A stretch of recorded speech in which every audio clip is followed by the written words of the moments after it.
Hello, everyone. Hello. I hope everyone's doing well this fine morning, afternoon, evening, whatever time it is for you guys.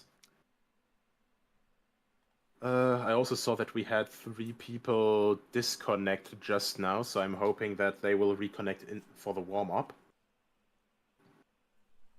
Matt? Ah, there we are.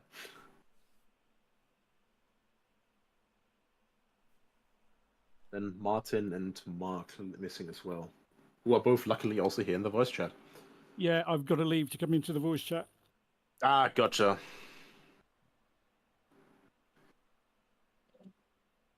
Do you want us to move you to a different driving channel then in a bit, so you don't have to leave the game again? No, I'll move at the end of the briefing. That's all right. Okay, good. Thank you. I know, that's As long as we got time to set stuff up during set up our own voice channel during warm up, we'll be fine. Okay. I mean, after this, I'll have to set the grid and stuff. So, yeah. Anyway, let's go live. Everyone, thank you first of all for attending our 3rd iteration of the Targa Sicilia. This time on a fantastic new version, which arguably is still also a bit early access and stuff. But nevertheless, I think the increased driving quality and better feeling better feeling road and everything, for one that we're not driving on a tank proving ground anymore, I think makes it very much worth it. First note, there is at some points quite close to the track invisible walls, so cutting, do it at your own risk. In the end, you are allowed, obviously, as long as you don't completely leave out full sections of the circuit and stuff. But yeah, just be careful with collisions and stuff. Be careful with invisible walls and everything at your own risk in the end. Starting procedure. Then yeah, we'll have the grid countdown as usual, going down to 0. Then the lights go green. Don't start as every year. The first starter will then move up from their grid position, which will be around here, to the starting box, which is here right on the start-finish line and up next to that entrance. Nice distinguishable between the two concrete, tarmac lanes here. Then after the first 30 seconds, Steff, who's our first starter, will set off. Then the next person will move up to that box, and then in 20-second intervals, we'll send everyone going after, and over and over and over. Important thing, guys, and this is very important. We will we have it basically that as soon as you start lap 1, because this race is basically set to 11 laps, so we don't really have sector times, because quite frankly it's also not that important with little sector times here. So all the sector time markers are right here before the start finish line. That's why driving up to the line counts as lap 1. Not very important in the end. But yeah, so for the overall scoring, we'll remove lap 1 from the board, and then after that, start here. Because of that, be careful that you start before, that you stop before the line, like properly, so you don't trigger lap 2 starting, because that will be your valid time.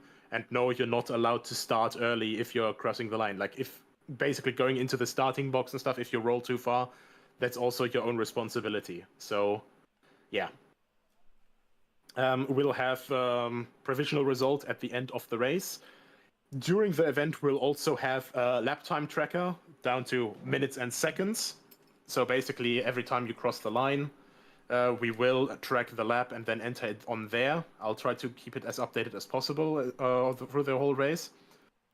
And yeah, like in the end, like thousandths, tenths, hundredths of a second will obviously not be displayed there. So, but it's just a general gist of how the positions are looking for every car. Provisional results can be affected in the next 24 hours by post-race incident reports. And yeah, so if you have anything like that, if you have any incident or something, do use the report form. It's important so we actually know, what happened, when it happened, where it happened. Best thing would even be like if you can show from your own stream, like a little clip, for example. Rejoining the track, that's something that can happen very easily here because 72-kilometer lap, Italian countryside, it's a nightmare, but a fun nightmare. If you slide off the track, the car off the track is responsible to return to the racing surface safely and in a way that it does not jeopardize or impede other competitors. Carrying on in case of damage, in case of heavy suspension damage, and the car being too difficult to handle or to drive to push, stay on the right lane and stay slower, stay predictable, and stay out of the way. Like if you're damaged very, very difficultly, like if you have 45-degree angle or 90-degree angle steering to the right or to the left because of suspension damage to keep going straight, stay on the right lane, basically like just stay there at a slower speed. Then, normally we have the orange zone as lap 1 and difficult places to pass, and that areas that'll be penalized double if you cause an incident there. For this, the orange zone is the recovery zone. So if you lose a tire, you are allowed to carry on if you're in the orange zone or recovery zone. That is only from the end of the Buonfornello straight at the very end of the lap. So before it goes into these slight S's here. And then back to the pit lane. You're allowed to then go back and try to repair it. If you lose a wheel before this, so even before the middle of the Buonfornello straight, or generally way earlier in the lap, if you lose a wheel, drivers are required to stop driving, retire the car, and that's it. So keep in mind, it's a very long race. It's a very difficult race. It's not worth pushing 100% the whole race. Passing, in the end, this isn't a race, it's a time trial. The end time counts, not the order in which you finish. Keep that in mind for overtakes. It's a 72-kilometer lap, it's 10 laps, on-track positions are not that important, and dangerous defending or ambitious moves that result in collisions will be penalized. If it leads to DNF or more cars, for one or more cars, the penalty will get more severe. So, for the interest of everyone, I get the instinct of wanting to defend your position, as a racing driver, obviously. But, guys, for the interest of everyone involved, the stewards, yourselves, your opponents, just if you notice that a car that is far faster behind you is coming up, just let it through. If you are the far faster car coming up, wait for them to also, make a gap and don't try to Lewis Hamilton or Max Verstappen dive bomb them out of the way. Finishing procedure in the end. The race laps will be 11 laps. First lap will obviously be the rolling up to the start line stuff.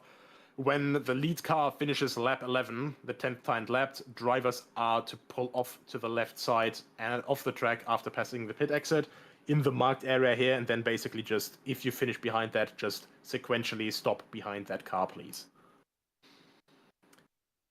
Right, scoring, we will do the live scoring thing basically, then drivers are welcome to swing by the broadcast center and get an interview on the official stream, share their experiences preparing or taking part.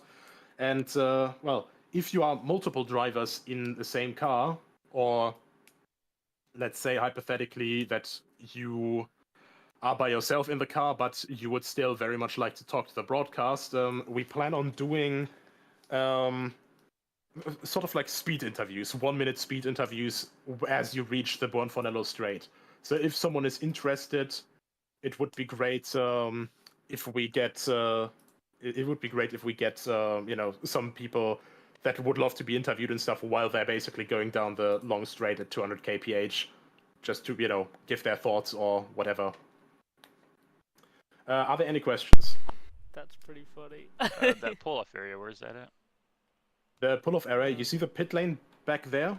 That is the pit exit. Okay. So just right after the pit exit, just pull over to the left side of the road and stop here, right where the bigger wall goes up. Okay. Do we still have to exit through the left gate? That is... I mean, during the race, you don't really have to do that anyway, because you'll be on the thing. Yeah. Basically, if there's a disconnect, because of how it is at the moment, the game will probably count you starting the lap and then knowing that you reach sector 2, I'm not sure if it'll disregard that lap and you have to start over with that. But if basically it counts one of the laps where you disconnected and then, like for example, in the first half of the lap, then you disconnect, reconnect, and get a lap time that is like 20 minutes faster than you would be, we will delete that lap in the end, like that lap time. So you still have to finish that lap, and in the end, go from the total overall time minus the lap one the lap one time. Also, I'm gonna interject. If you are reconnecting, just leave to the left side. Yeah. Just to be sure, just leave to the left side if you have disconnected and reconnect. Just to be safe. Okay. Righty. Any other questions? When we pull off, we're supposed to retire, right? No. What do you mean, like pull off? So once you get to this section by the wall, do you retire the car? No. You just basically stop for now. Just basically keep it from rolling further and stuff. Just stop there for now. So, for let's say like a nice screenshot at the end, you know, so we can see like all the finishers there together. Put it in neutral. Turn the engine off and wait until you're called for whatever post-race shenanigans you want to do. And I guess it helps making sure that no DNF happens. Yep. Yeah. Righty. Anything else? Sorry. Early on in the lap, before Churda, there's a right-hander with a big paved tarmac section on the inside of the corner. Yep. Is that okay to cut across? That's fair game? Yeah. Or... Yep, It's grey. It's tarmac. That means it's a track part. Okay, just wanted to double check. You might see some people in cars there because it's a race session though, so just be aware of that. Yeah. Because in race sessions they put more spectators and cars on the sides of the track, so just be careful the first time you go in there. So to confirm, You it's can't like go the over old the white version. lines if there are no white lines. Also, Exactly, Reese. It's like the just a old version. personal note on this wider tarmac, it's way easier to lose the rear. If you haven't taken the line before, I wouldn't advise changing to take it now. Yeah. So in the end, like, do try to not take too many risks and all that stuff. But yeah. Any other questions? Do we have to put our cars onto the grid at 14:20 or 16:20 exactly, or when's the just when it switches to race session, we first have to adjust the grid as well, so we have the right starting order. So I have some time before the race starts. Yes. If you have to piss, go now. Alrighty. Hey. I think a few people are confused. Are we So gridding? how or much time do we have? We are gridding. We are gridding. Just normal. Do grid. We have the countdown before the race starts. Grid normally, but when the countdown is over, when the green flag waves in the game, you wait for a bit longer, because basically 30-second interval will be for Steph to move up from his grid spot to the starting position. Then he starts. It's a 20-second interval. That's for the next car to move up. Also, do move up like bit by bit as the others are also like going forward already. They must stay in your starting positions. And I just clarified too, Nico, that the in-game chat will have the instructions for each driver. Yes, exactly. So I will give the starting instructions in the meantime. So now you will be calling numbers, not names, correct? I will be calling numbers. Okay, so everyone make sure you remember your card number. Right. Is there any other question?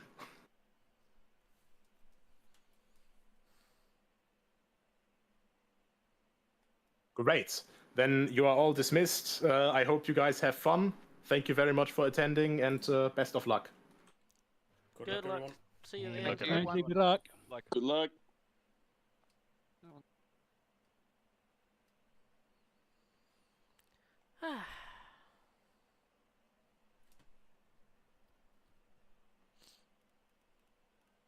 Right.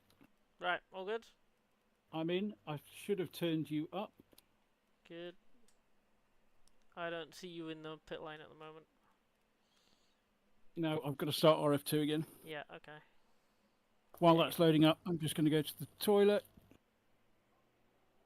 Okay, 7 minutes on the clock. You should be all good. Yeah, I'll see you in a minute. See ya.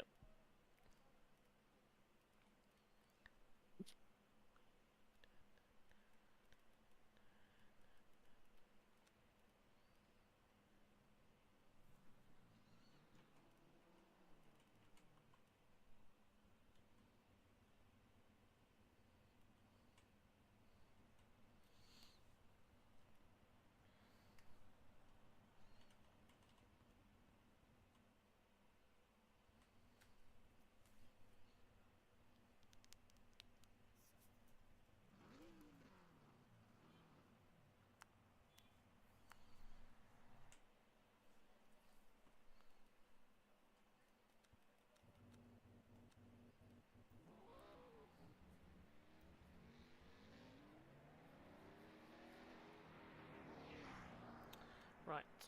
Okay, OBS.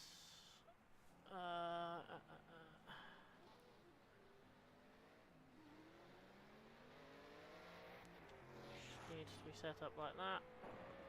YouTube needs to preferably not cover it. There we go. Right. I will not be doing the first 3 laps. Dad is doing the first and last 3 laps, and I am doing in the middle.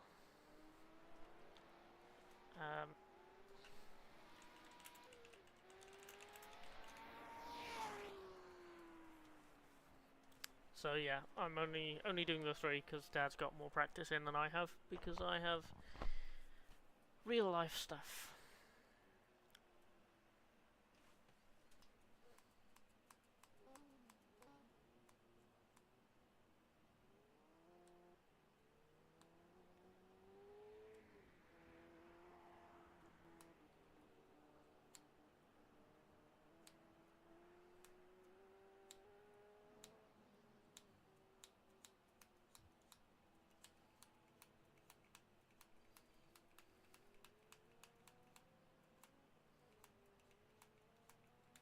Right.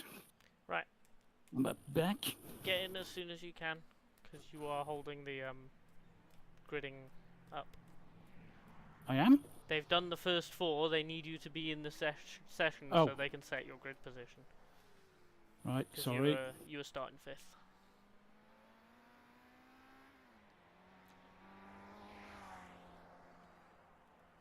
Yeah, I hadn't realised we were 5th. Oh, small car, isn't it? Should have, yeah, but should have had the number in red, like Nigel Mansell 5. Yeah.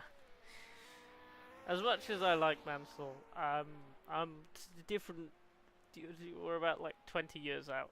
Different era.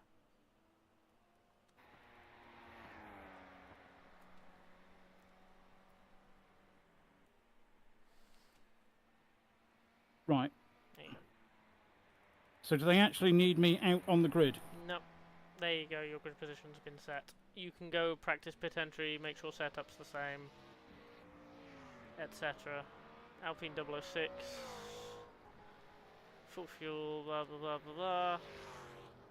And if you want to set the pit stop to be plus full fuel, all 3 of them in your car setup menu, strategy, far right. Yeah. You set 3 stops at 80 litres a stop, just so that whenever it I can't. You can't? No. Why? It gives the maximum is 60, 65, 65. Yes, so it fills it up 80 litres, which is plus 60 from the original setting. Yeah. Yes? Yeah. Okay, good. Then you don't have to set fuel for every pit stop. Right. Right, so I'll go out now just to test to see where we are pit-wise. Yep.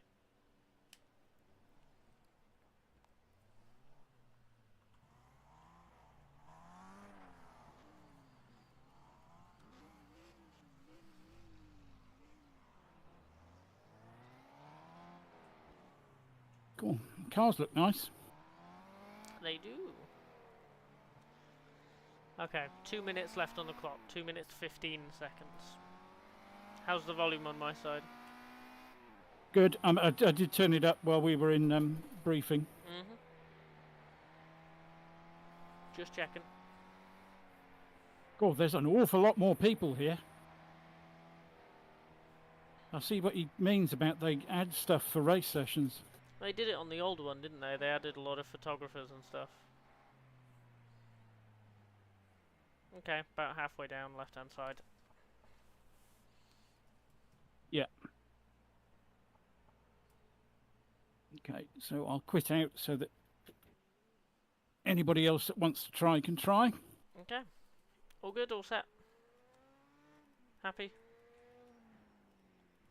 Yeah. Cool. Steph's starting first again. Oh god.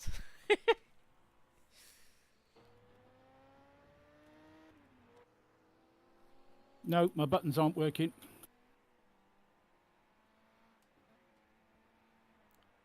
Glad I decided to check that. You've got a minute. You need your pit request and your driver change buttons.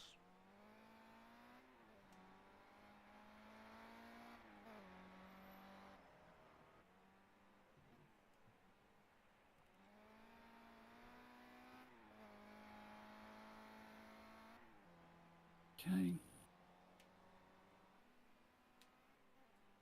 Are you all set? I'm just going through all of them 25 just to make sure. seconds.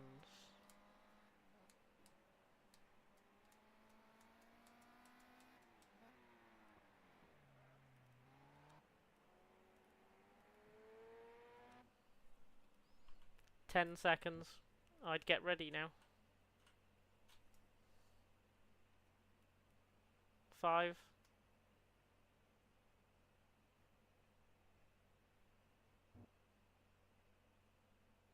Warm up is zeroed. Are you ready?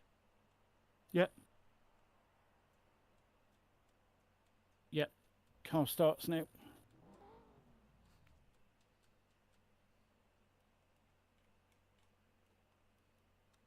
So I'll rely on you to tell me when people start going to grid. Okay.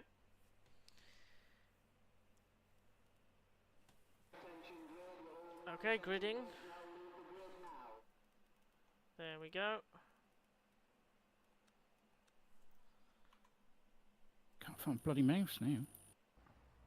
There you go. Have the engine off at first if you want. Darren's missed it. Oh dear. They might have to restart the session.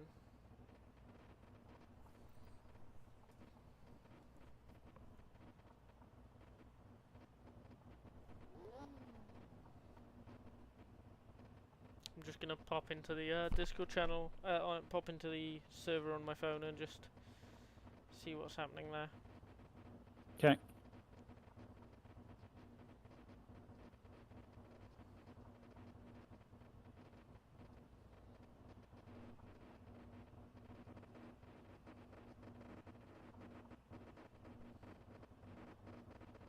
No, no messages or anything.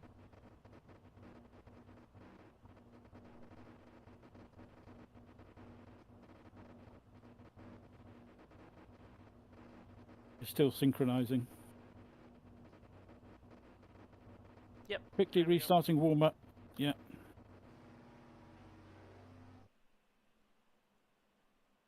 Quick clean of my glasses.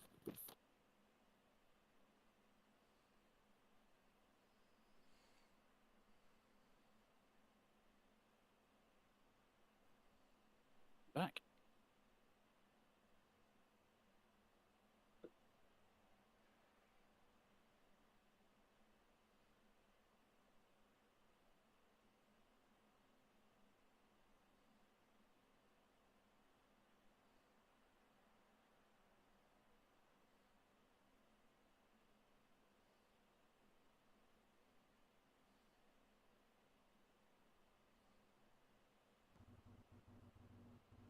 Oh, so he's got to redo the whole grid again. Yeah, because Darren wasn't set on the grid, was he?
Fairly even spread between the classes as well.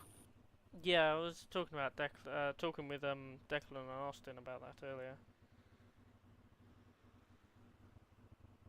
That's not normal. It's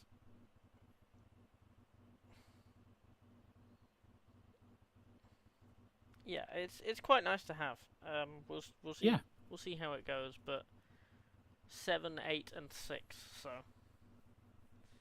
it's nice to not have the small class be neglected. Oh, there's some garage things happening.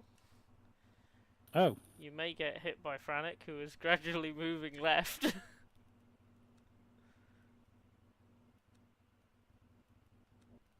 I'm not actually in the car. No, you don't have to be to get hit. Oh no, you're to the right of them. Okay, you're safe.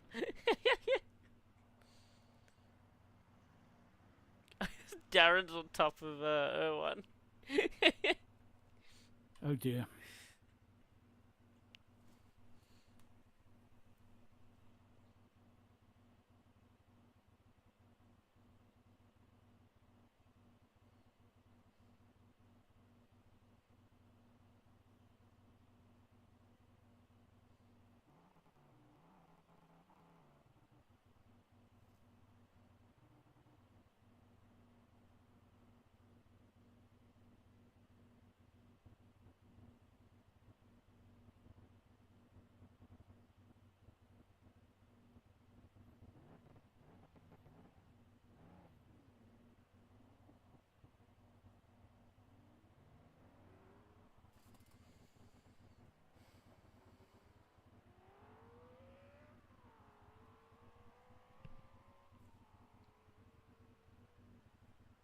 Also, over 20 cars again.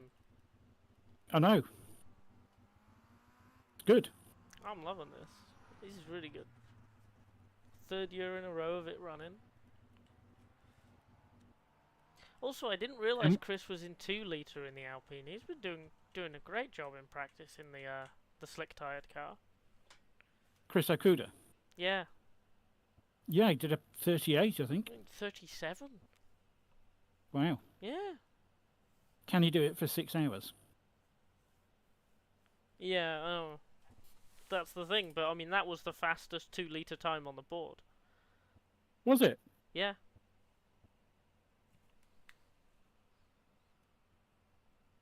Am I right in thinking this is the first time he's actually raced? Because every time before, something's gone wrong. I don't know. Right, gridding.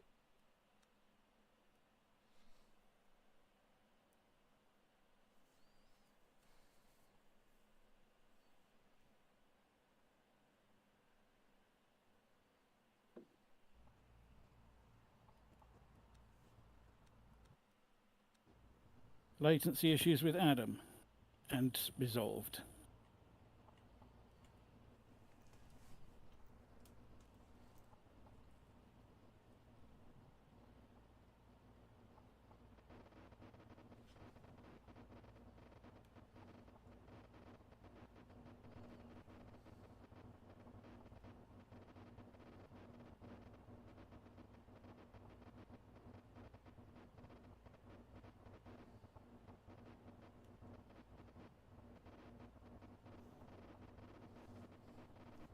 Don't drop that.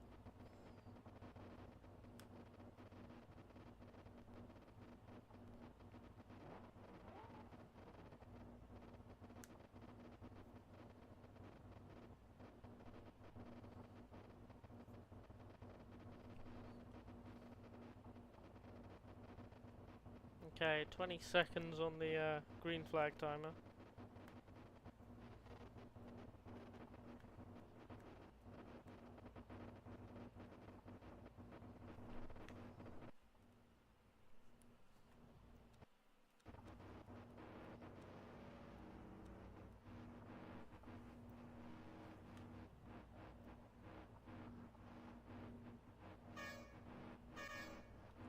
Okay, remember stay in place.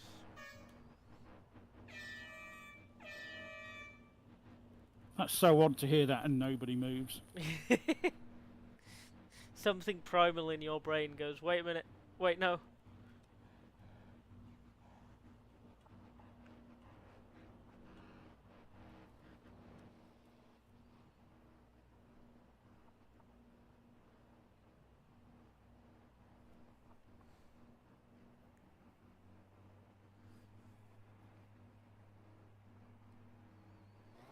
Steph is away. And yeah, give yourself half a car length to the line just in case. Yeah. At the end of the day, it's not going to make much difference in terms of the result, is it? No. Okay, and 2 is off the line.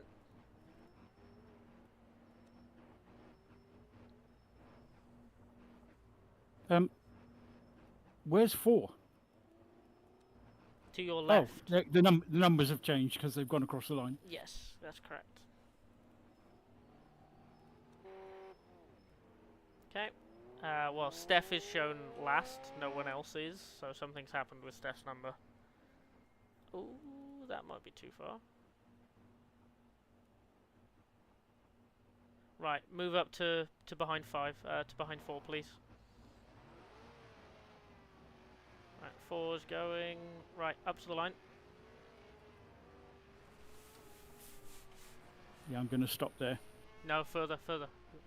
You're way behind. There, good. Go.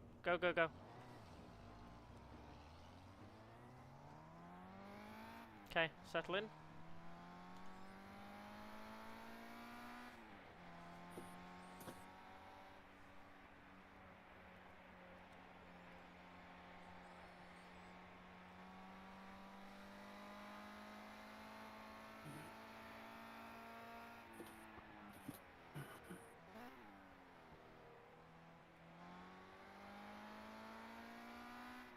Jesus, there's a lot more spectators.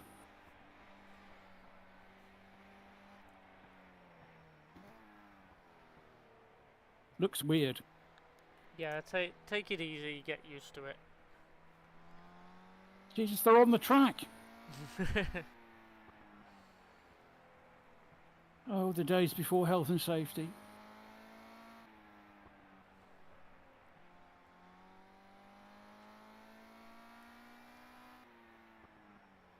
Can't say anything because I used to do it as well.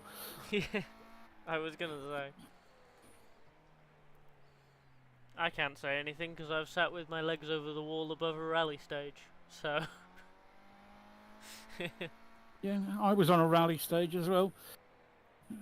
Leaning out into the path of the cars as they came past so I could take pictures. Oh, the 80s and 90s.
that's going to catch a lot of people out. There's people on the runoff. Yep. Most people, me included, was actually going over that. Yep, Or likewise. part of it, anyway.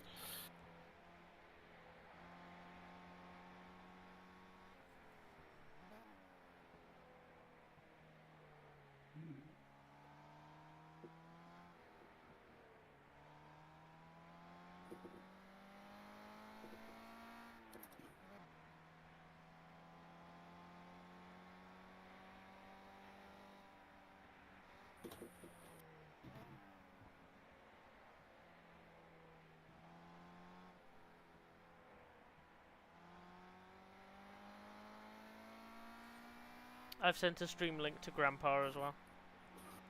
Okay. I mean, he does know where to find everything, but Well, to it doesn't do any harm, does it?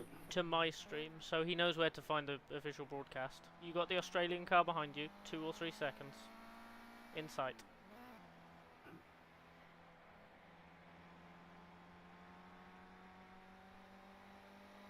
Now 1 second.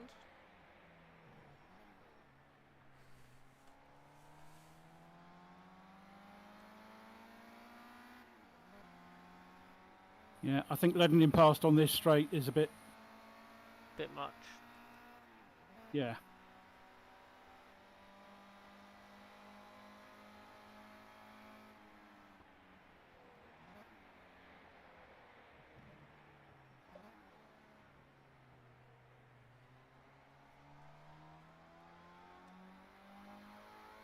Looking left. Looking. Yeah, I'm staying right. Go on, go on. And going. I thought Nice. I'd made that clear already. 20 seconds to Starzov's in the first 2-litre car.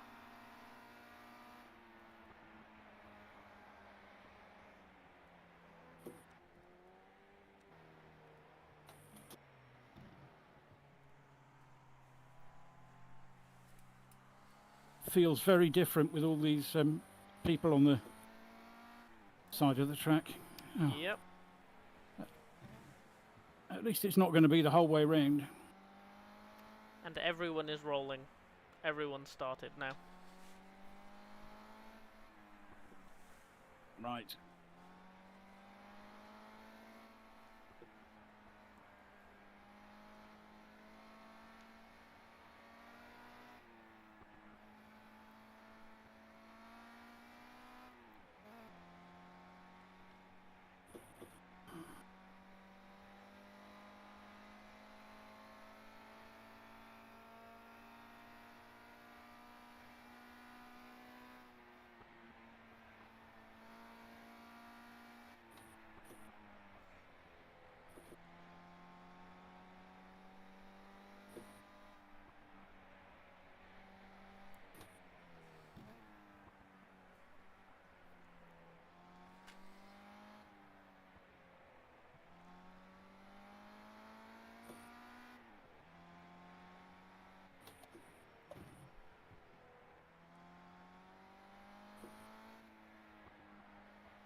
The Australians are about to pass the number 4 car, by the way.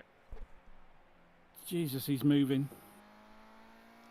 But you're catching the number 4 car as well. The gap is only Yeah, 11 I can see them seconds. both. Yeah.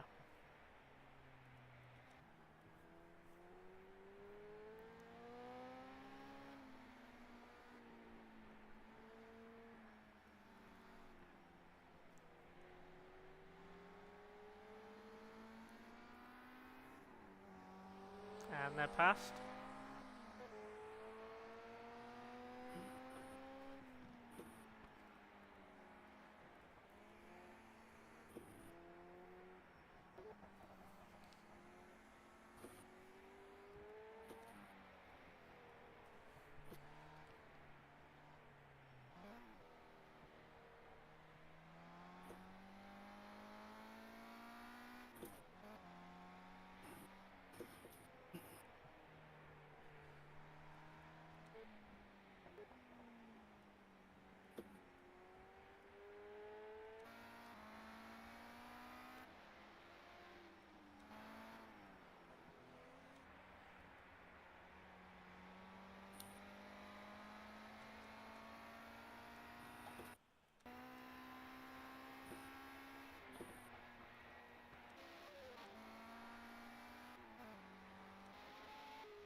So 4 seconds in front, you can see them. 6 Yep. seconds behind you, and there's 4 cars within 15 seconds behind you. Chris is Okay. going to be the first to reach you, and we'll have a gap to car number 2. So Chris is within sight now, 2 corners away. Oh, this is going to be an interesting little period then, isn't it? Yep.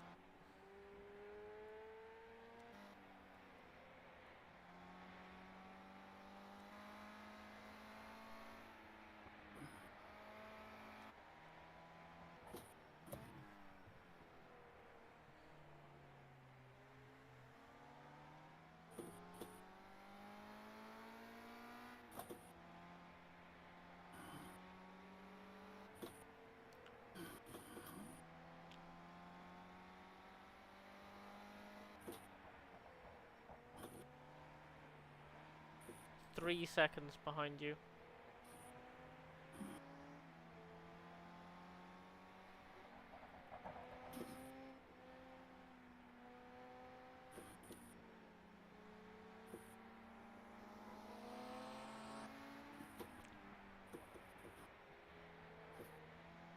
Two seconds behind you.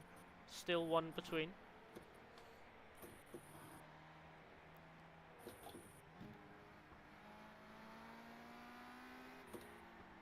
One second and immediately behind you now. At least you can see Chris coming. Yep, the second car is only 3 seconds away, 1 between. And then there's a bit of a gap after Ted. This is Ted, the next car. 1 between still. Not used to seeing this many cars at the same time at Targa.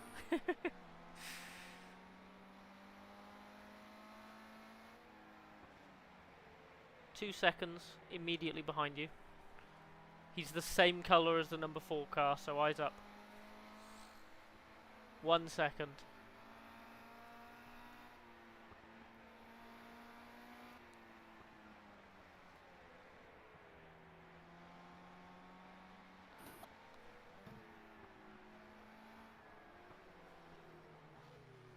On you. Left. Nicely done. Next one is Ardouin, who is 8 seconds away. 1 between.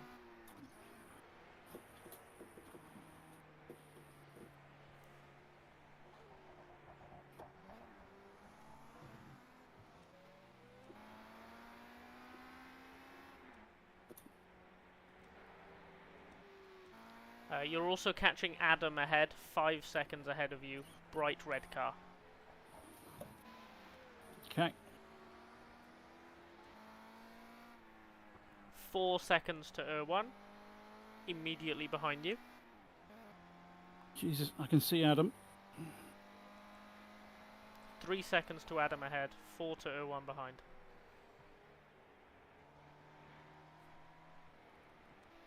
And Ardouin's in a white car. 2 seconds behind you now.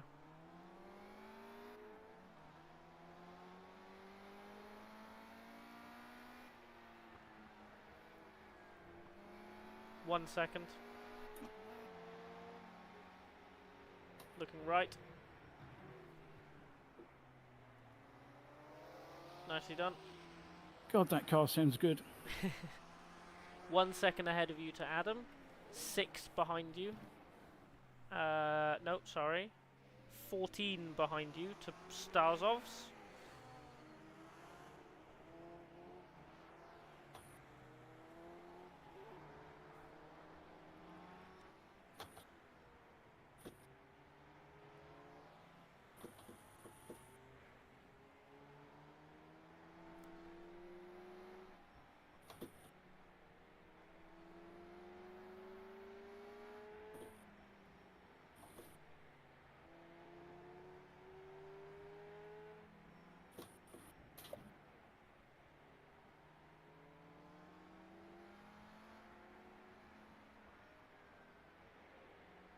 I don't think Adam's realised there were 2 cars behind him. There you go, nicely done.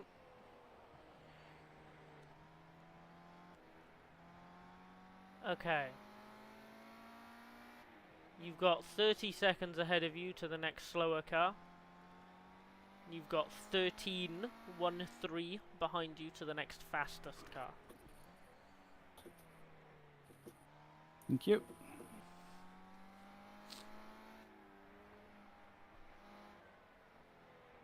Little bit of breathing space. Yep.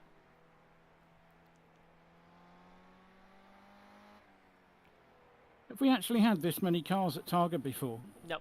This is the record entry by 1, I think. We've had... Actually, no, I think we've had 19, and we've now got 21. Off the top of my head. Don't take that as gospel. 'Cause I don't remember, and that's twice now, we've had quite a few cars on the same section of the tarmac. Well, you've got a bit of a gap because it's 50 seconds between Starzov's and Ricardo in the first 5 litre. There's a couple of the 2 litres who have been really slow to get away. Oh, okay. So you've got 4 2 litres behind you, and all 8 5 litre cars.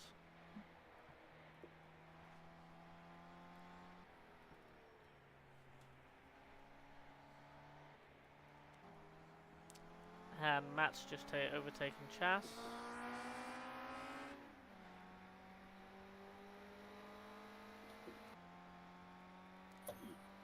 Bit wide. It's fine.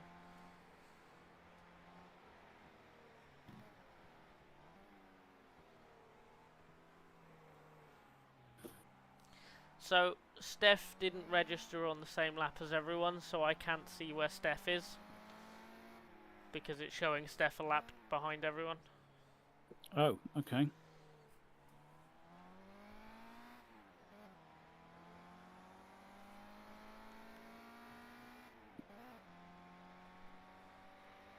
Could have sworn I just heard somebody.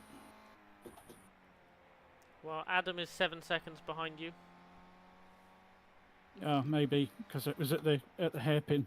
Starsov's is right behind Adam now. So those 2 are together. And Starsov's is now ahead.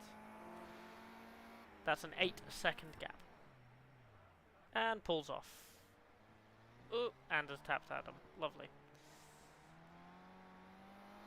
9-second gap.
Your match in Starsov's right now.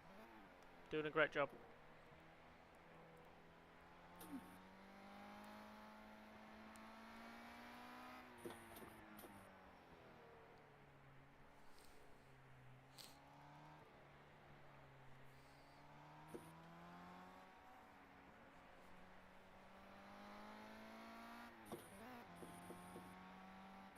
I always remember you're good when you say that. Something like that. What? You said to me once, "You're doing good, Dad." And I said, well. Well, yeah. And you said, well, good.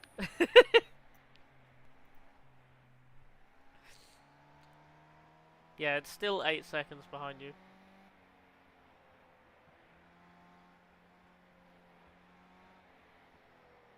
Yeah, this is... Some of this round here is quite quick if you know the track. If you don't, it's a whole bunch of accidents waiting for you.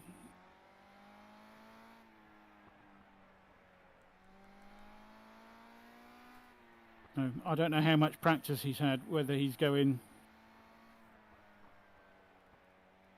as hard as he can or not.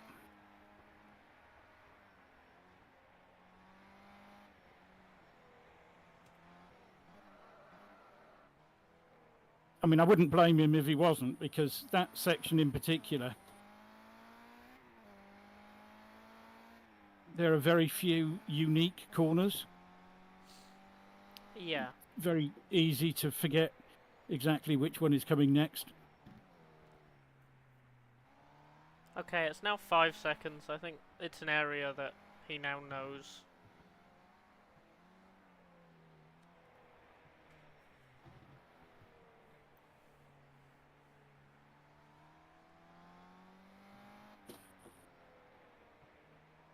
Yep, he's on the bridge now.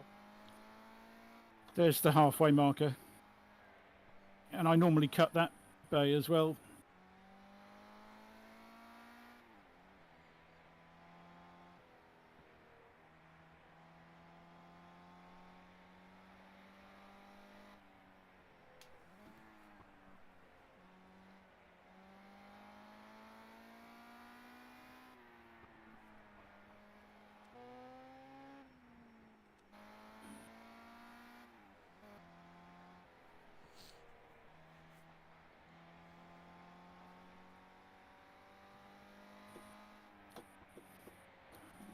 Three seconds behind you now.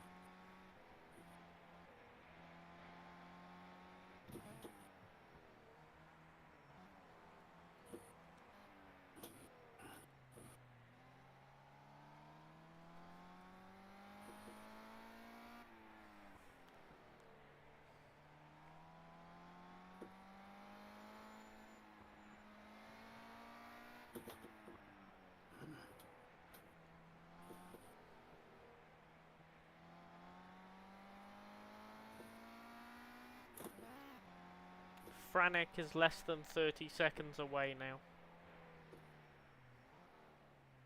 God, you look at the ant tracker. There's a whole cluster of things, nothing either side. Paul's Starzov is now 7 seconds away. So you've still got a gap.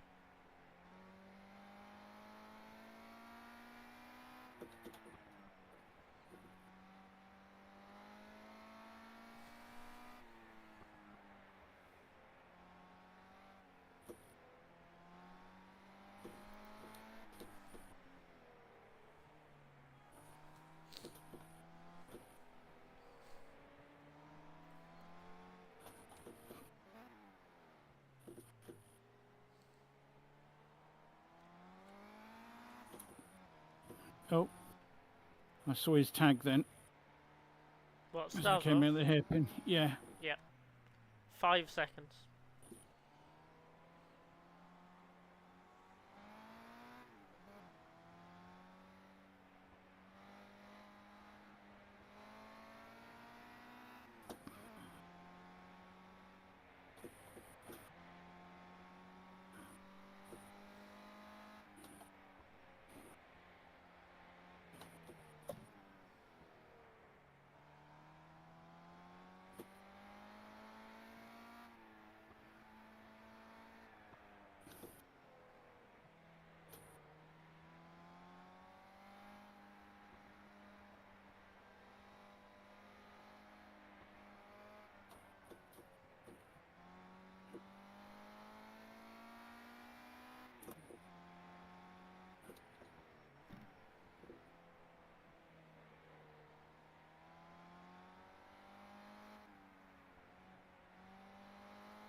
6 seconds now. Franek will catch you first. The gap to Franek is 8 seconds.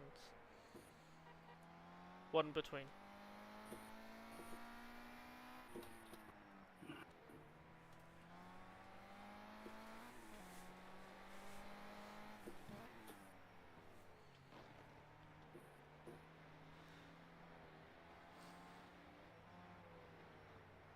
Six seconds, one between, and Franek is passed.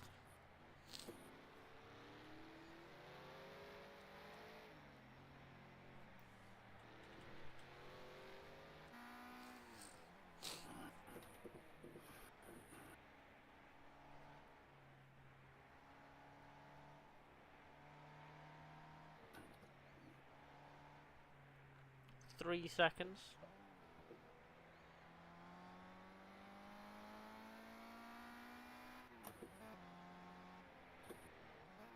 2.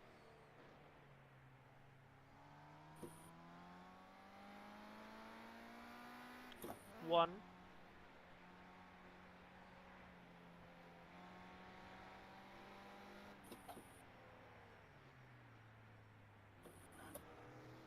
Nicely done. Starzov's is 5 behind.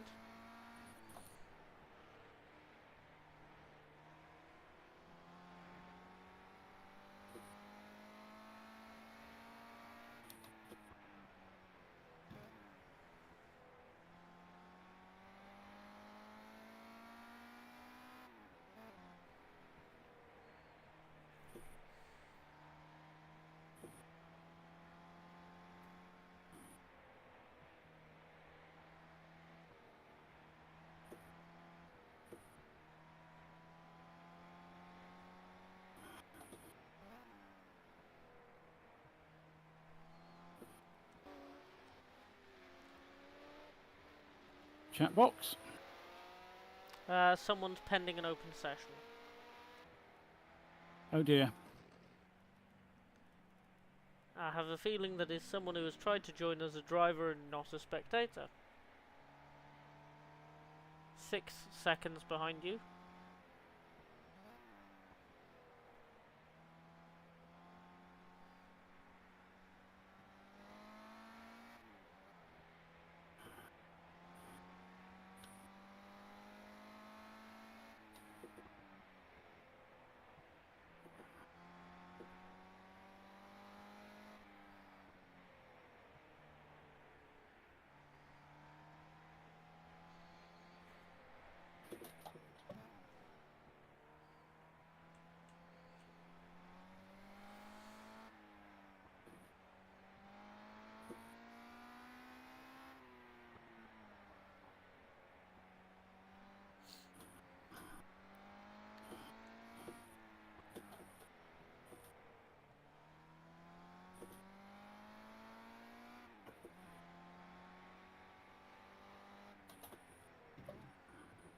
You're still matching Starzov's. Darren is 8 seconds behind you, one between. And Starzov's is off. Okay, next car behind you is Darren.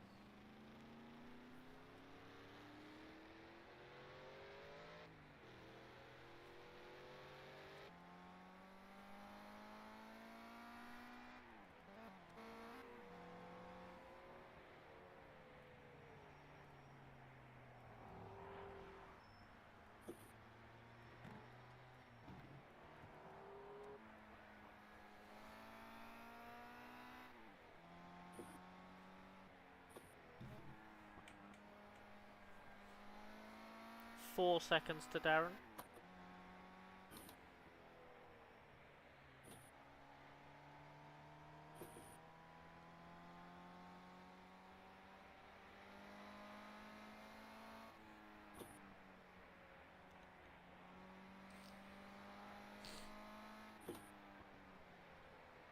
One second to Darren.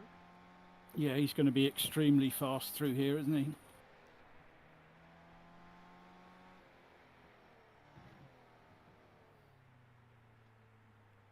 Going. Danny Vorman is next, 7 seconds.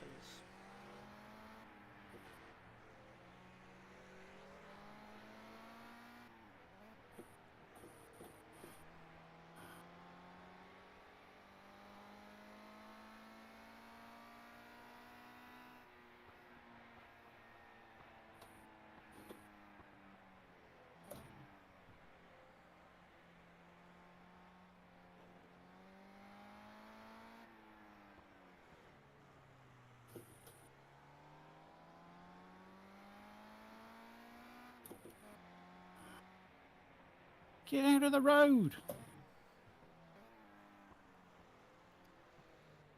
And we've got a 2 litre out of the race already. Wow. The number 11 car, one of the Porsches. Vorman is 3 seconds behind you.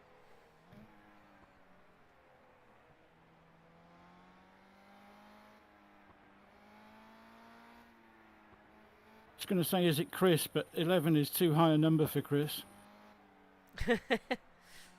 No, it's not Chris. Chris is in front of you. Chris is 4th on the road at the moment.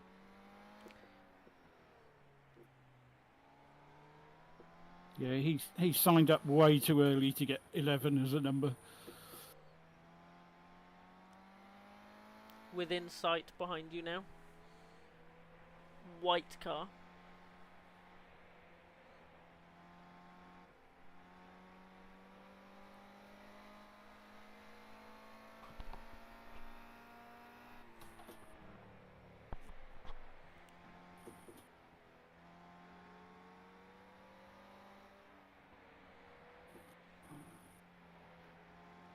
One second.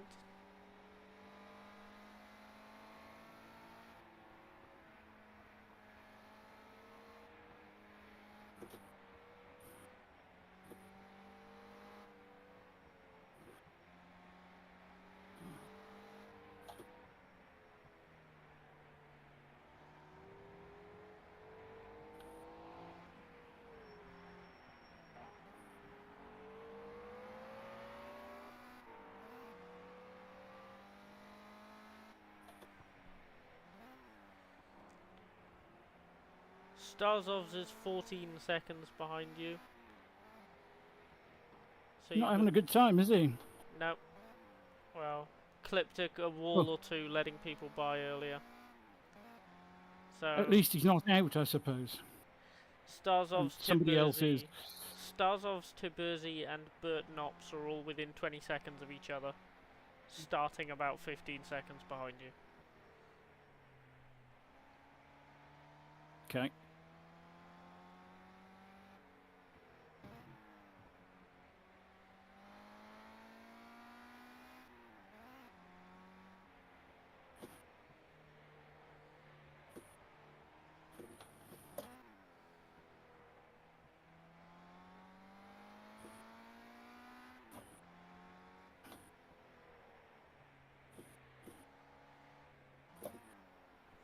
I wonder whether anybody's ever counted the gear changes.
Bert is going to be the next car to catch you 10 seconds away. Okay.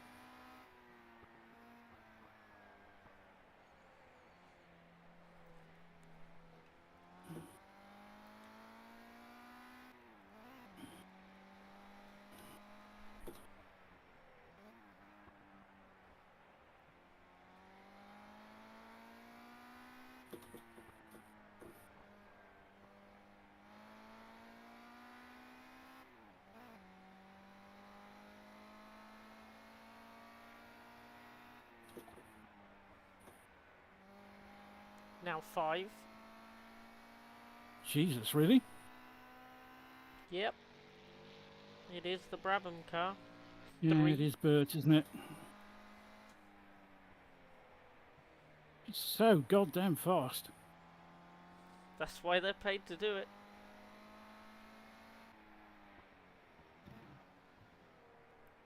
In sight. 2 seconds.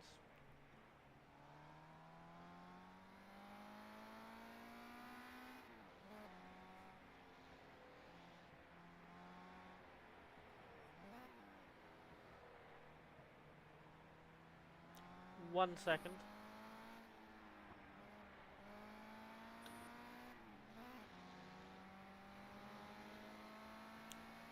Coming up to you now. Right side. Tiburzi is the next car, 5 seconds away.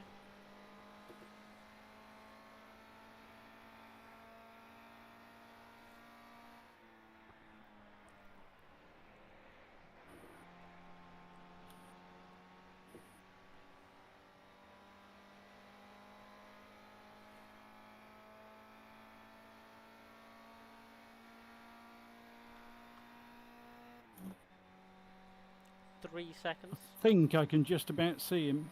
Yep, just about within sight behind you. You've also got Austin, 8 seconds behind you in the Mirage. Okay. So they're 4 seconds apart, and Stefano is 2 seconds behind you. I can just about see both of them.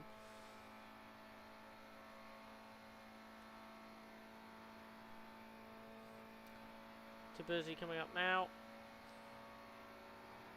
And Austin's within sight behind as well. Yeah.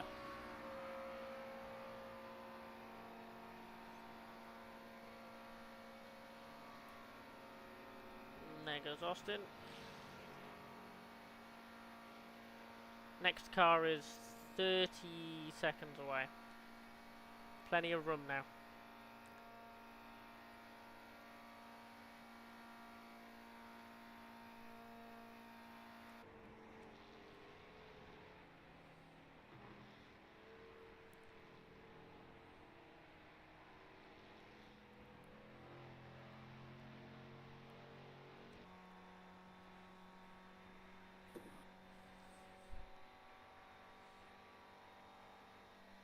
Jesus, Austin's gone.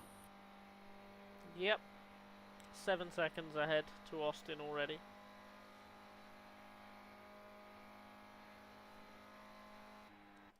Steph is in the pits at the end of lap 1. Oh. That speaks to something bad.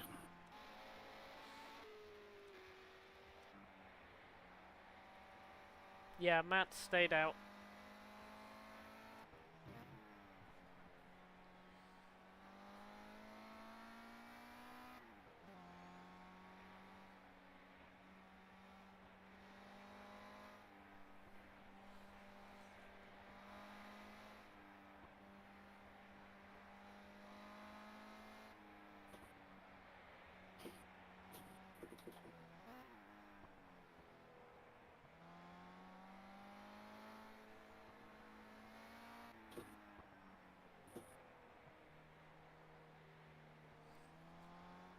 Jesus, there was a guy there with a guitar and a microphone.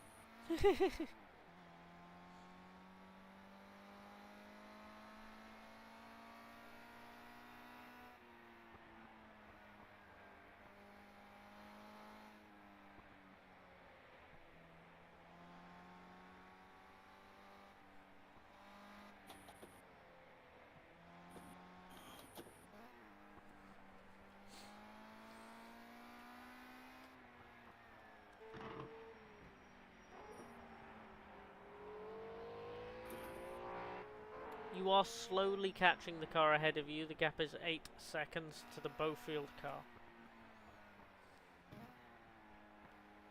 40 seconds behind you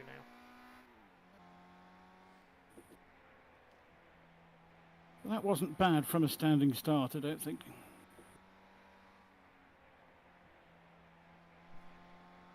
Nicely done. Steph is out of the pits and is a little bit early in the lap.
What's up? Yeah, I could see somebody then. Yeah, that's Chas in the Beaufield ahead of you. 9 seconds.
So how many big boy cars are left to go past? Any? Paul? Three 5 litres and 3 2 litres are behind you. Sorry, 2 2 litres because there's a retirement. Oh, okay. So Ricardo is 50-ish seconds away, and that's the next car. Starzov is now behind that. Starzov is about a minute behind you. So I don't think he's going to be passing you. But big gaps now. in terms of 5 litres, you've got Ricardo 45 seconds away now. And then Ollie 90 seconds away. Okay. I didn't expect there to be that many still behind us. I think we had the experienced people pass you now, and now it's the people who are less sure.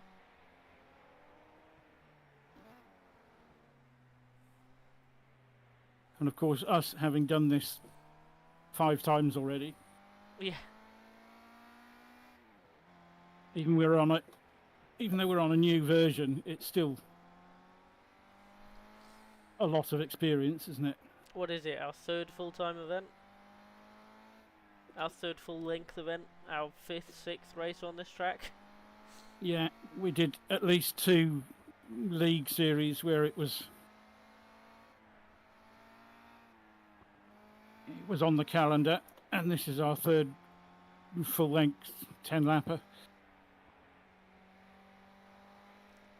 Less than 30 seconds now to Ricardo.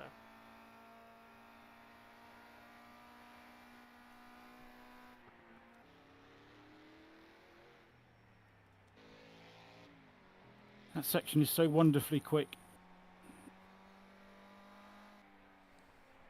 If you know where you're going. Well, yes. And that corner nearly catches me every time. It tightens on the exit. Yep.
"15 seconds behind you now."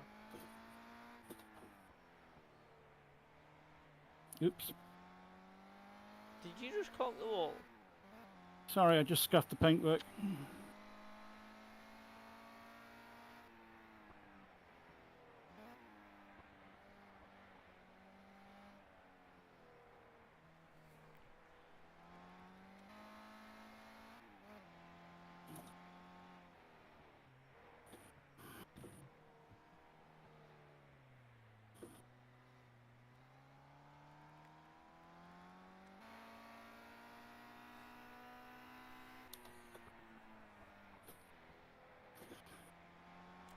"10 seconds behind you now."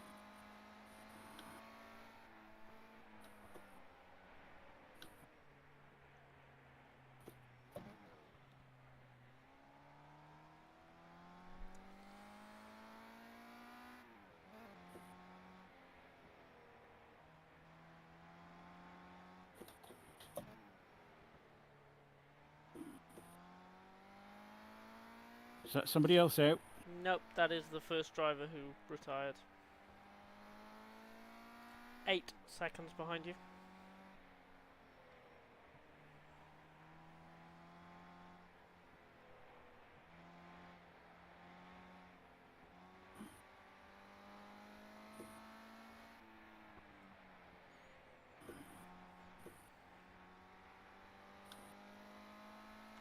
Four within sight. Who is it? Ricardo Mendez. Ricardo Mendez. Okay.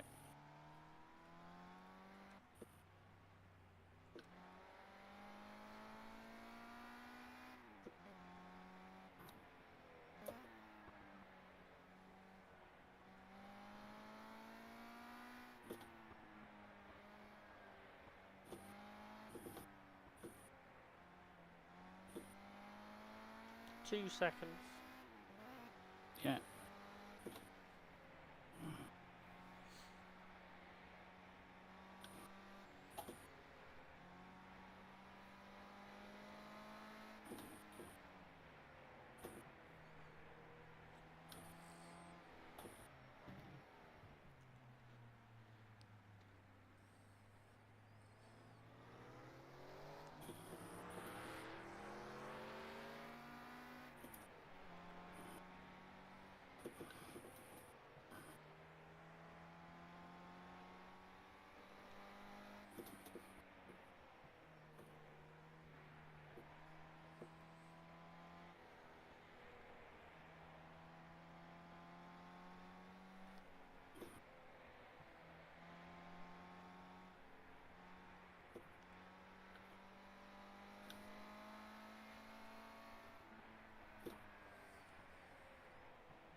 You've got over a minute behind you now.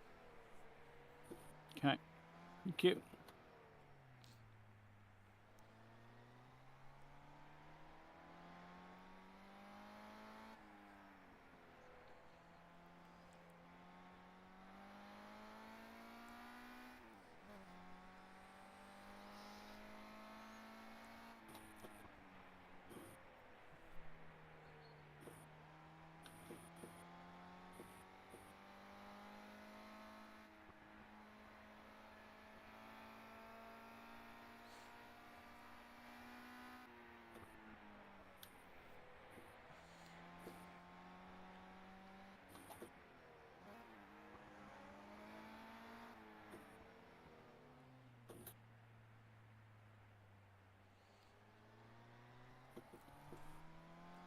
Six seconds in front of you.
Three seconds in front of you. Yeah, I can see him already.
Come on, Chaz.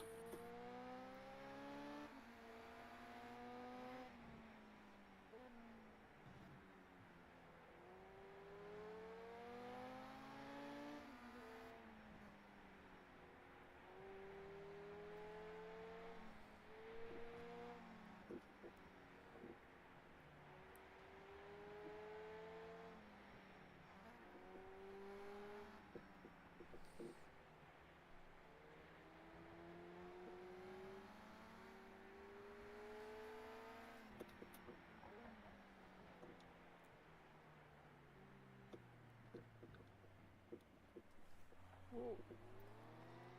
You good? Yeah.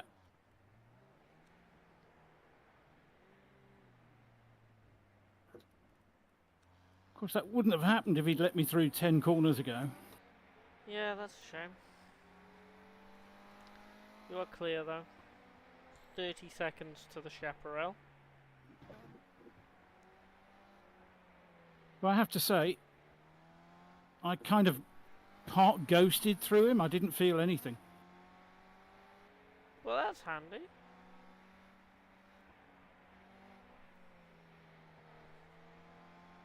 Whether that's real or not, I don't know. Not noticing any handling difference, so... Good. Keep it going.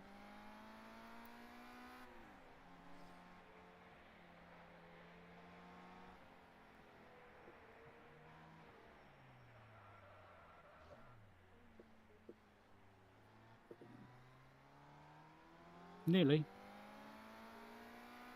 Nope, nothing happened.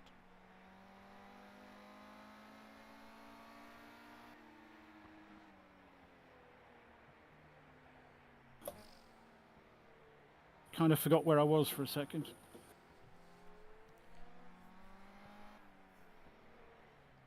Please don't do that. Well, forget where I am. Yeah.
$20 to the chaparral.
15 seconds to the chaparral.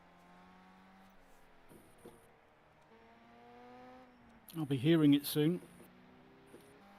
Yep, it's past Chaz already. Wow, Chaz that far back already. Yep.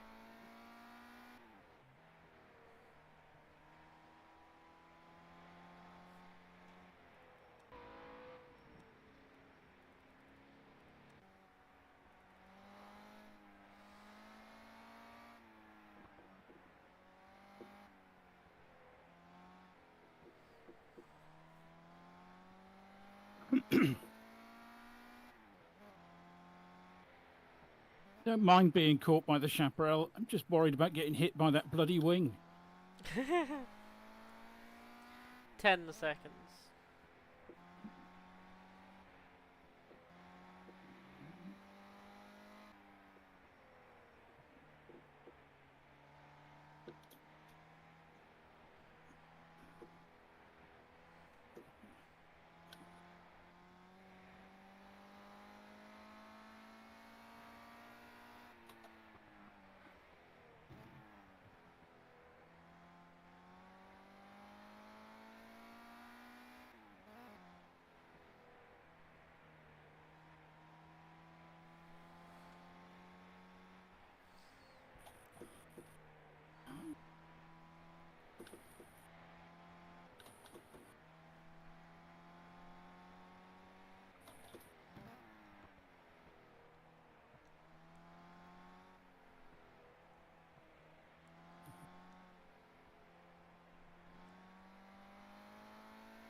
Five seconds.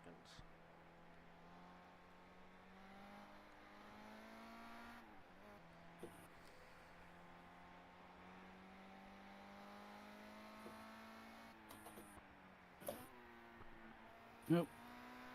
Wrong corner.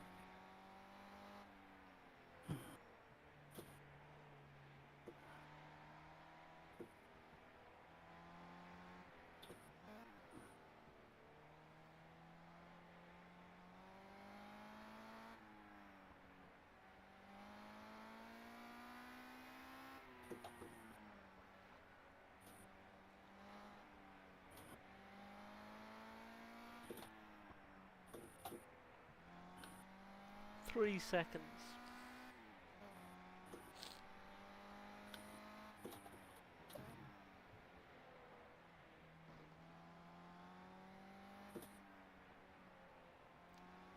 Two seconds.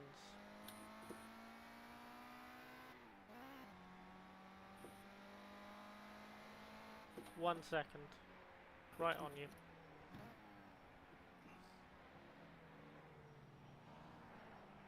Nicely done.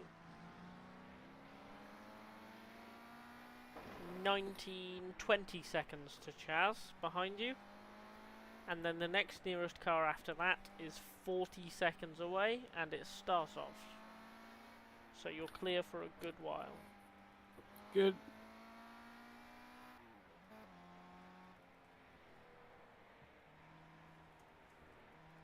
Is Ollie driving that on his own, or has he got a teammate? Oh, I don't know. Bear with.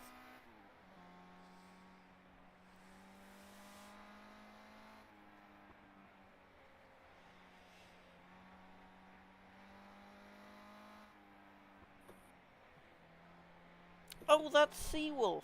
Oh, okay. I know who that is.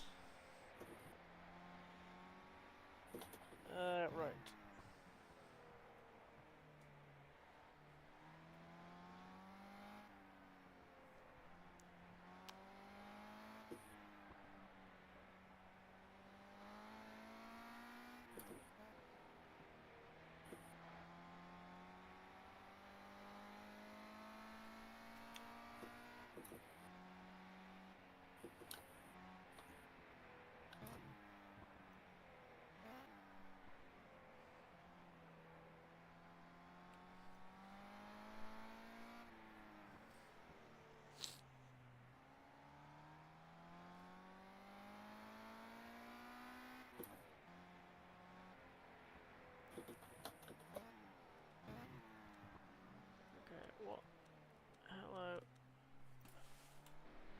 22. Okay.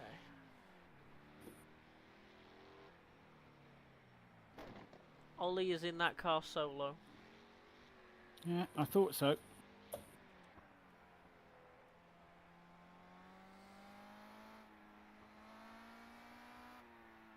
And that car is a handful.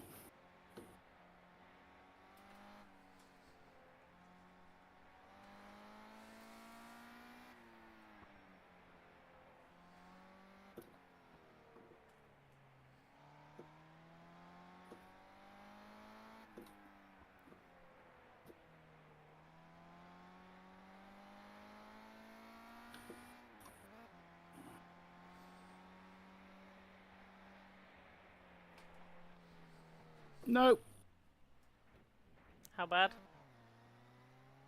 not. Good. 25 seconds Sorry. to Chaz behind you. I was just a tiny bit wide.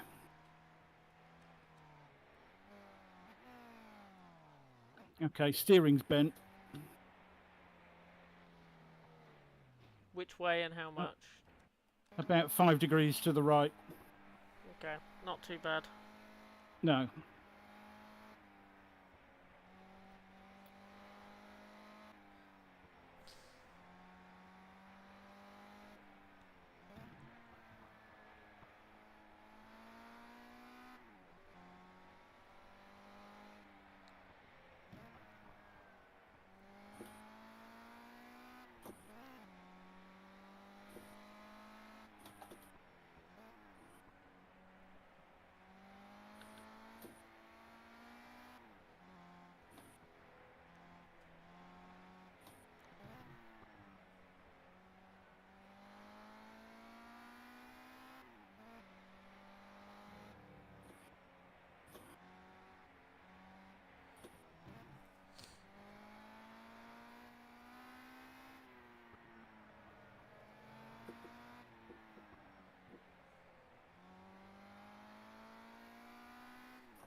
Steph is out. Oh dear.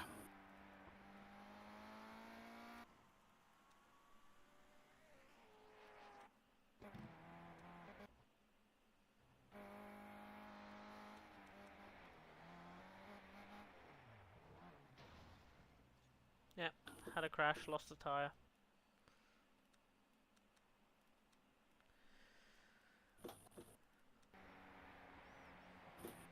Yeah.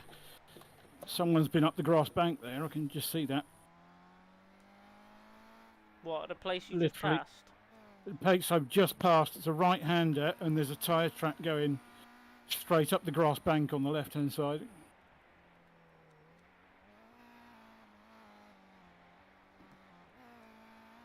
Yeah, I think that's the place as well.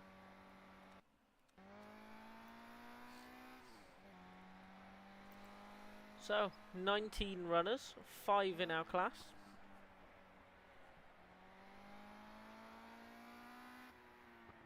And one of those missing is one of our main contenders. Yep.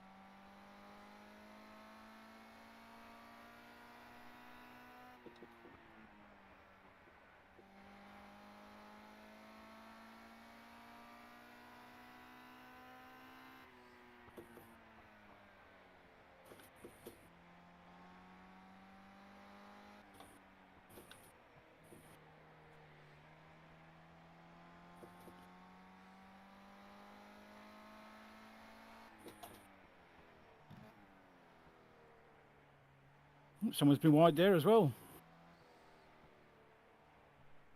Cobble corner.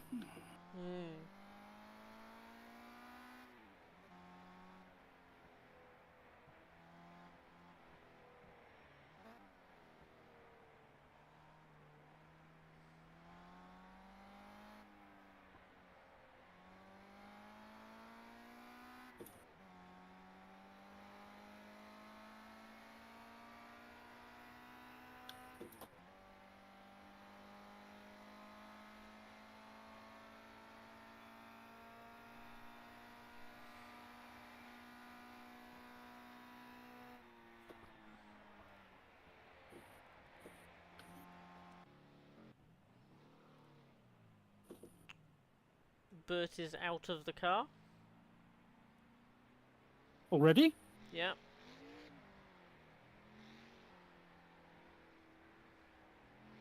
So they're doing 2-2-2-2. Or 2-4-4. Oh, maybe. I don't know. Not that it matters, because we're not competition for them. No. Not even if we were in the same class. They will lap us.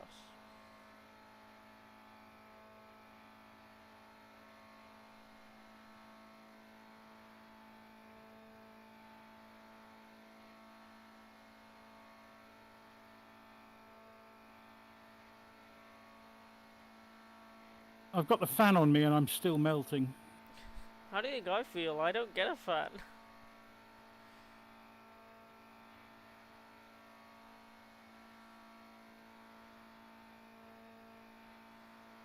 I dread to think what it'd be like if I hadn't worked out how to cool the headset on the inside. Yeah. Yeah, good point.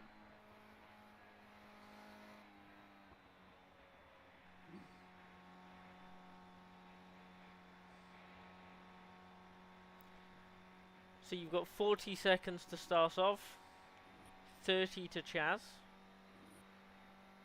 and then I don't think Starsovs is catching us. 2 minutes is the next car behind that, and that's Declan in a Ford GT.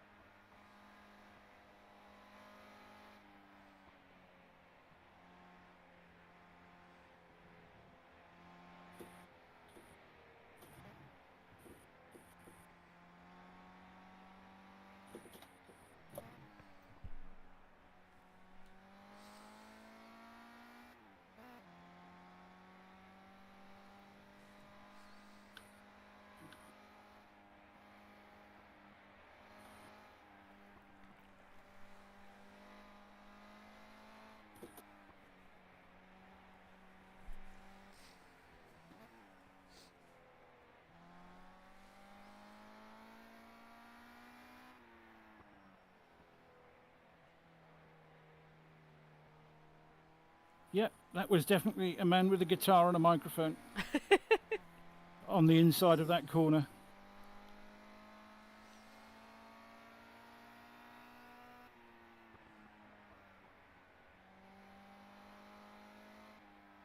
I mean, I'm thinking that's bizarre, but I mean, it might well have been something people did. You know, that party atmosphere like you get at Le Mans. Lots of people in one place. Why not busk? They're going to be there all day.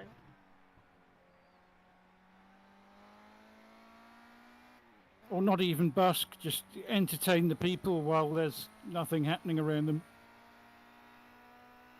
Ricardo's pitted. Damage or driver? It's not driver change because he's on his own, isn't he? I think it's, well, I don't know what it is, but it's not driver change. Okay, one more. Yep. You are clear behind you apart from Ricardo, who's gonna, it'll be a while because still in the pits. Am I good to hop out a second? Yeah. I'll be back in a sec.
Oh dear.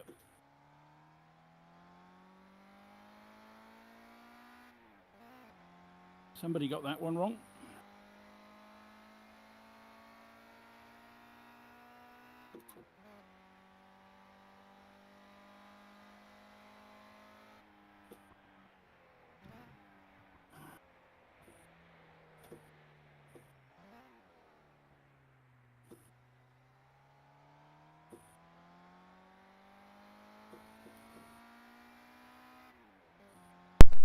How are we doing? Sorry, I didn't hear that. How are we doing? Okay. Someone got the right-hander at the entrance to Serda wrong. That sharp right-hander onto the straight. Yeah. Big skid mark going straight on. Well, shame for them. Good for us, maybe. Declan's pitted behind you as well. The next car to catch you is going to be Ricardo, but that is again. That is 2 minutes 20 seconds away, so I'm guessing Ricardo pitted for damage. Yeah. Normal pit stop doesn't take that long, does it? Nope. And it seems to be off strategy as well.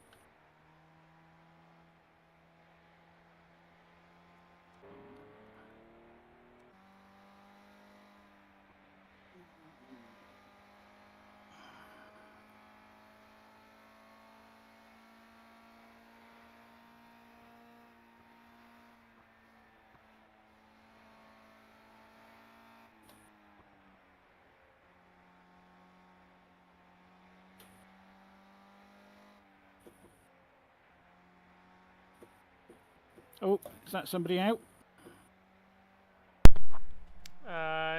Yes, that is someone without a tyre who is not retiring.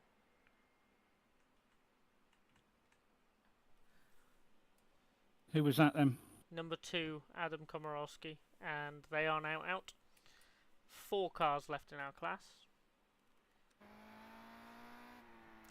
I'm going to be honest, they were not competition anyway.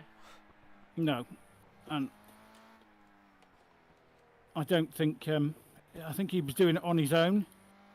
Yeah. So I didn't rate his chances of actually finishing.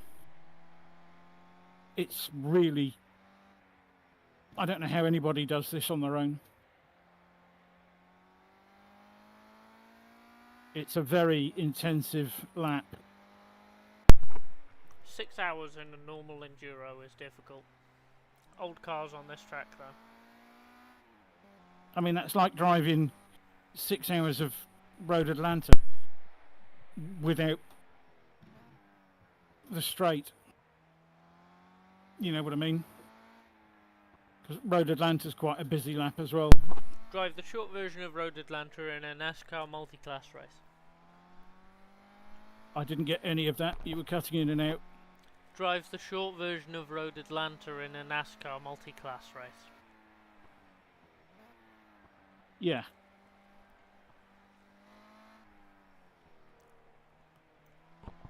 But this is a very focus intensive lap, and to do 6 hours of it on your own, kind of superhuman.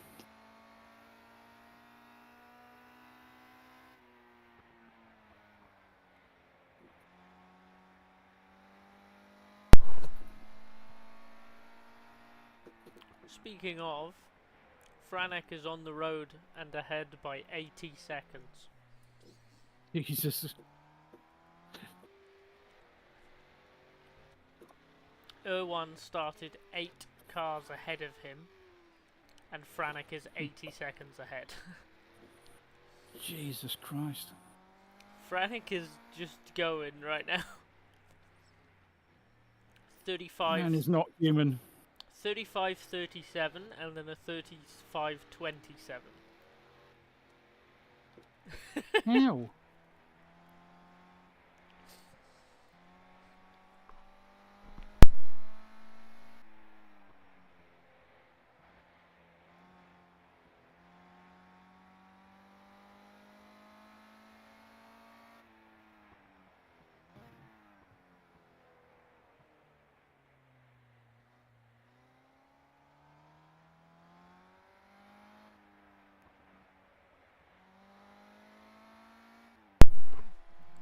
We are provisionally second. 4 minutes and change behind the Australians. 90 seconds ahead of Beaufield. Excellent. I mean, not the 4 minutes and change behind, but that's not excellent. But I don't expect to be able to keep up with either of them, so... Yeah, I think we need something to happen to them. Just like Steph. If Steph got to the end, we would not have kept up with him.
Ted Ho is out.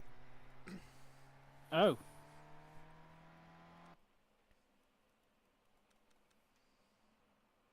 He'll be disappointed.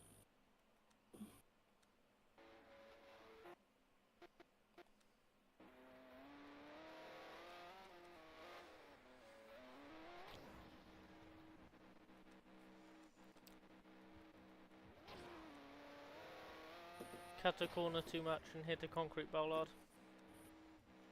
Tore the front corner off. Everybody was warned. Cut corners at your own risk. So that's retirement number 4. Ricardo is 80 seconds behind you, by the way. 8-0. Nice. And Franek is now leading by over 100 seconds on the road. Machine.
Right.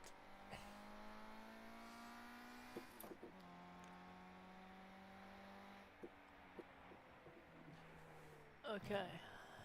Yeah, C's second half of the lap. So, we getting ready.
30 seconds to Ricardo.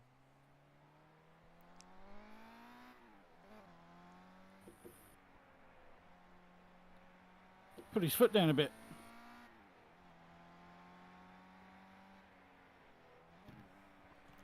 I think he's taken his time after the last error.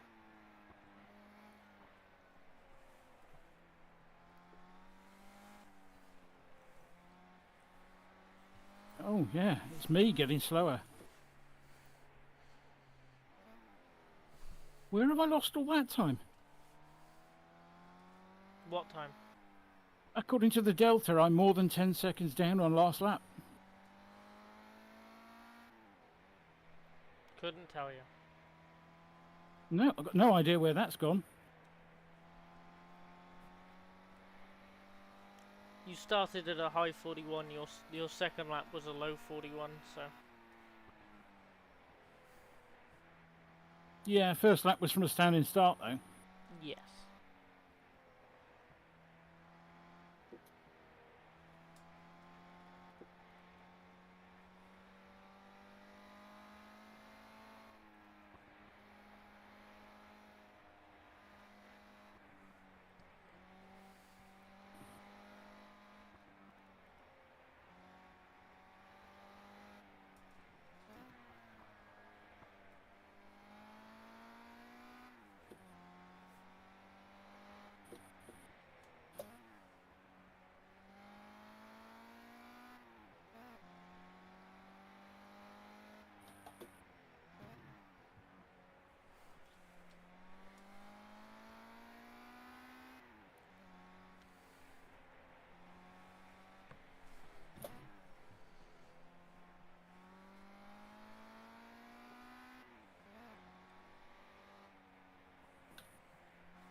"20 seconds behind you."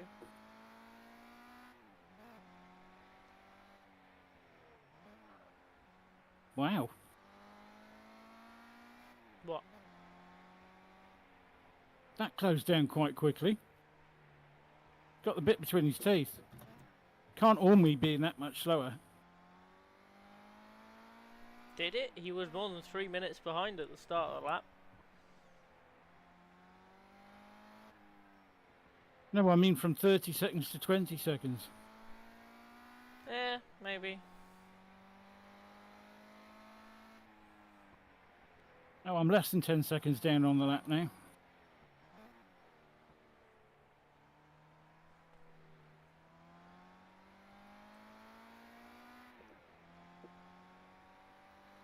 "15.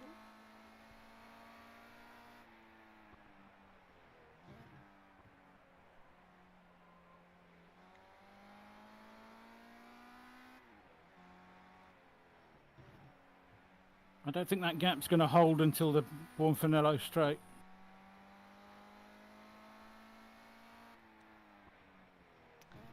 No, Not unless he has an off. it will not.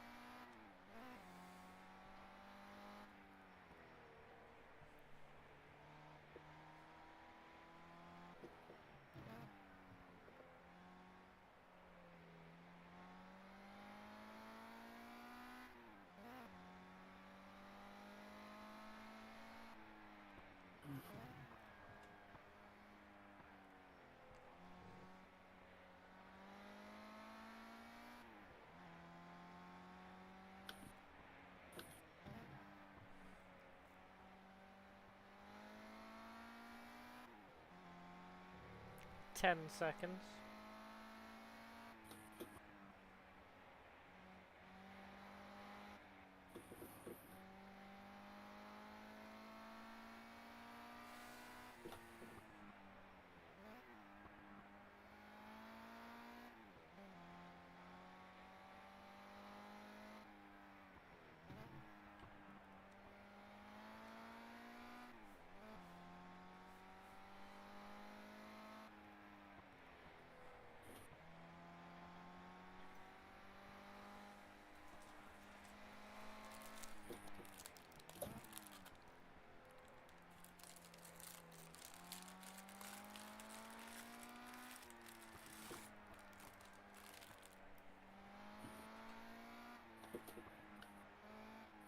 5 seconds.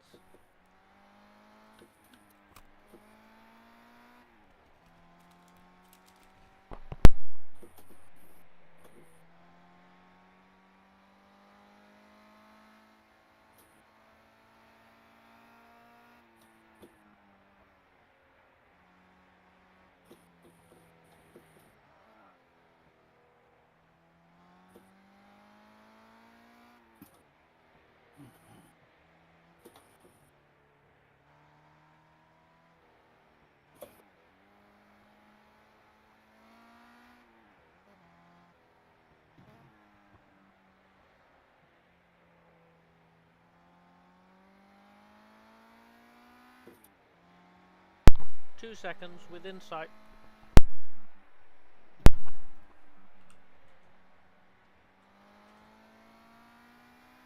Within sight behind you, 2 seconds. Just clock the wall there.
Left. Ooh, yeah, now right.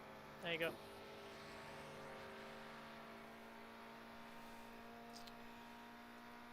Okay.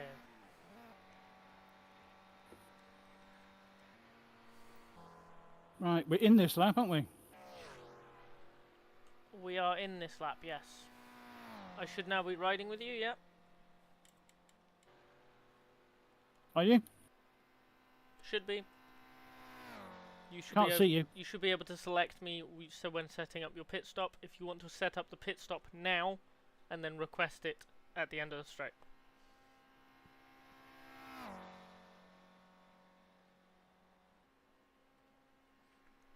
Repair all?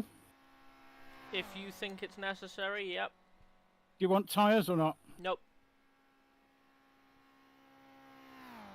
I could do a 24-hour race on one set of tyres, it's fine.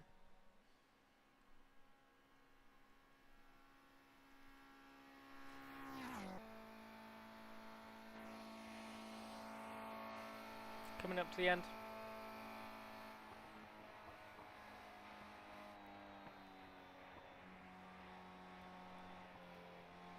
Coming up to the squiggle, actually. Yeah. Matters pitted and stayed in. Okay.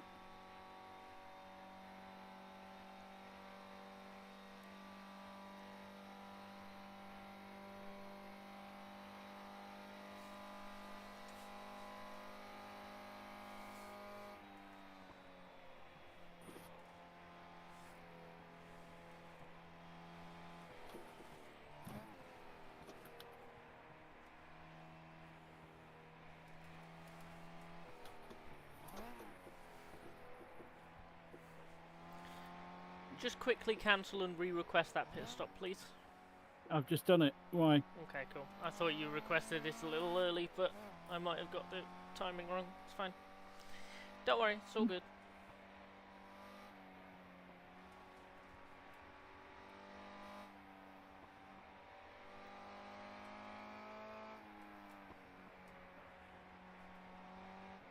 I did it anyway. You can see more numbers than I can.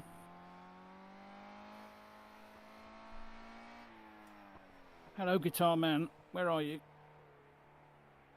There you are. I can see what you mean now. That's really funny.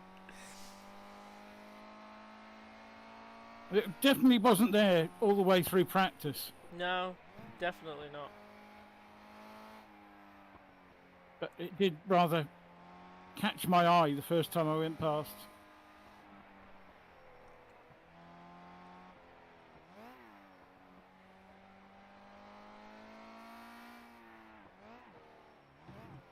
Crew ready?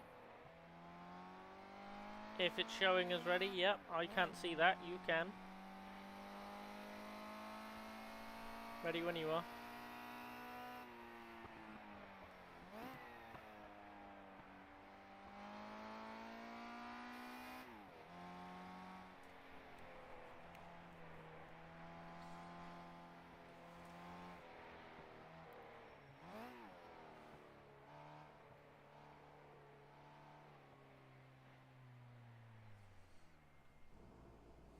In neutral. Okay. So in neutral, 2 minutes, 10, 17 seconds on the pit stop. Provisionally P3, you are 5 minutes on the road ahead of Chaz. Nice. Great job. Cool, cool. And Chaz started ahead of us, so that's more than a 5-minute lead. Phantasmagorical. You're into damage repair. Damage was 136 seconds. Okay, so that's most of the pit stop then. Yeah, we can afford to give you the damage repair given the gap we've got behind. Yeah, I think keeping the car nice and predictable is more important, because we're not going to catch the Australians ahead, and a more than 5 minute gap behind is good. Who is that? Paul. Starsovs. Yeah. Yeah, and you were holding gap to that car, which is a 2-litre car. Oh, looks like he's taking tyres. Mm-hmm. Yep, right side 60 up. seconds. Yep.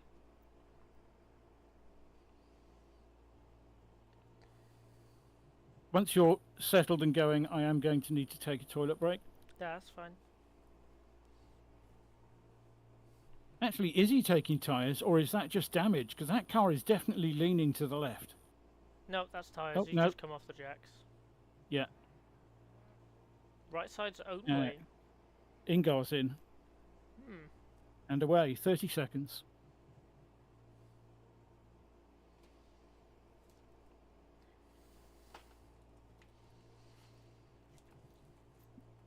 $20.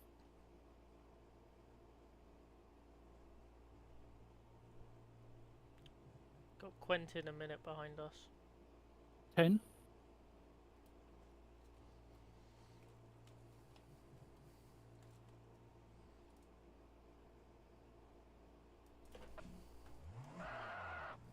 Okay, I'm good.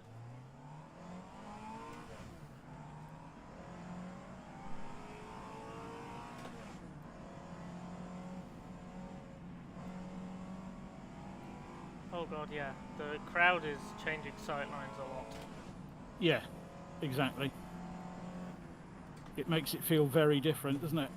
Makes you feel a lot more claustrophobic.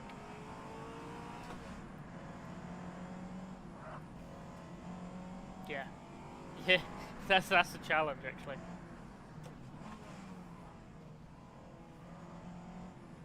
You wait till you come around this corner, they're on the road. Hello.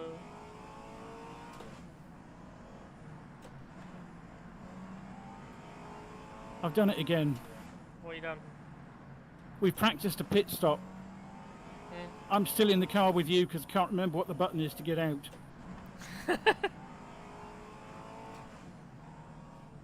I did exactly the same thing last year.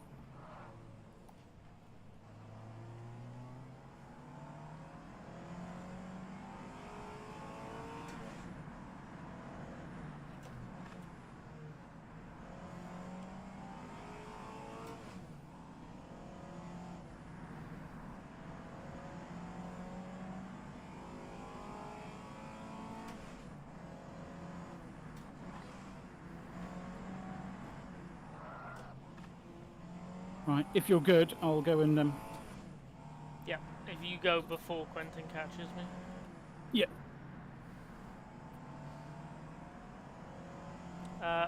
I don't know if one of the people watching is Krabby. If it is, Seawolf was in this race, which I didn't realise.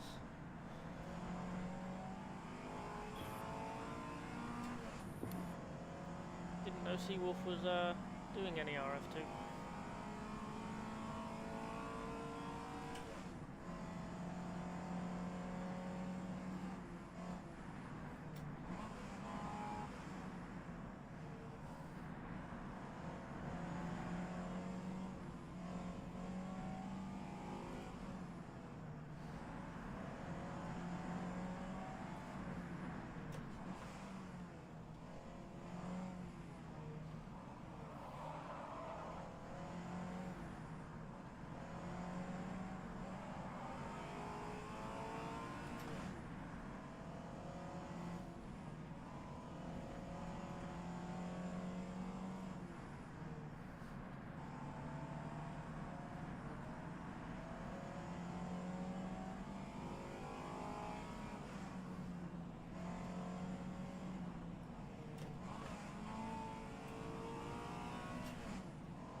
Right, so I'm in for 3 laps, and then Dad's in for 3, or should be 3 laps to the end. We're assuming we're getting lapped once by probably Franek if it carries on. If Franek doesn't make it to the end, we might not get lapped. But we'll see.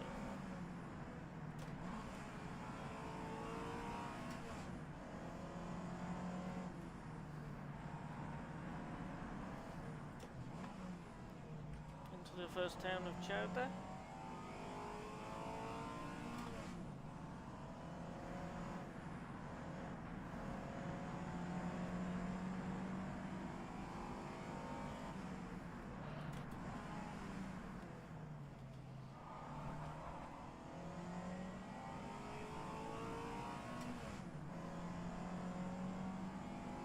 Quentin is 30 seconds behind. Martinos isn't really pulling away, so I'm happy.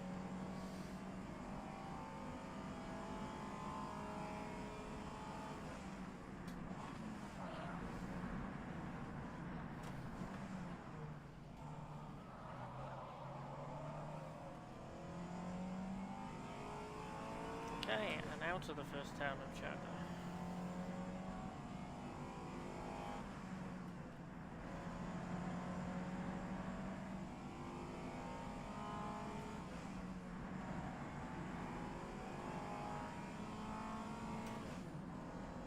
Squiggle and a junction coming up as well.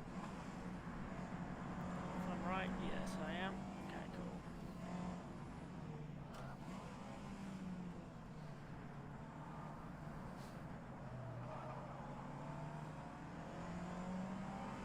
Oh, I need to sneeze. Oh no.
Martinos is now starting to pull away a little bit.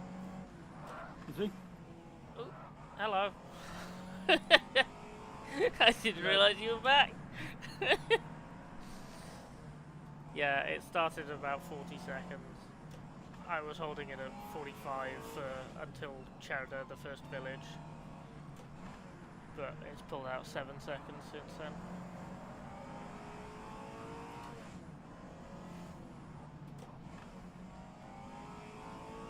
And Quentin's 14 behind me as well.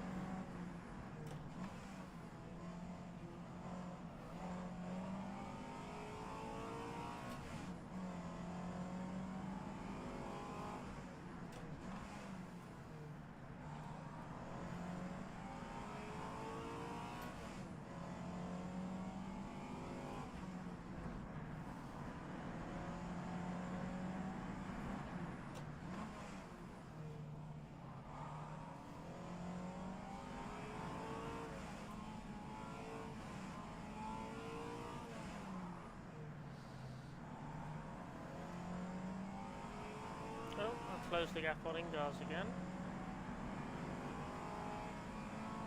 You had an off. No idea.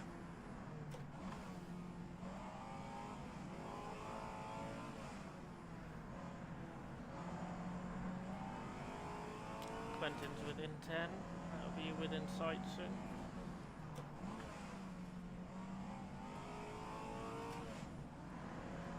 Yeah, the suicidal picnic couple are now in a lot more places with the race day scenery. I've never managed to find them. I've heard about them, but I've never managed to pinpoint who they are. Chris is out. Oh. That's a shame. Oh no. Ooh, ooh, ooh. Thank you, car.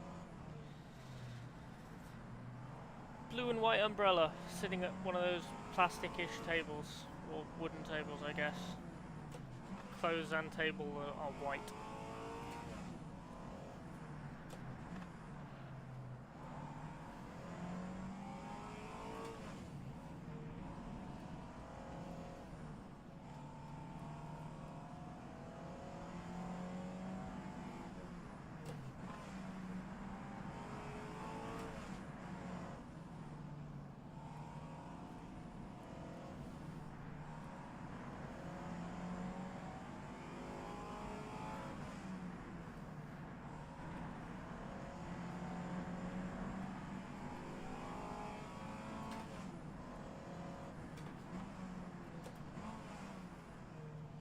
Well, according to the guide, I have to Oh, remember Quentin's to... behind me. Spot me better next time, please. Sorry, I can't really spot. Oh, I'm in because the you're car stuck with you. in. Yeah. Sorry, no, that's fine. I'm just trying to look up how to get out, and I've apparently got to press the passenger select again to get the no longer riding with. Yes. I can't. I have no buttons. Well, you should have assigned it when you No, I have no option to do that. It's a selectable option on the keyboard. Like assigning your pit in button. Right. I've misunderstood what they're saying. It always has been. For me, there you go. For me, it's the Y key. Right. I misunderstood what they were trying to say then.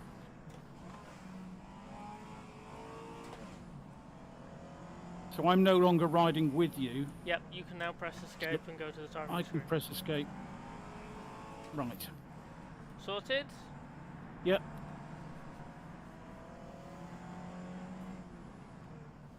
The guide made it sound like there should be an on-screen thing. When has there been an on-screen thing? And how many of these races have you done? I forget. But remember, I got in this situation last year and I ended up just staying in the car. Yeah, and I don't know why you keep getting into this situation. Probably because I read the same guide and get confused every year. In the same way. And this is the only point in the year I actually do this. Why is this your annual Lemmings moment? Yeah.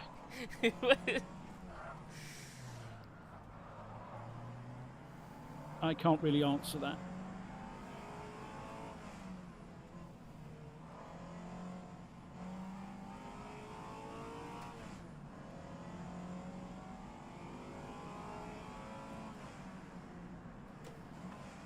So we are.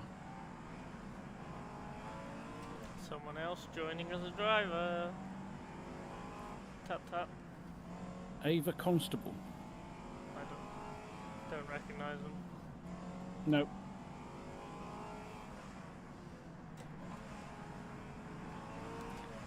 Fun little trivia fact: the first retirement on the list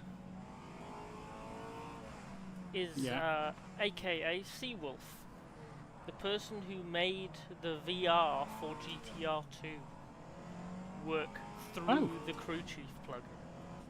I think. Or it might be Iron Wolf.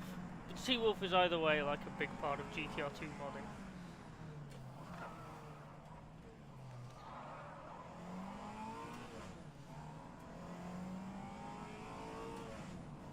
Yeah, it might be Iron Wolf actually, I might have got that mixed up with the VR.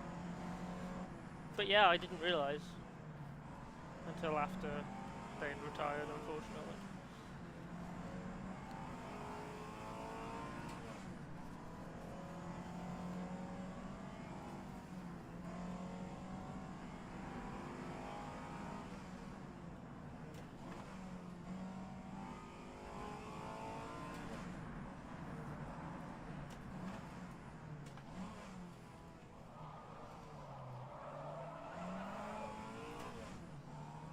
How you feeling?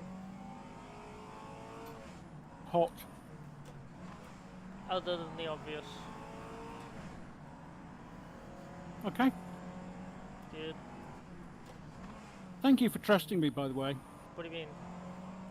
Not just with the first stint, but with 2 stints.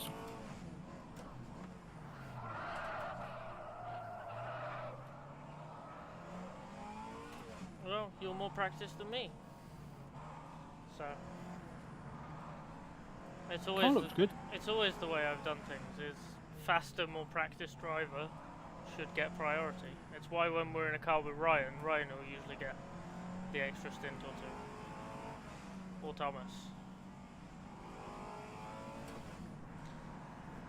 Wow, I'm seeing the circuit for the first time from cameras that I've not seen before. Yeah, the new offboards. That is a great shot.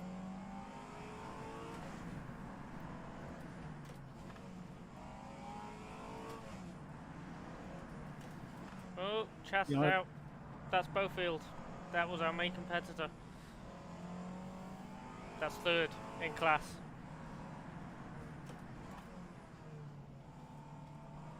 Oh dear.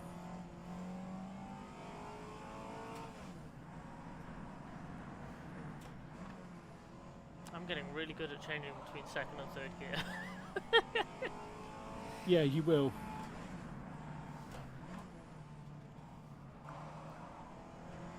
God, I hope the drive to the competition tomorrow is all in 2nd and 3rd, because then I'll be really good at it.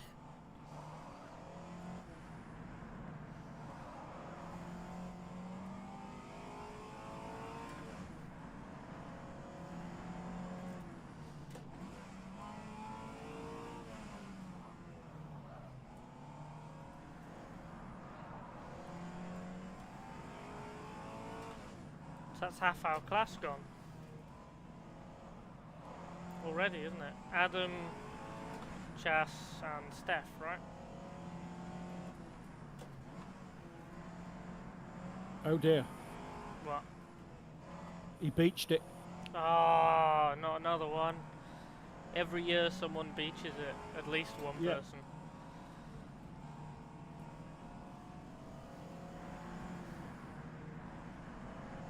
That is such a shame, actually. That's got to be the worst way to go out. Yeah. Yeah, that must be horrible. You haven't really damaged the car, you're just stuck.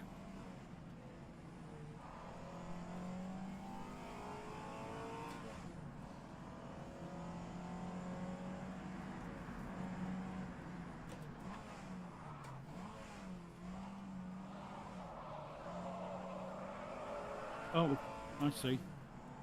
What? You cut a corner. Hmm. Cut a corner, fell off the mountain, and then beached it trying to get back on. Ah. Yeah, some of the Oh, it's not the geometry. mountain. Some of the geometry trying to get back on can be really, really difficult. No. Fuel lights on. You know the corner with Mr. Guitarman? Yeah. 2 corners before that. He fell off the side. Oh, right at the end of the lap. Yep.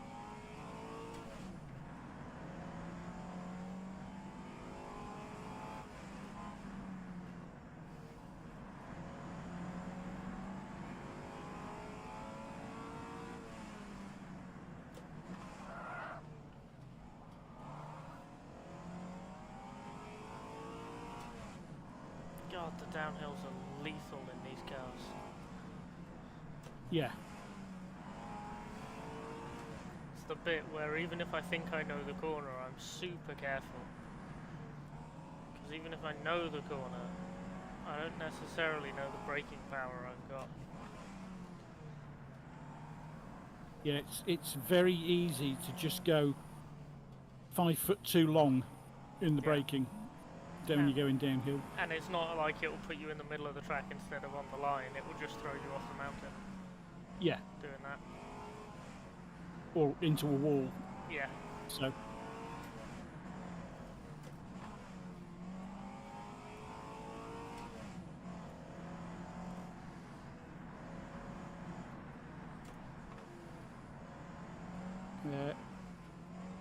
Did we know that Chris was out?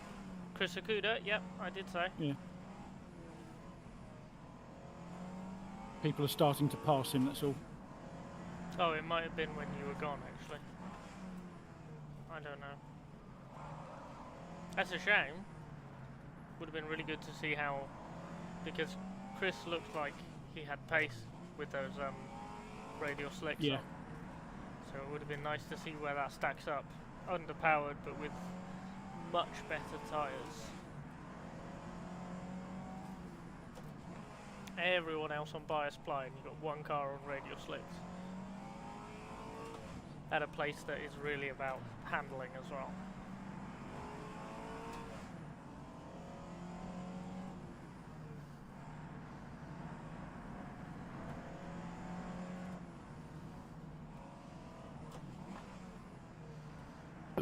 Excuse me. Nice. Sorry.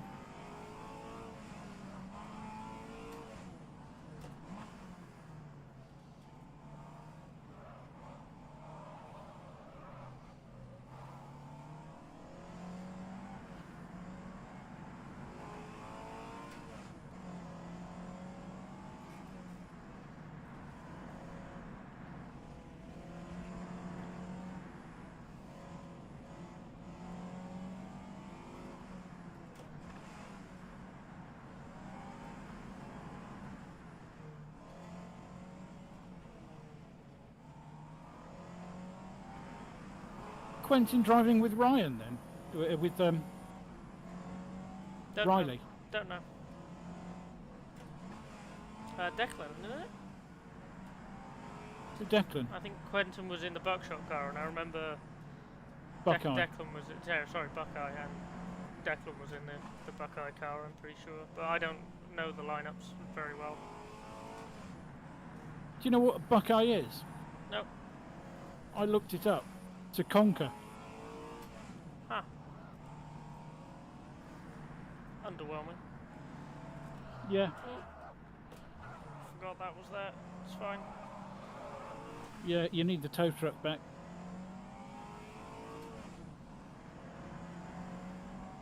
I've overshot that corner and had to restart the car so many times in practice.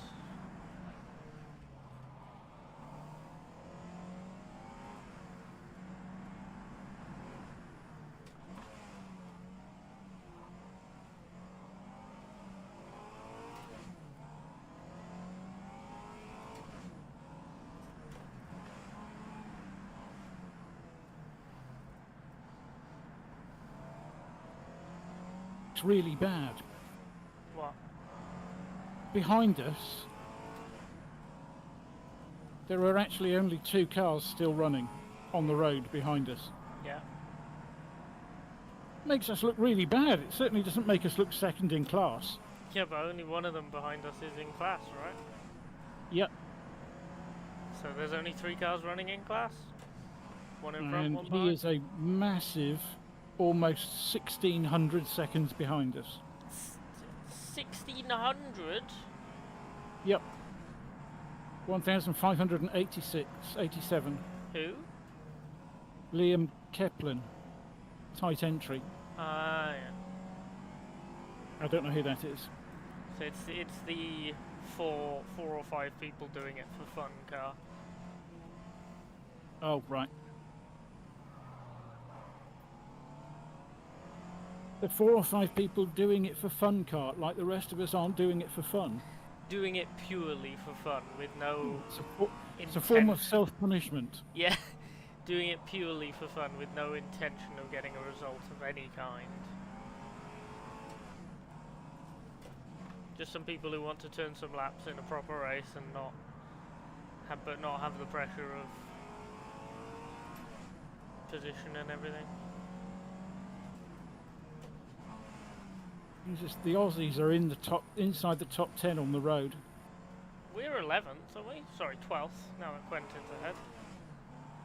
13th. No, 13th. Okay. Oh yeah, because Ingar's got ahead during pit stops.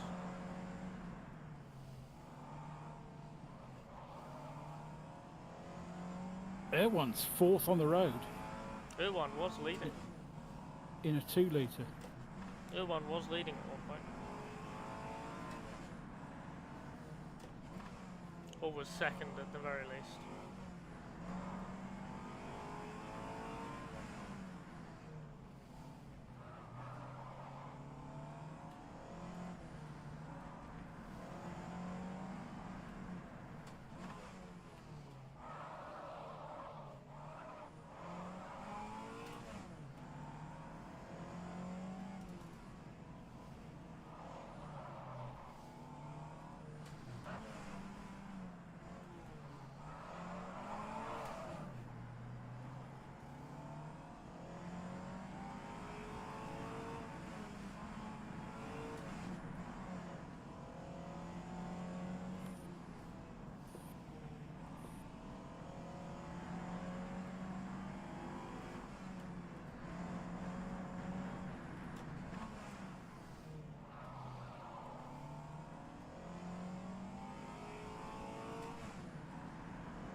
Not even at the end of my first lap. Oh my god.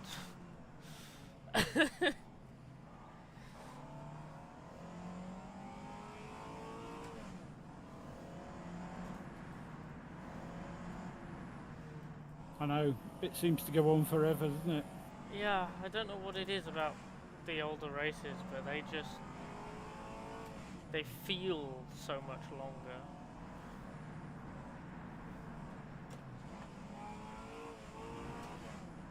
Even though 6 hours for us is kind of peanuts as a duo, isn't it?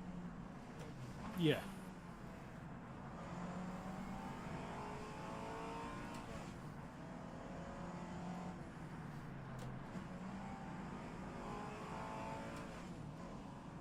Yeah, it's certainly not one of the bigger events we do, is it? No, I mean, Or we've done used to do. 8, 10 and 12 solo, double, so 6 hours was usually the shortest of the races that we'd be sharing.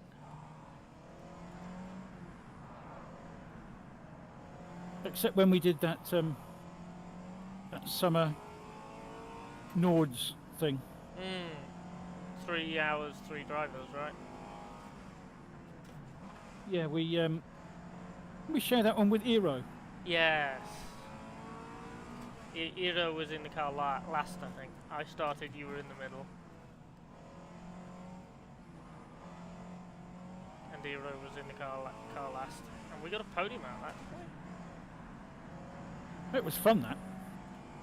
Oh yeah, I think that's the best I've ever been at the Nürburgring. That first stint.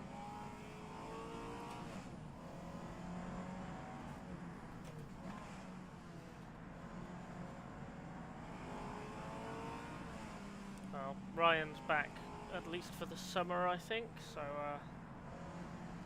next NEC race that I can do, because there was one today, but Ryan can do the early morning one because American, and I'm doing this, so no NEC this weekend, but next one I'll be doing with Ryan in the TCR car. Should be fun. Yeah, it'll be very good. And apparently he's enjoying the TCR car as well, which is good. It's always nice. Well, it's always good when you enjoy driving the car you want to race. Yeah, I mean, I really want to drive it because I do miss front-wheel drive, so having something to do front-wheel drive semi-regularly is good.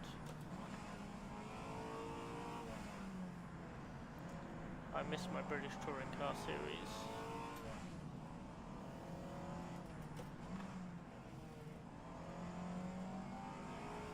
Just as I was getting good at it as well, and it ended.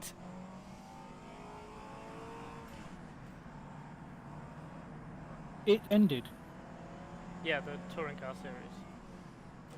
Oh, okay. It's not coming back. So they didn't. Oh, that's a shame. Yeah, it's just cost of like renting a server for it. The guy who runs it is disabled and unemployed, so it's just too much money. I hear that. But yeah, real shame. And it was on GTR2 as well. GTR2 being used for a league in 2025. Unbelievable, really. And it was really good.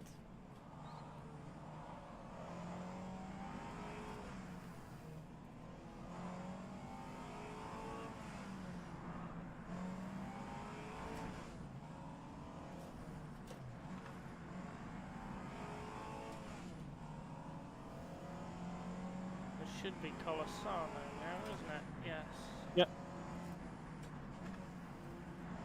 Really easy to outbrake yourself on this corner as well.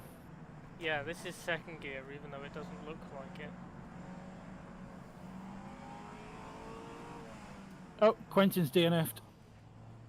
Oh, I've just passed them. Yep. That's a shame.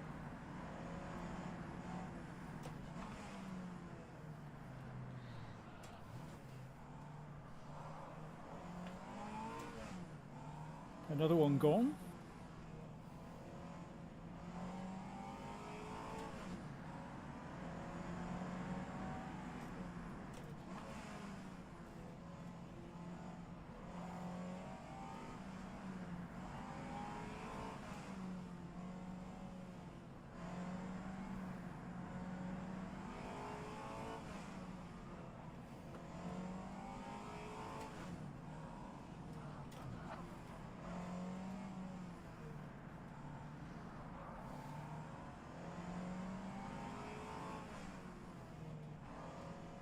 Oh, that was a big hit.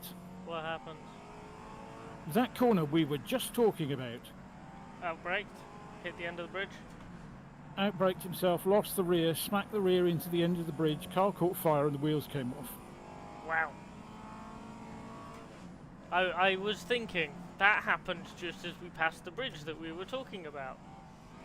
That would be a little bit eerie if someone had just smacked the bridge 30 seconds earlier and we talk about it not knowing. Yeah. The corner we were just talking about.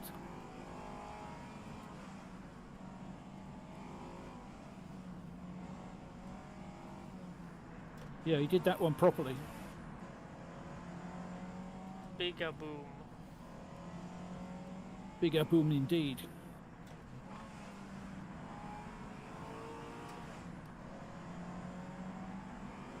So we've now lost a third of the field. Normal going for Targa, to be honest. It was half the field last year. More than, I think. Ranex on lap 6. Well, 5, because take one off, because it automatically Oh, counted yes. an extra Yeah. one. Yeah. I was thinking, Jesus, how's he on lap 6 and we're on lap 4? Yeah, no, it's not lapped us yet. Yeah. Although David Dezen is not that far behind you, 20 seconds. Yep. No idea who they are or what they're like. Gradually Next catching. Velo- Yeah, they've been gradually catching.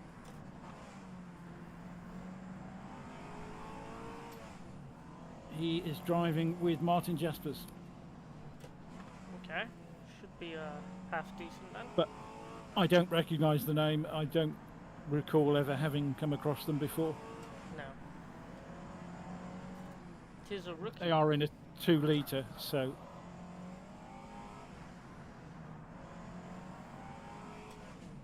Yeah, I mean the number 4 and the Aussie car, which I think is number 6, are the only ones we should be concerned with now.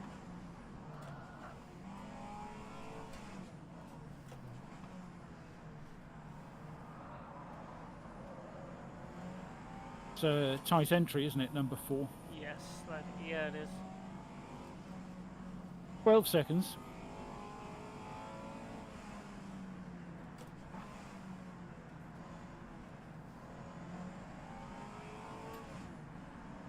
Well, that was weird. What? The camera angle then, as you came round the corner, it was low, directly from the front of the car, and it looked a bit like a Lotus Elise. Considering this started as a Houston, that's pretty impressive. Pretty impressive. It doesn't look like a Houston, Yeah. let alone that it looks like anything recognisable. Right, he's 1 corner behind you, 7 seconds.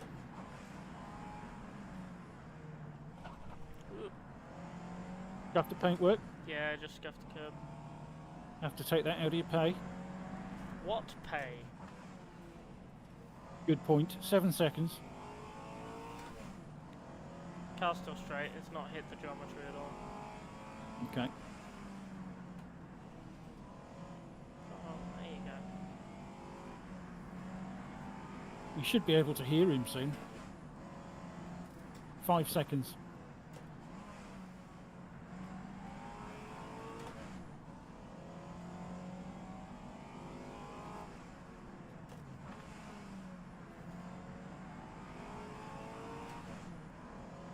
Four seconds.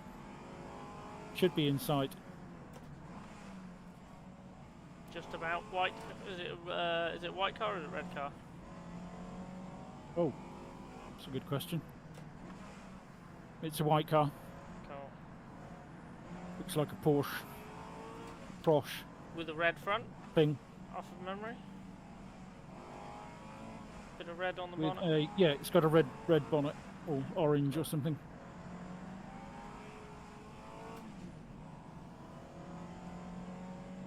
A second. Yep, right on me.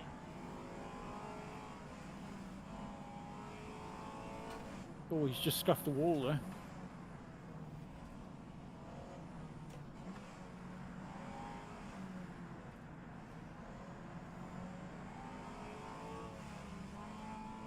Not close enough. Oh, He's a lot closer than you think he is. he is? Yeah. It doesn't look that far. Okay. Maybe two, maybe 3 cars length.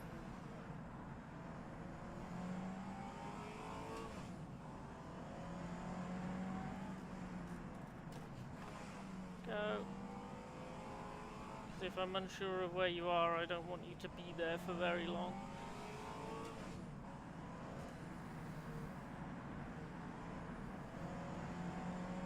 So we are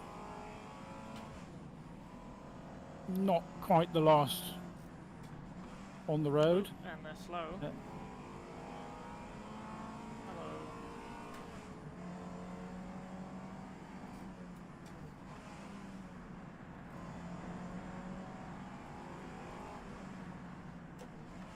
That's a bit hot. Liam is the last car on the road, 500 seconds behind you. Copy.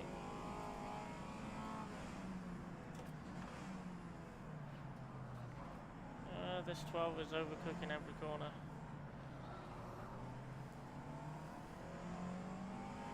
Braver than I am, I don't cut that corner. Yeah.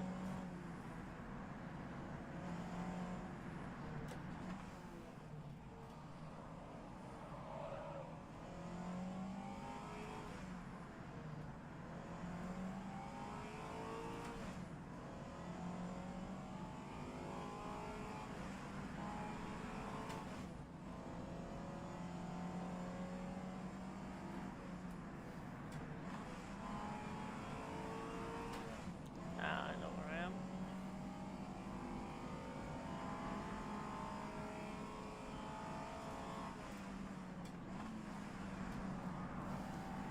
I'd be kind of worried if you didn't recognise that. It does take me a second, because it's again one of those places that looks very different. Because on the old version the road markings change, and the clonk onto the bit that changes road markings is quite a severe... It's very noticeable. Yeah. Franic's about a third of a lap behind us. So yes, should definitely lap us.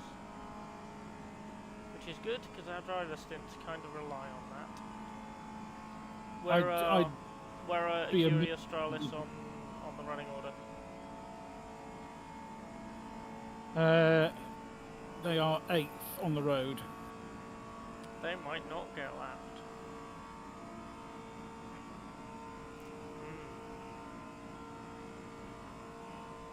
I mean, if for any reason we don't get lapped, the car can do 4 laps on a tank. Yeah, it's making sure that you're willing to do that though. Because you were the one who's going to be in the car. Yeah? But I don't see that being a viable event. What, them getting lapped and us not? Well, sorry, the other way around. No, us not getting lapped. Yeah, I think we are definitely getting lapped. I don't know if they're getting lapped or not.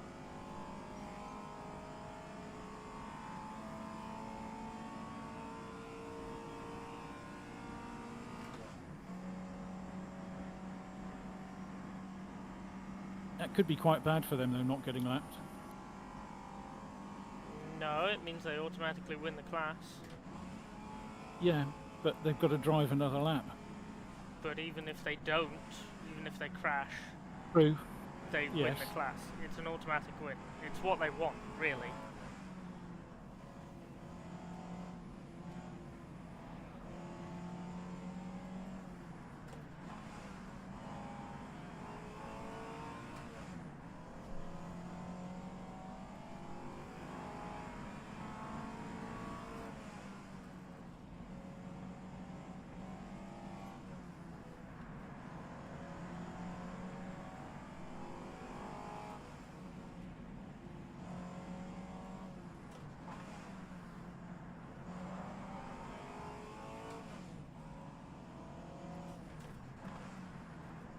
Guitar man. Guitar me a man. Difficult to not see him now, isn't it? It is, yeah. Because I'm looking there. I never noticed before, but because I'm looking at the Apex now, I'm looking for his mic stand. It's like, ah, Guitar Man.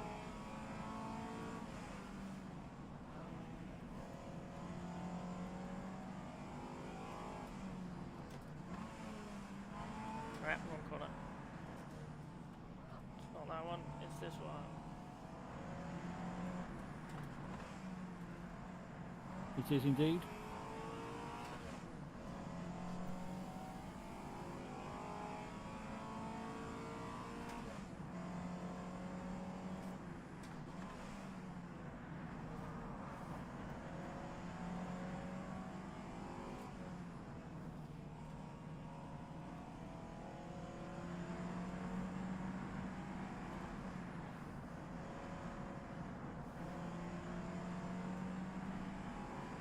So you've done a lap. Only two And more to go. the person who just passed you is in the pit, so you've just passed him back. Oh joy. We'll deal with that first, I guess.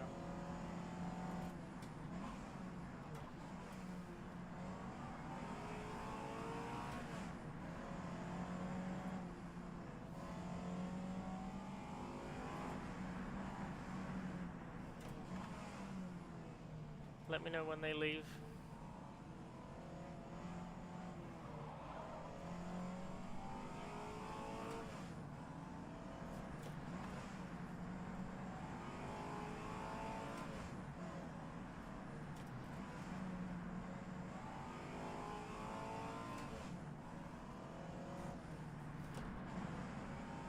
Appears they're taking tyres as well.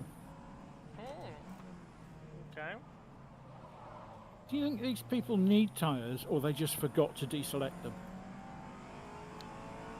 I think it's either the second one, or they're just so conditioned into we might as well take new tyres. Because it's like an advantage in their brain. Whereas I genuinely can't tell the difference with these cars, and like that smaller difference in wear. So I would much rather take the free time, because it makes no difference to my driving. And I mean, I'm still on 97 all round. Yeah.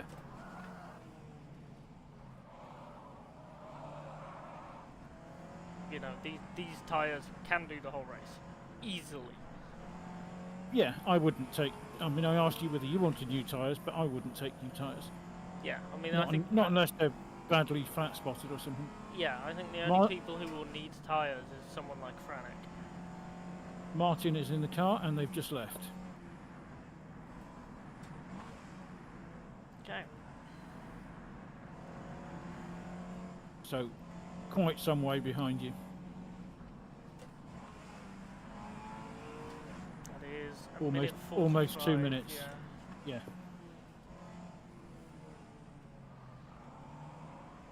And Ingars is 2 minutes ahead, so Ingars is definitely the quicker driver of the two. But if they're doing them, if they're going to change back, then that's their slower driver doing more laps. If they're not going to change back, then Ingars is doing 6 laps in one go. Not impossible, but unlikely. Yeah.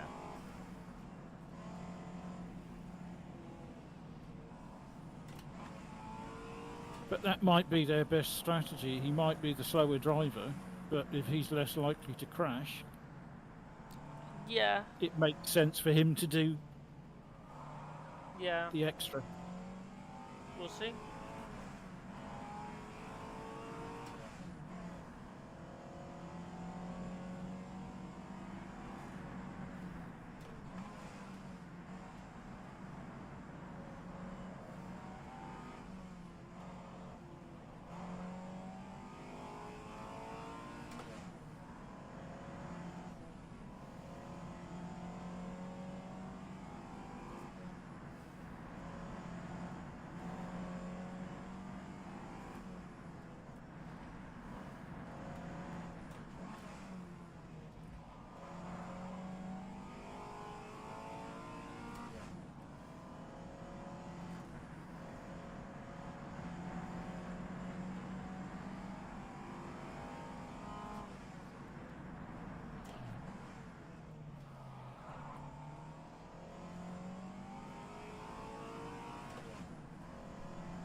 Such a great camera angle, that.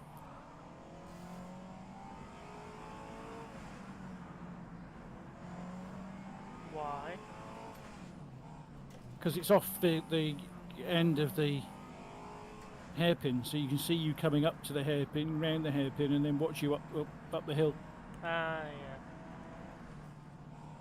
I do like camera angles like that. Like they have one like that at Long Beach for the hairpin. It's perched on the outside wall.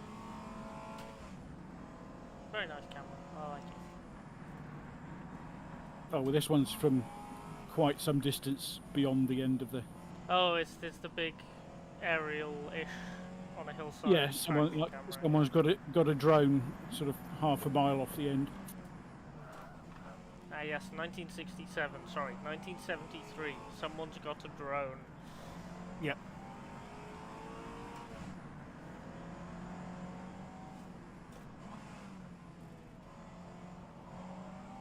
Think of it like this then. They've strapped a camera to a helium balloon and tethered it to the ground.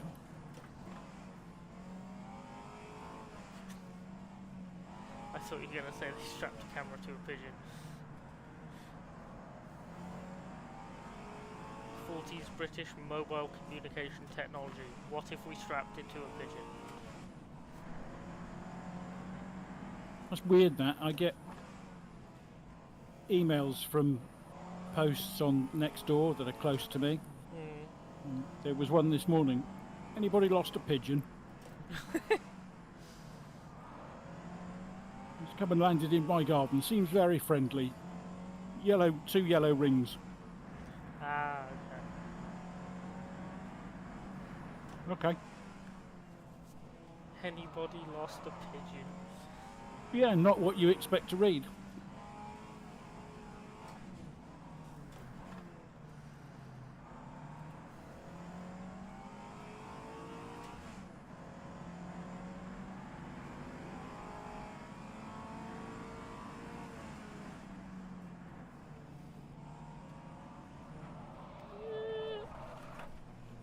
Oh, that was close. It was one of those corners I couldn't decide if it was goading me into going faster as a trap or if it was like a third gear sweeper. That corner caught me out every time for at least the first 5 laps. And I've only done 5 laps practice, so...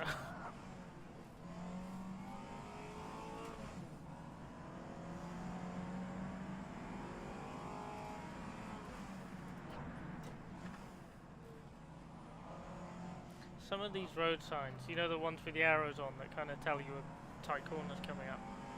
Yeah. Some of them are like next to a bush and silhouetted because of the lighting, so you end up with this horrible point where it's just a shape and you've got to recognise that that's one of those road signs. Right.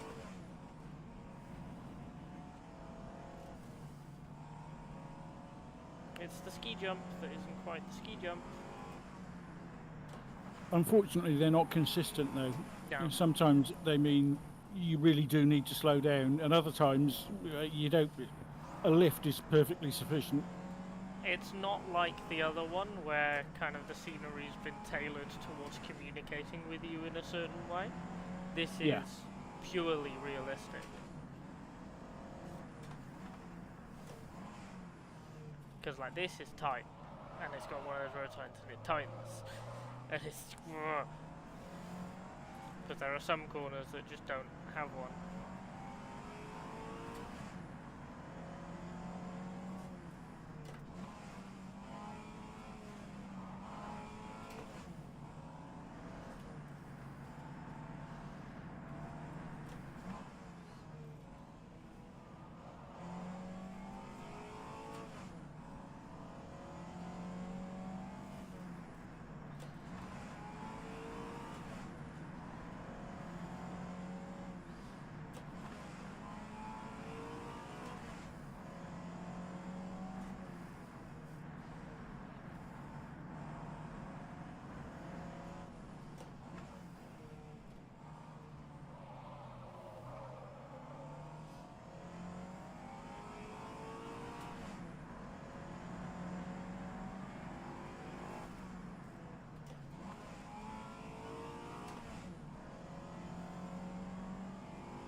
Chat box.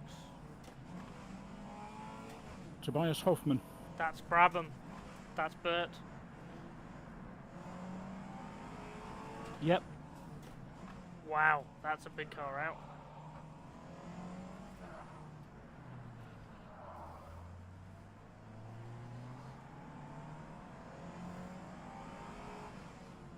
Very big car out.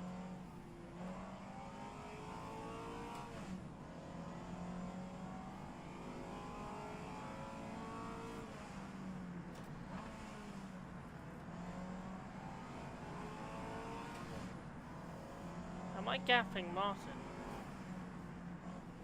No, he's catching you slowly. Well, it's a minute 50. Oh, in that case, he's just slowed down because I looked a minute ago and it was 90 seconds. Okay, so Oh dear!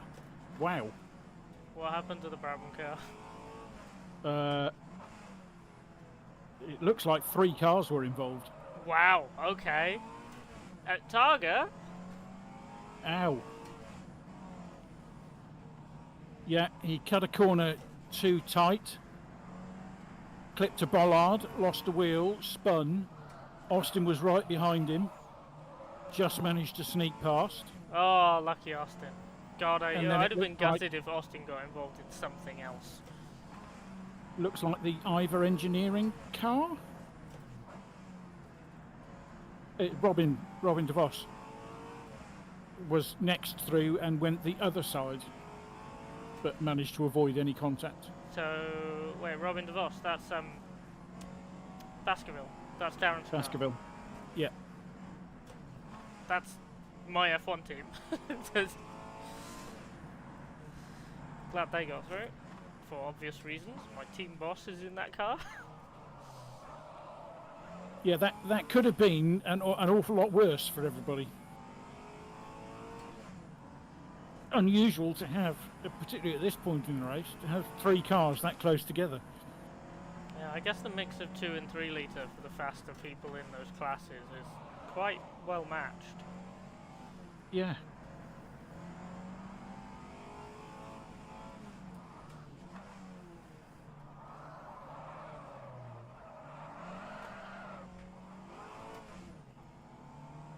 Getting a bit tail happy there.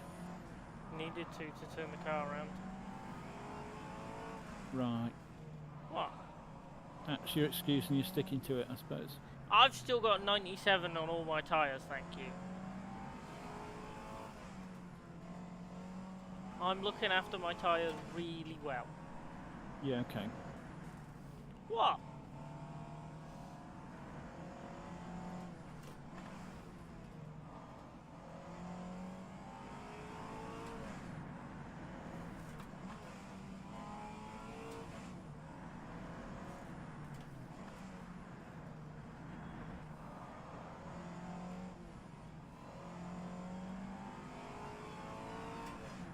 Yeah, I don't know who did the cameras, but the off-track cameras are...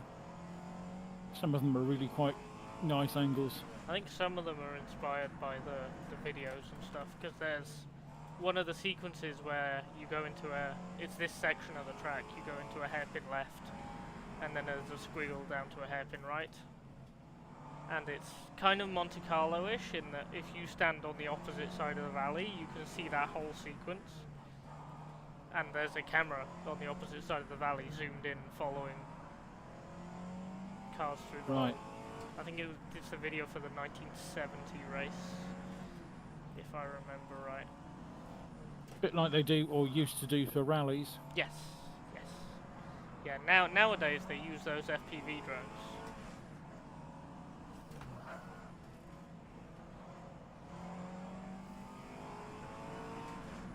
That sometimes scare the bejesus out of you. Yeah. You come round a corner and there's a drone just hovering 7 feet in the air. Thank you, Dirt Rally. Sorry, Middle Dirt, of the track. Dirt 4? Was that a Dirt 4 thing? I can't remember which one, but the first time it happened, it scared the bejesus out of me.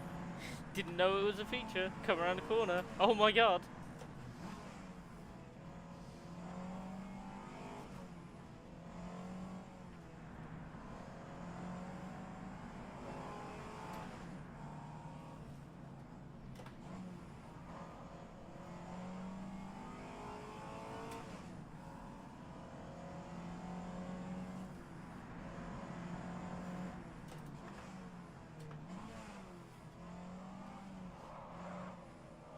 Oh, we're at that camera now. Hairpin right, hairpin left.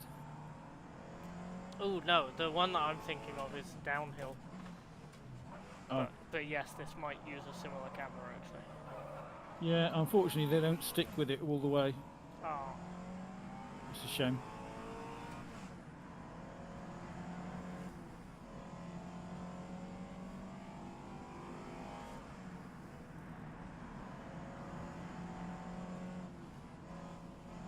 So the Aussies are now 7th on the road. Ooh, halfway. Nice. Yeah, we need something to happen to them. Right, dodgy junction. There it is.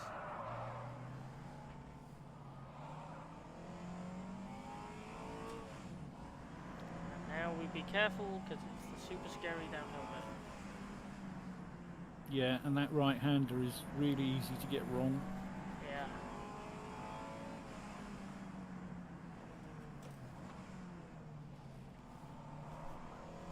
Yeah, because it's the first one, so if you haven't like reprogrammed your brain, Yeah.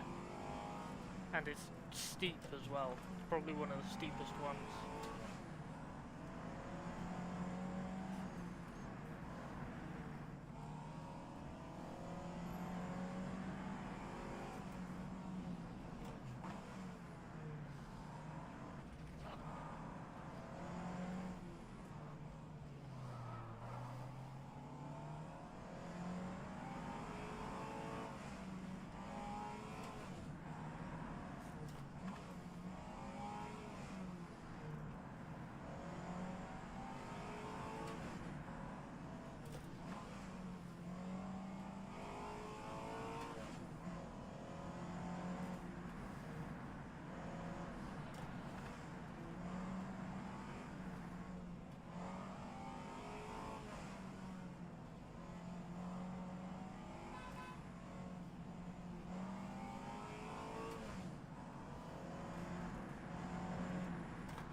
I love changing between second and third gear.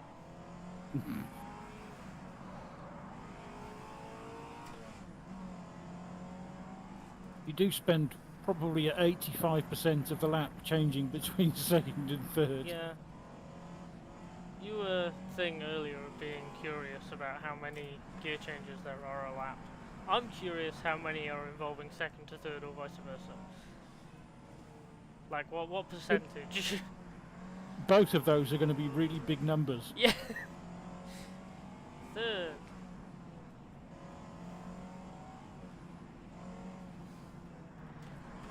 Second. Third.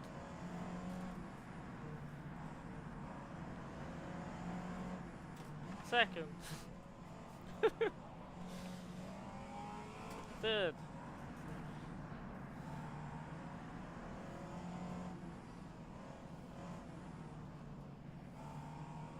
Hairpin coming. Second. First! Oh my god! Yeah, it's this sequence is the one that has like a camera angle opposite and high. I really like it, honestly, on the old footage. Third. Fourth! Third. Second.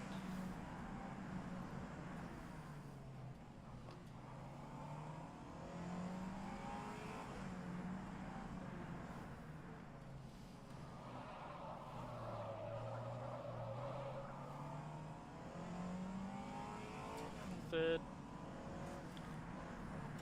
Second.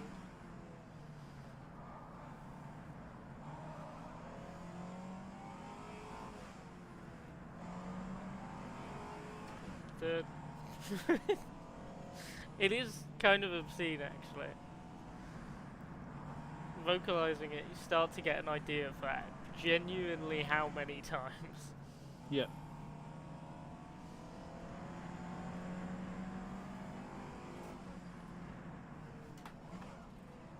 It's not enough to put a hole in your hand, but it's a lot. No, well, that's why on the more gentle shifts, which is usually third to second, one where I'm pulling it towards me, I hook it with my fingers instead of using my palm. Means you're not stressing the same bit of your hand for every single gear change. Yeah.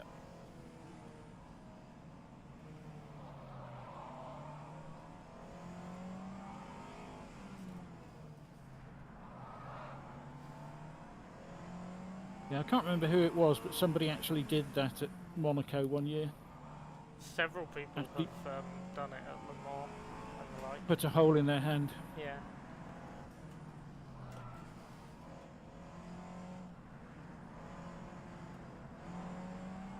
Yeah, a lot of people have done it. I mean, even in paddle shift era, there was, I think it was a KCMG Porsche that Nick Tandy was a co-driver of. I think Lawrence Van Tor, it was, who got hit by a quad bike in the paddock in the middle of the race and wasn't fit to drive anymore and left 2 cars in the Spa 24 with like 18 hours left. So these 2 drivers, one of them was Nick Tandy, and he said that he'd almost got a blister to the bone because of how much driving he'd done, even though it was a GT3, because it was wet for a lot of the race. So even in the modern era, there's some similar-ish stories.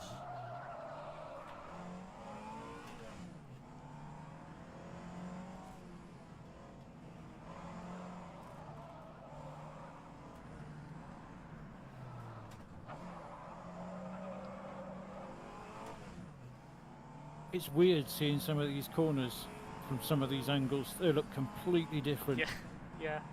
Look at how they look from the windscreen. I'm gapping Martin, aren't I? I'm not just like keeping him at the same distance, but getting away. Right? Yeah, you are. Yeah. About 140 seconds, so yeah, you've made 20 seconds or so. 2 minutes 15 apparently on my HUD.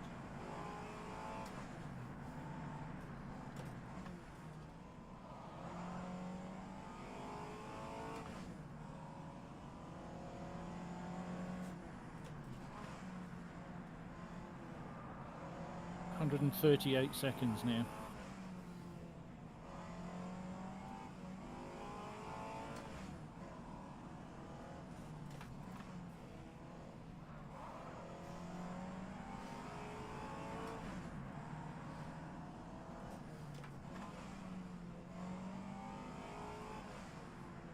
I reckon a mistake was made that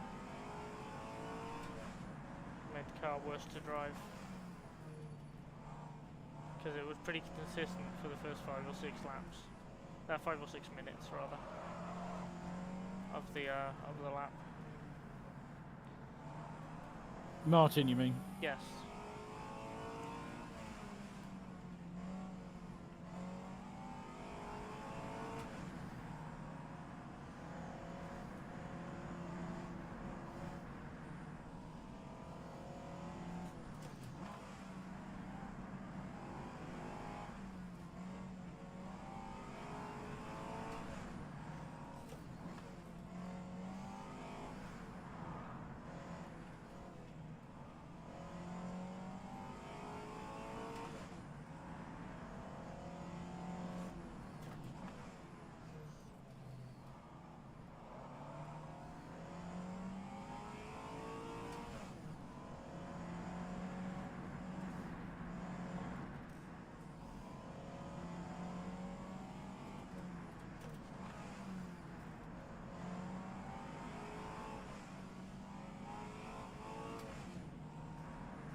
can't see how far ahead Ingars is.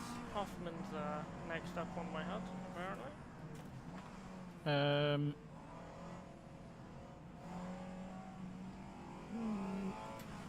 225 seconds. Yeah, Ingars is A lot. Ingars is quick and is getting away.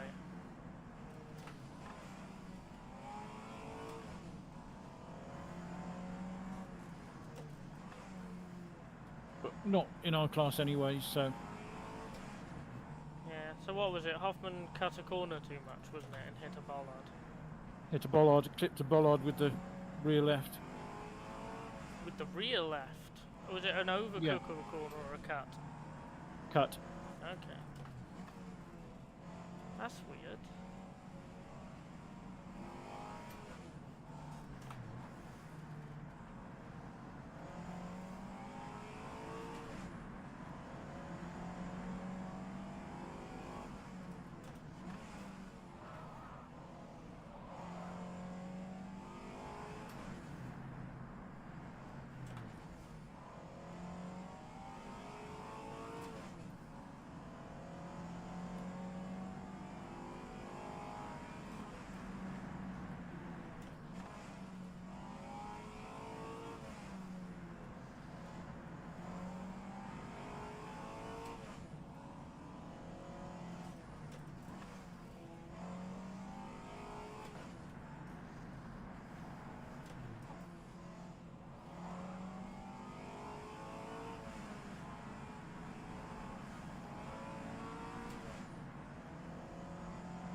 Am I dreaming, or is there a hairpin soon?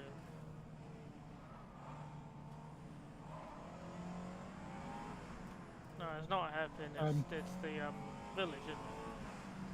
Yeah, it's dropped down to Colasano you're at now, is it? I think so. That was the corner that took out Tobias Hoffman, that left. With the bollards on the inside, the black and white ones. Yeah. Makes sense. Just cut it just a little bit too much and caught the rear.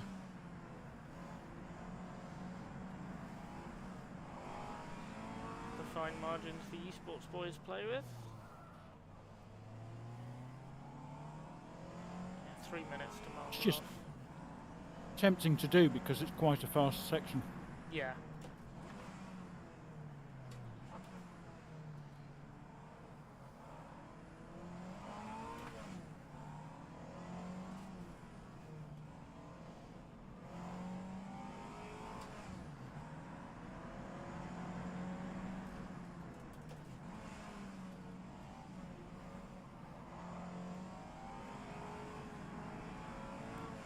I also notice you've learnt the town names.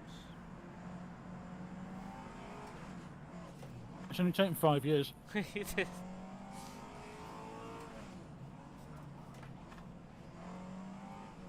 Yeah, but how many I don't- tracks have you been driving for how many years and you still don't know the corner names? Oh yeah, there is that. There is that. You've been driving some of those tracks since the 90s and you still don't know what the corner names are. Yeah. God, that sounds really bad, doesn't it? What's the fast corner at Thruxton called? You know, the one that commentators always talk about. Right-hander, halfway through the lap. Bomb hole. Thruxton? No, Bombhold is at Snetterton. It's the wrong track. Really? It's called Church. There's a bomb hole at Snetterton? Yeah, after the back straight. Yeah, under the bridge, left-hander, and then the next right-hander's a bomb hole. Oh, okay. There's not a bomb hole at Thruxton. See, the thing is, I don't know the names, and I just kind of make my own. Yeah, but how long have you been watching racing? And Yeah. listening to commentators? Yeah. The problem is, once I've made a name for something, it's even harder for me to learn the real one. God, that sounds so bad. You've been driving some of these tracks since the 90s.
I do like though, you've been driving some of these tracks since the 90s. Like, imagine talking to, you know, the us that was playing Toka on PS1 and showing them what we're doing now.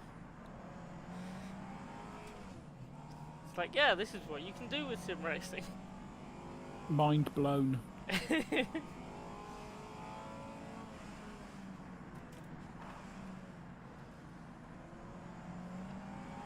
You can change drivers during the race? Yeah.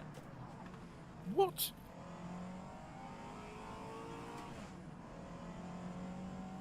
I mean, we used to do that by handing the controller to the other person, but... Yeah, like we did it One with of your- Martha one year. One of your Uncle Carsten's favourite things on Toka. Smashing Him the car and... up. Yeah, Uncle I Bob? can't remember. No, it wasn't. It was a friend, a bouncer friend of his. And we split the race into 3, and I was always last. And they'd do everything they could to smash the car up, and then press pause and hand me the controller, and I had to finish the race with that. That was Toka World Touring car, right? The not licensed one. With the purple and No, yellow that was Mondeo the and original one. stuff. Oh, okay.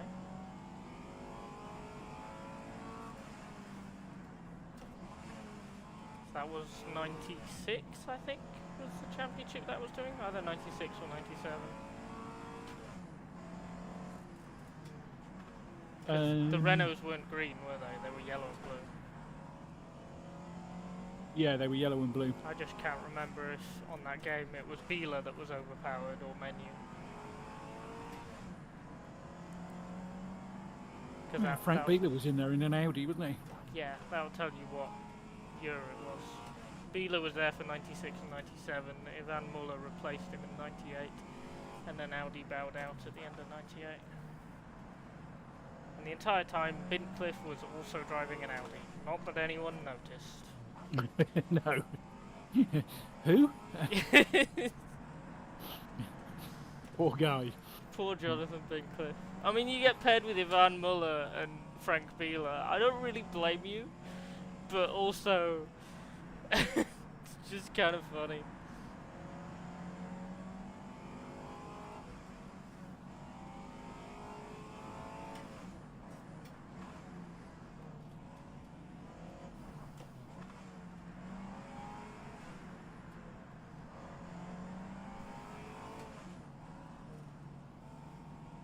This part of the track's quite annoying because there are some corners that are a bit too fast for second but too slow for third.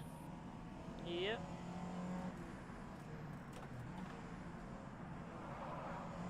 That's fine for me because I don't know them well enough to have maximised that yet. But this is one of them.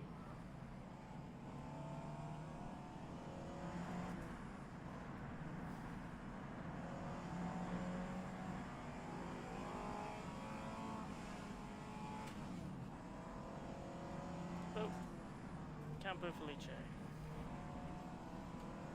Yep, gap to Martin's 2:45 now.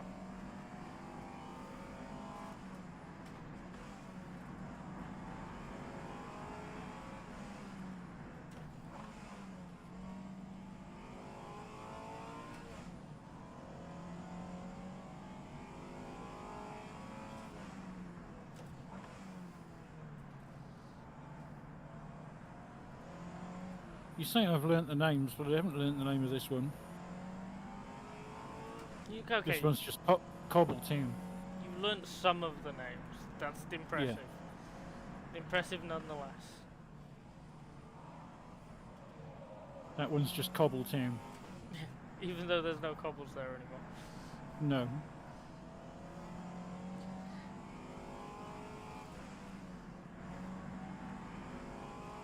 But then I guess it's no different from Oak Tree at VAR.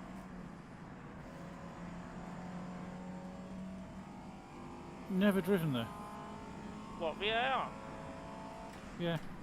Oh, that was not the gear I wanted. Good job I realised before I finished the change.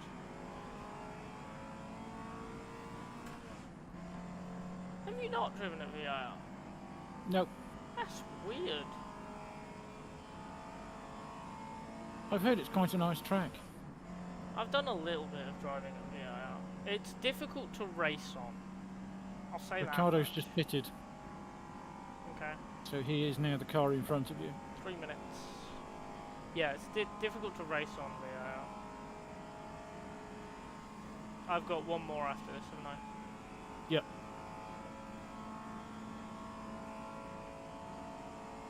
Should be able to tell just by looking at fuel. I think it's just above half, but check anyway.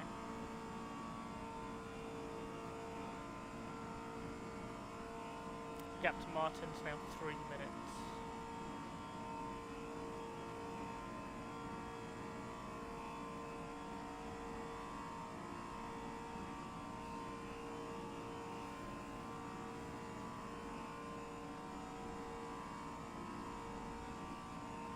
Yeah, it is just about half.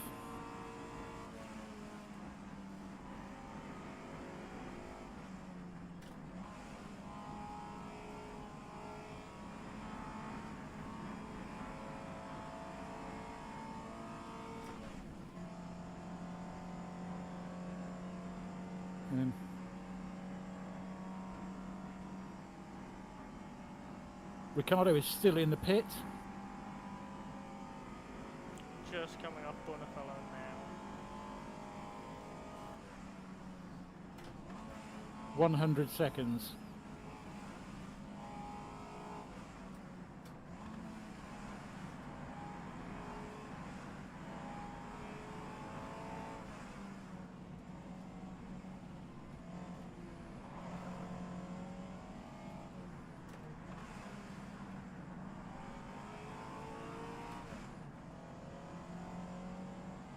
Still there? Still there. 74 seconds now. Okay.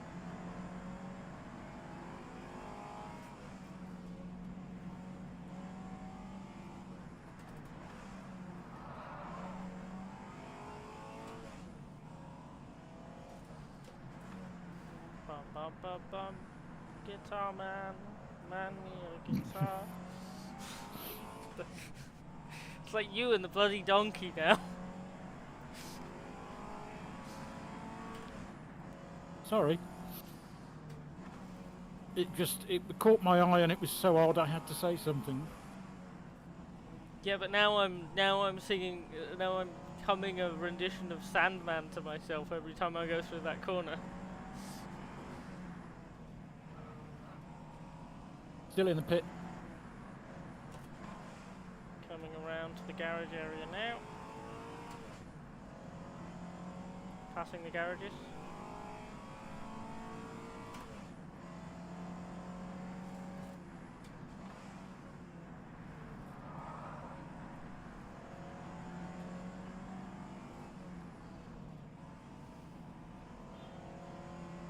Coming around the corner. Still in the pit. And across the line. There he is. What was that lap? Just out of interest. What was that lap? 43 flat. I'm pretty happy with that for a conservative race lap. I know it's nothing compared to yours, because yours are like 41.15, but... For only 5 laps of practice on a new version of the track, that is not bad at all. And... No, I won't say it. I won't say it. No. No, please don't. They are still in the pit. That's more repairs, isn't it? Got to be. Has to be. No way you're in that long for any other reason.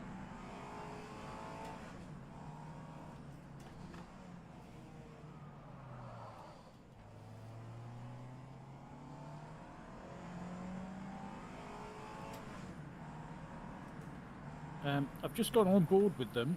Mm. Either the sound is broken or the car is not running. It's probably not running. No. They've probably turned it off so it doesn't overheat. Which means they're going to be there a long time.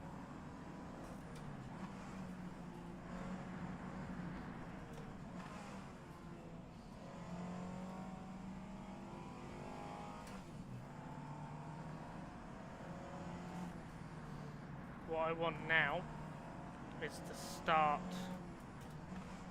kind of for you as well, forecasting where Frantic is, because you might get Frantic on your first lap.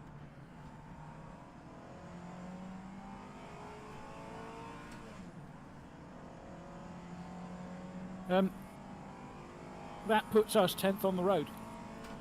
Nice.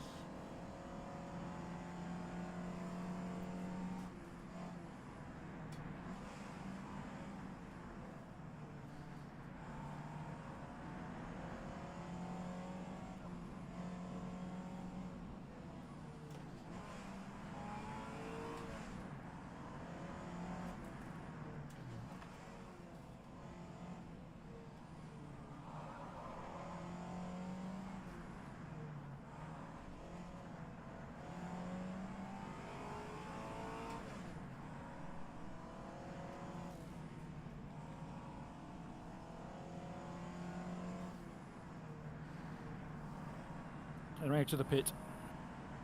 Minute 40.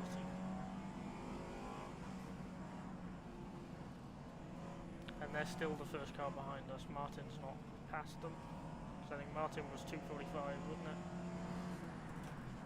Yeah. Martin's 80 seconds behind them. Yeah, that tracks. Well, Martin's about 3 minutes now. From you? Mm-hmm. 80 seconds behind them. They're a minute 40 behind me. So a minute 20. Yeah, just over 3 minutes.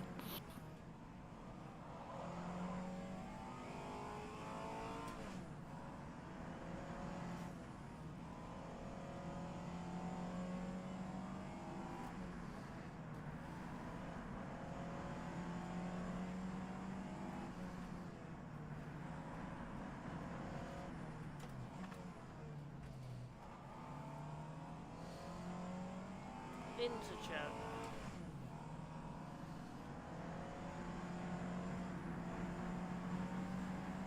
Well, Liam has just passed where Tobias crashed. Liam being the car behind in class? Yeah.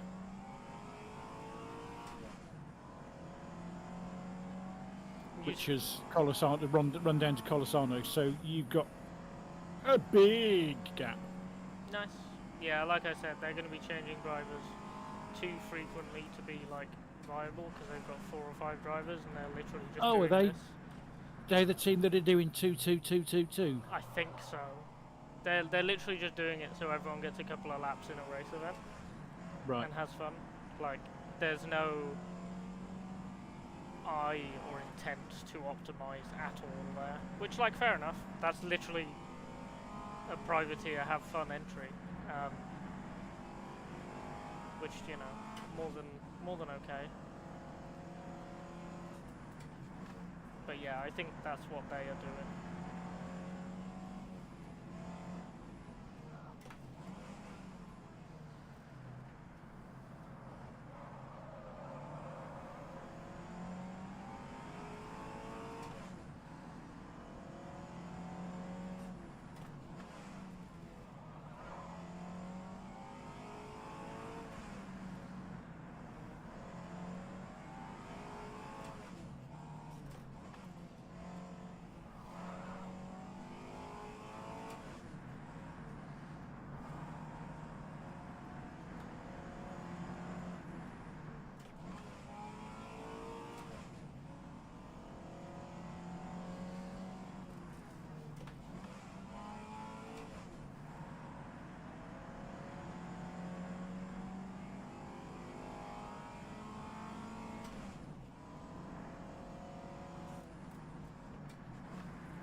I wish people are very, please stop honking your horns outside my window.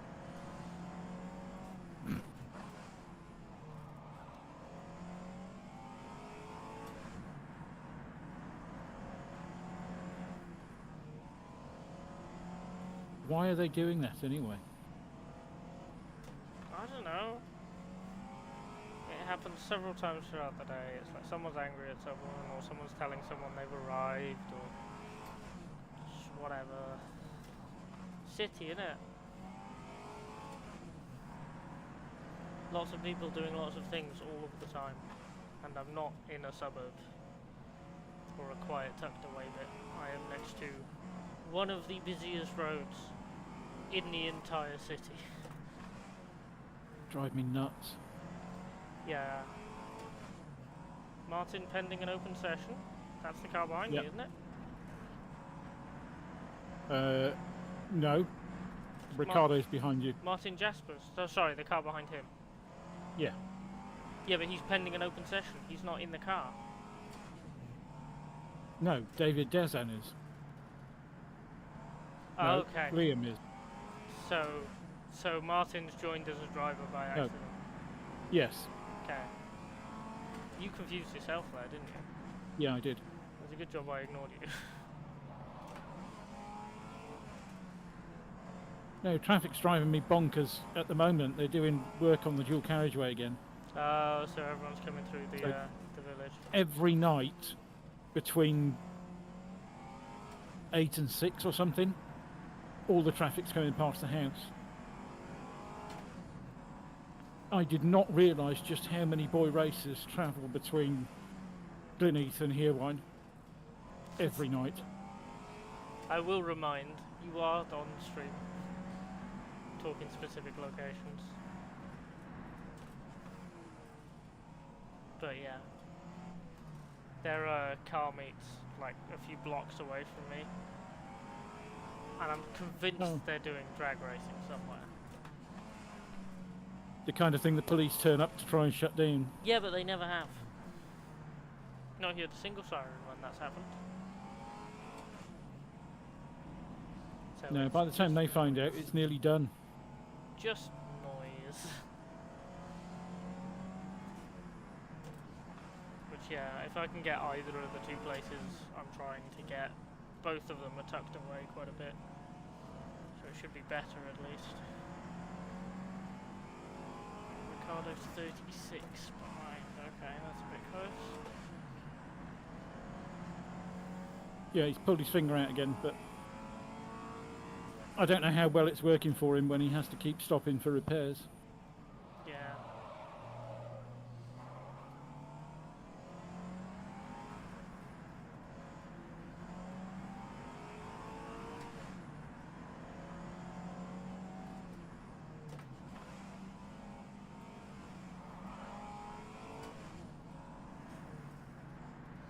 I've now got Mr. Sandman stuck in my head, by the way. You're welcome. Yeah. I'm sure I am.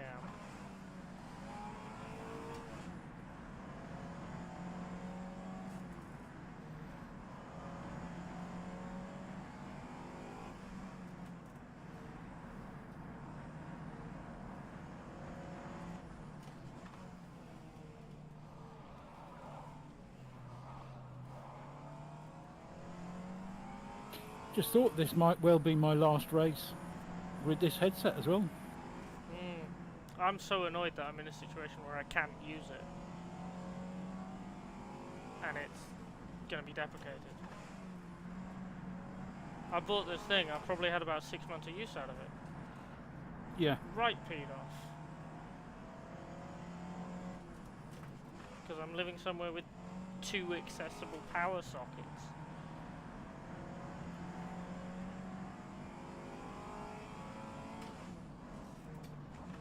Can't even use my record player. What is this? I can't even get some lights that aren't the big light, so it's just big light or nothing, and it's really irritating.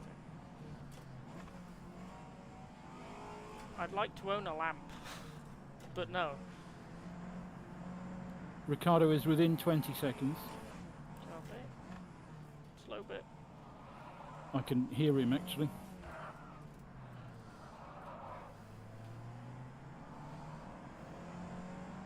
Oh, that's Mrs. Bump. I love that I'm so used to it. I hear these things and I'm like, yep, that's one of your landmarks. Whereas for anyone else, it's unhinged. What do you mean that's Mrs. Bump? What does that mean? Who? Huh?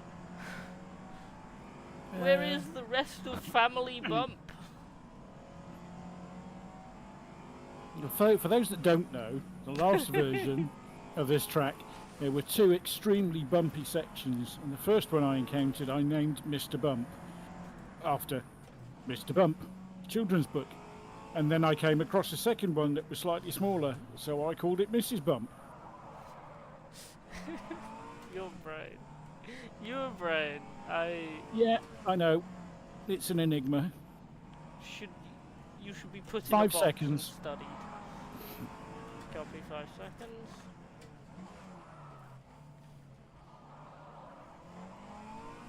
Yeah, he's just coming into that hairpin.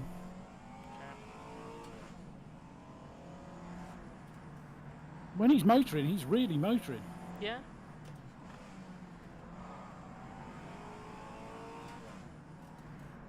And he's on the bridge. That's it. It's the fast bit as well, so this is a long time game here. And then second, over the crest. And a hairpin. Oh, this is well timed. Go.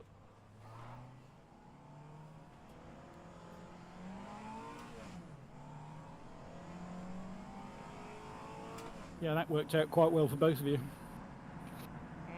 The only thing was, Ricardo was a little bit hesitant in taking it, but I can't exactly blame him.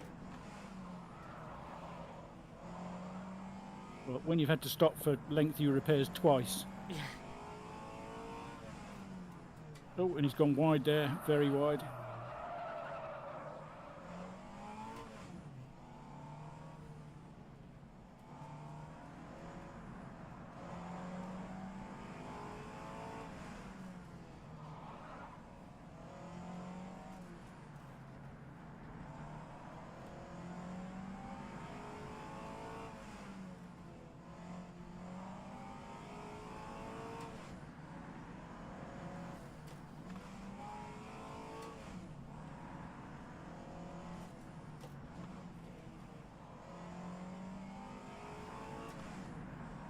Yeah, those really bumpy sections, thankfully, aren't quite as bumpy in this Yeah, version of the track. all of the bumps were almost set to like snapped angles on the old version. It was all like Yeah, I mean, 10 or 15. there are still or... bumps there. They're just a lot smoother to negotiate. Yeah, they're more rounded and weathered than like Yeah. a bump being a raised, sharp edge.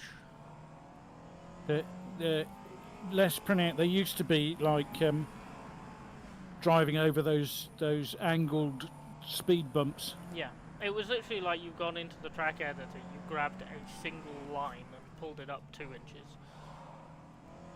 on the mesh. That's what it felt like. It was like you folded a bit of paper.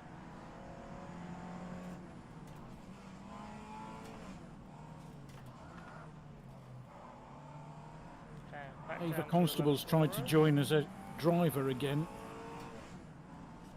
When will I they don't know who learn? Ava Constable is. No idea. There's a lot of newbies in this race. There's at least half a dozen. Which is great, Yeah. obviously. And I've got to say, they're doing quite well. All of the newbies. Most of the retirements have been the old guard pushing too hard. I think the newbies have been quite measured. The exception of Ted. Ted isn't a newbie. He's not been racing with us that long. No. Maybe I'm just thinking because I've been racing with us for Yeah, well, too long. Ted's in FA and FB. Yeah. FA, I think. Yeah, and Ted was also in the British Touring Car League before I was, and was asked to leave before I was. Oh. So Oh. yeah, I don't really count Ted under the normal crop of newbies. Yeah, the newbies to the league rather than newbies to driving. Yeah, yeah. I'm quite surprised actually every year at how many people race through the series with us but don't take part in this. It is a daunting event, to be fair. Yeah, but I mean you can have 3 people in a car. Yeah, I think more it's learning to do 1 lap is really daunting. Hmm. And if you're sharing, that's even more daunting because, well, you've now got to learn well enough to not ruin everyone else's time. Yeah, there is but then that's always the same with endurance racing is you suddenly have the pressure of not ruining somebody else's race. Yeah. Which is exactly why these people might be comfortable with the single driver series and not step up and do an event like this. Maybe.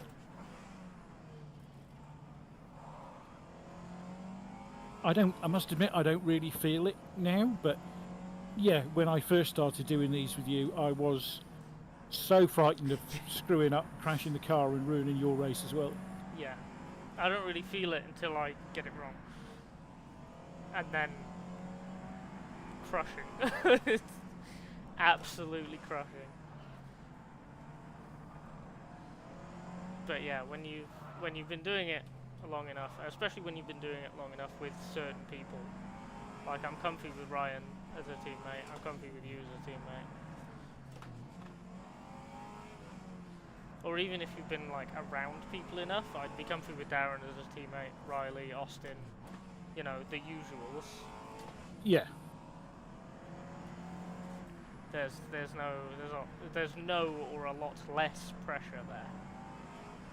And Thomas as well, despite how quick Thomas and Ryan is, being a co-driver for those two, it's yeah, got a lot easier over time, despite the fact both of them are a lot quicker than me.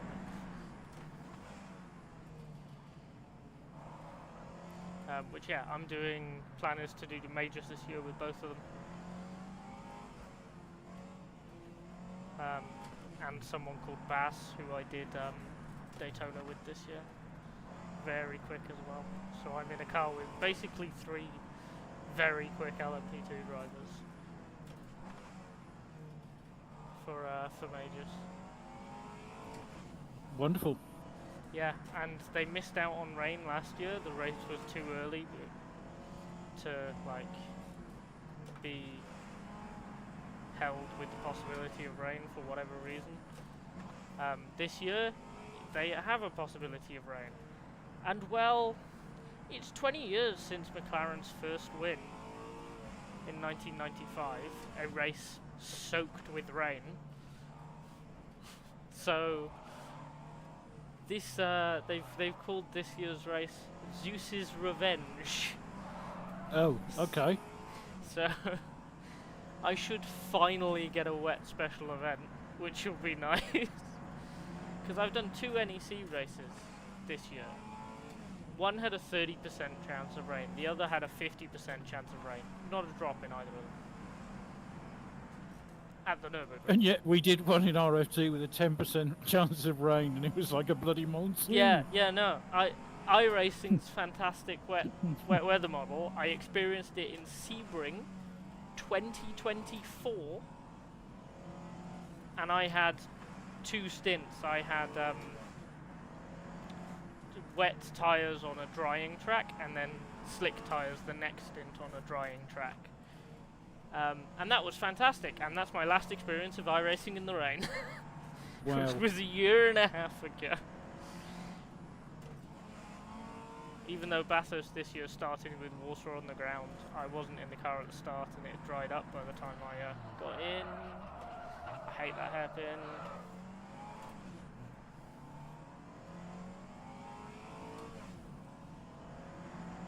Yeah, so finally, iRacing rain, yippee.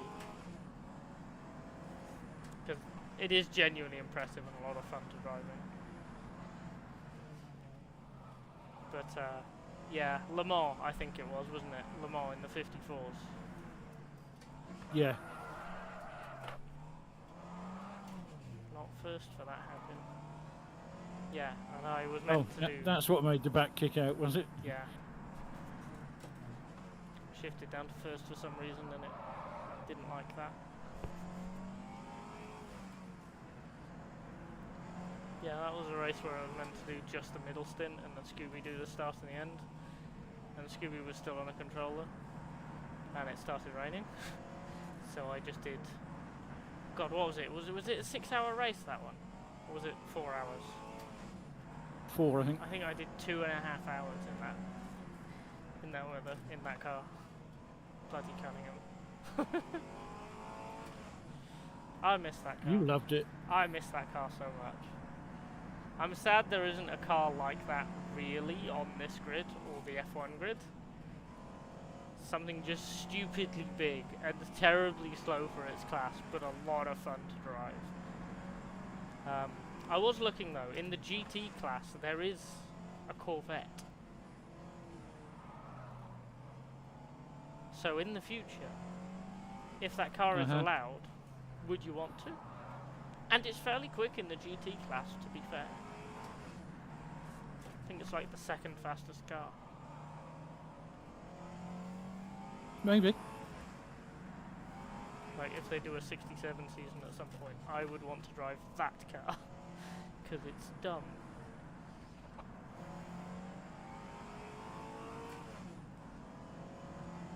I was actually looking at that. I think it was a 63.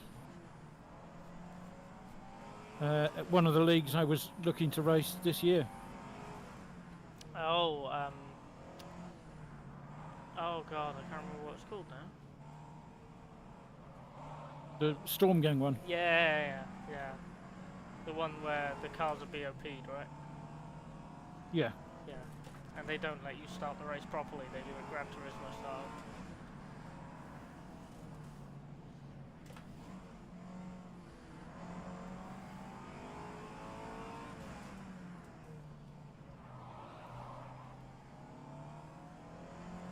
Robin is in the pit.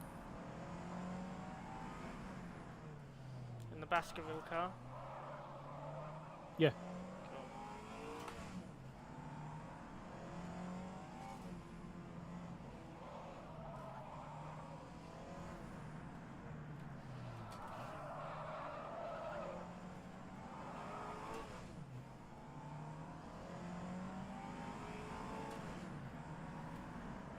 I can hear somebody, and it's a big engine. What, from me? Yeah. Franek. I need you to keep an eye on that now. I was just thinking, is that Franek I can hear? Yeah, so you're going to have to physically look backwards from me and gauge it, because it will not give you a gap. But I can see No. there's a little red triangle, little red rectangle on the tracker It is behind me. indeed Franek, Cool. who's just coming into that last hairpin. What's the gap between Franek and second? 455 seconds. What? 455? Yep. Isn't that like 7.5 minutes? 7, yeah. Christ! Believe it or not, it's Ardouin Yeah, no. in a 2 litre. Ardouin's doing a fantastic job in 2 litre. And he's got a 675-second gap between him and Austin. And Austin's in the Mirage. 5 litre, yeah? Yeah, I think so. Yeah. Alright, yeah, I need to keep an eye out for Franek, because I will not have a delta at the top of my screen. No, that's fine. Relying wholly on you.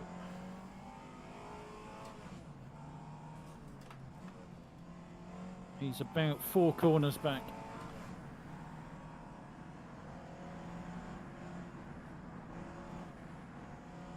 You'll hear him coming, that thing's bloody noisy.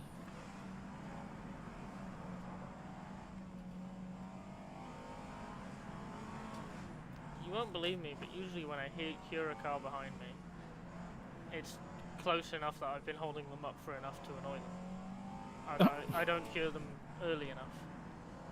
Wow. I can hear them long before I see them.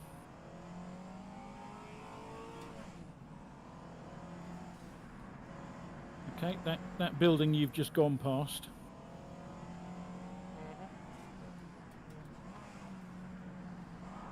Franek is there now. Okay. 10, 15 seconds, somewhere around there? Yeah, something like that. I didn't realise how much air the front of the car gets there. Yeah, it still gets airborne.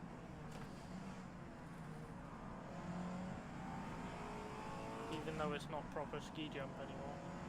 I mean, Franek gets proper airborne, all 4 wheels off the ground, but you know. More power, isn't it? More speed. Yeah. And more weight, to be fair, because inertia. He is considerably closer now. Well, yeah. Maybe 5 seconds.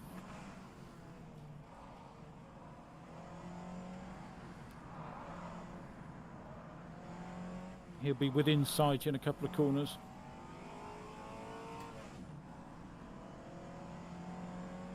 He's 1 corner behind you.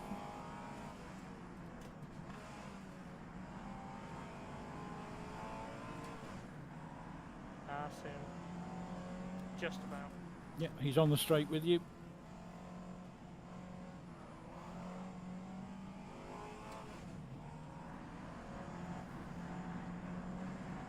Couple of seconds.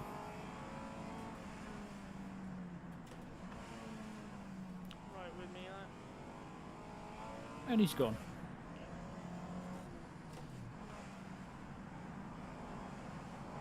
I just don't like this bit of the track for getting caught because it's downhill. So if I don't broadcast it early enough, they could oversteer and collect me. So, and gone. Bye, Frank. So ridiculously fast. And again, doing the race solo. Solo. I don't know how anybody does this that solo. quickly. Like, yeah, solo at all, but solo going that quickly all of the time. Again, 6 hours 7.5 minute, 100%. 7.5 minute lead on lap 6. No, lap 7 for him, isn't it? Oh, Mendes is out. Yep.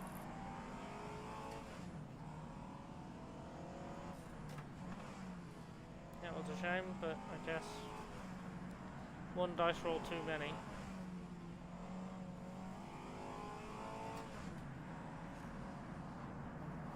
Oh dear, Wall of Champions. The wall into Colosano. Yep. I like when we say Wall of Champions. The only person to hit that wall so far has been the Brabham driver. No. Yeah. Oh no, No. no. Who was it? I'm just trying to remember who it was.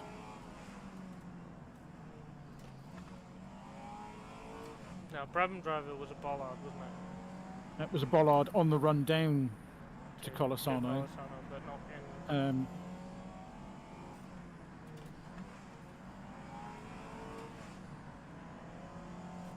No, I can't remember who it was. Well, that means top 10. Chaz, maybe? Yeah, it might have been Chaz. Someone in a white car, can't remember. Chaz is not in a white car. Chaz is in a green and white car. Mainly green.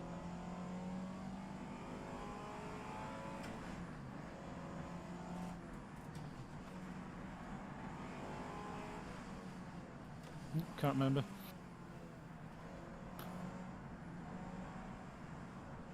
Hello, Peter. But yes, he actually went in way too fast, managed to miss the wall, and then collided with an invisible wall. On the outside of the corner. Yeah. Yeah.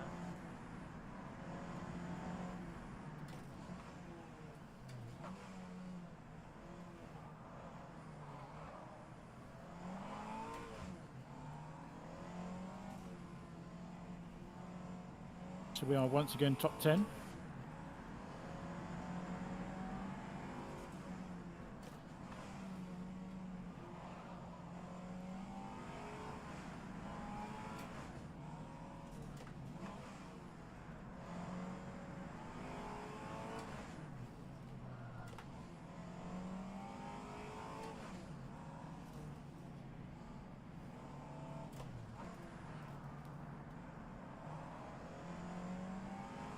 Reese is actually only 2 spots ahead of us.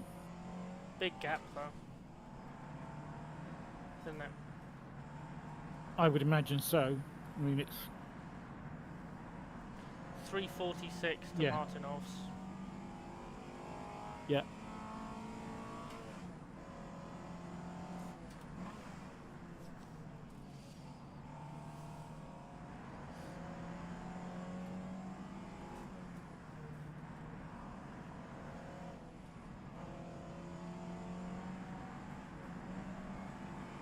Yeah, I can't because the timing page just says we're 1 lap. So Whatever I've the got gap no between time. Martinov's and Reese is, plus 345 to that. Yeah, it's about 10 minutes. Big old gap.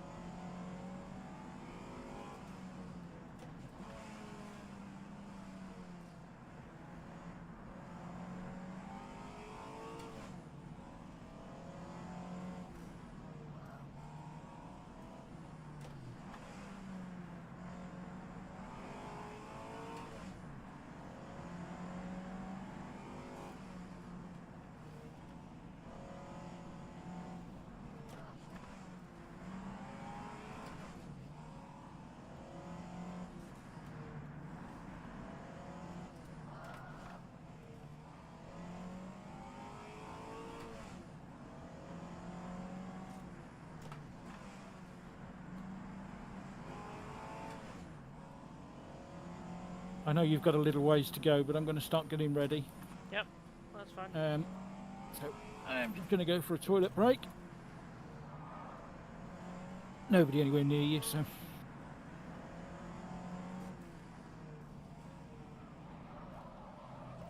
Damn it.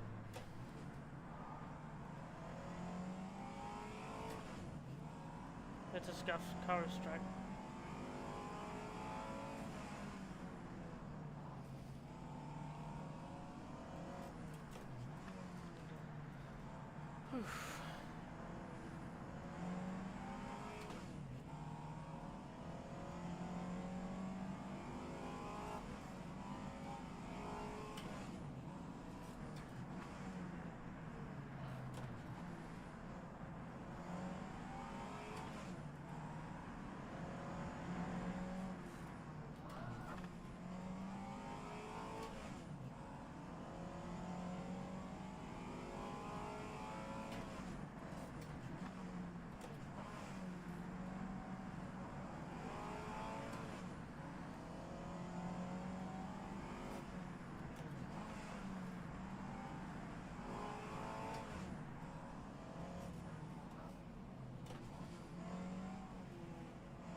I'm back, baby, I'm back. Hello. The moment you got up, I scuffed it again. Oh, you didn't, did you? How Gem- bad? Geometry is still straight. Front left panel is dark blue. Left door is light blue.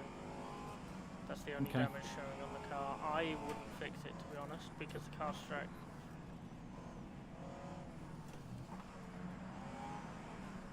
I wouldn't bother with it. Okay. Oh, there's a fight at the end of the street. Lovely. Ah, cities. Gotta love them. Yeah. Always somebody peed off.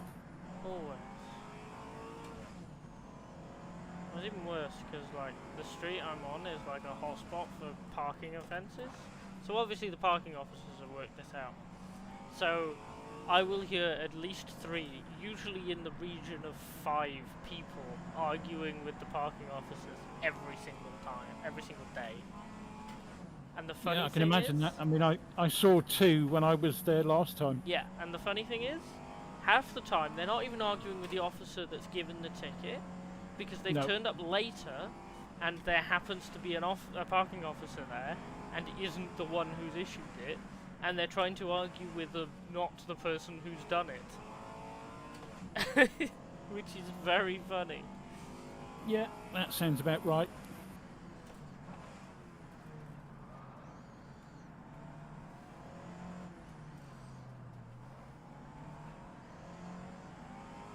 There's 2 shadow people on the inside of that corner. Shadow people. I don't know, maybe it's the lighting because it's late in the day, but like, people who are silhouettes, the sprites are just silhouettes and not, yeah, an actual proper image, but looking at it, quite a lot of the sprites are quite shadowy, so... Not members of Shadow. No. Is that Captain Scarlet? Shadow? No. Oh, I know where I am. Cool.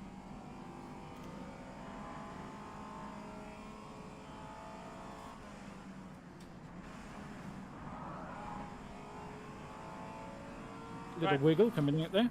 Right, please. Find my cursor.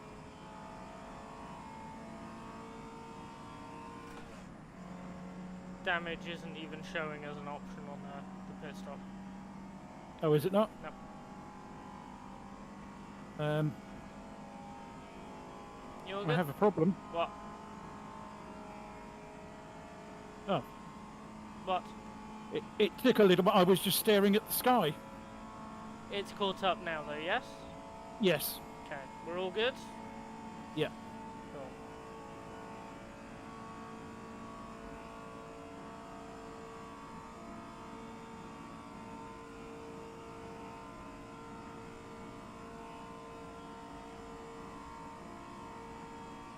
Remember to deselect tyres. Already done. Okay. I was going to ask, but no tyres, yeah? Since you've already No. said. Cool. They are 96 all around. 96. You've used one. Yep.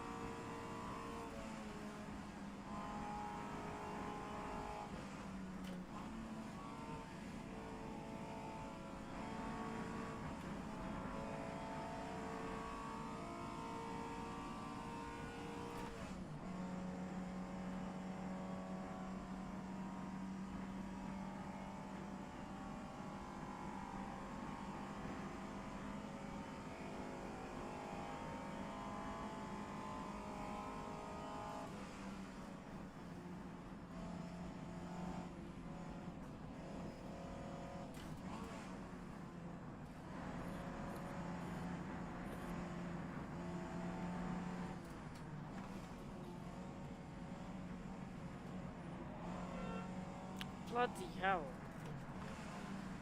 What's up? I don't know if you heard that. I wish people are very stop honking your horn directly outside my window. Christ. That scared the hell out of me.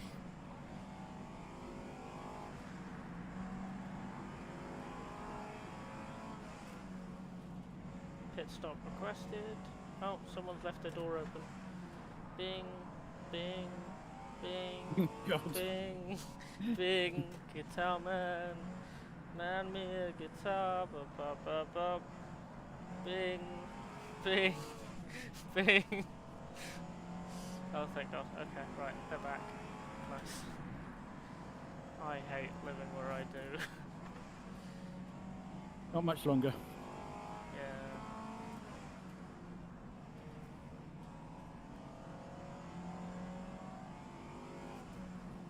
Okay, it's not this one. This is third. This is second, and the tight one is this one. And then we're at garages. Here we are. Pitting this time. All good, still all good already? Yep. Cool. Fuel only, driver change.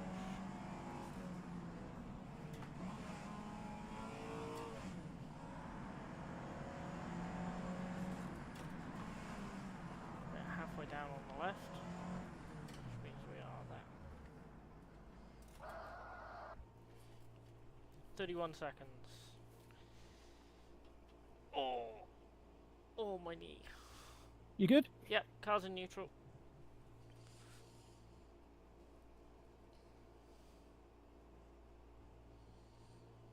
You know, for the least practice I've ever had at one of these events, 10 seconds, I think that's the cleanest stint I've ever done.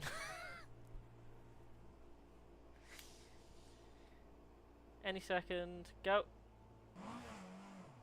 Good? Yep.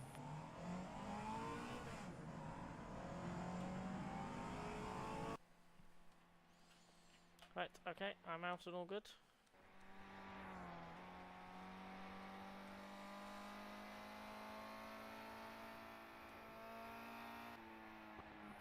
Okay, Dazan is behind you. It's the only running car behind you. Apart from Liam, who is very far back.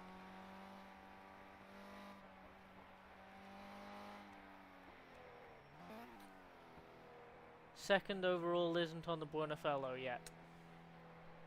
Okay. Big old gap. I'm still going to look backwards and keep an eye out for David. But I don't know if that car is pitting or not. I think it's just past the pit lane. Yes, it has. Okay, that car's stayed out. Okay. And there's a third driver in the far cop's car who I don't recognise. Daniels Bokta. Nope. Means nothing to me, I'm afraid.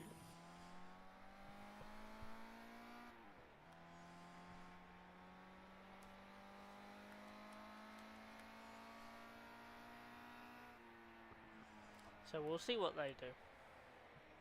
Reese is in the Australis car. So I think they're splitting that race in basically half then.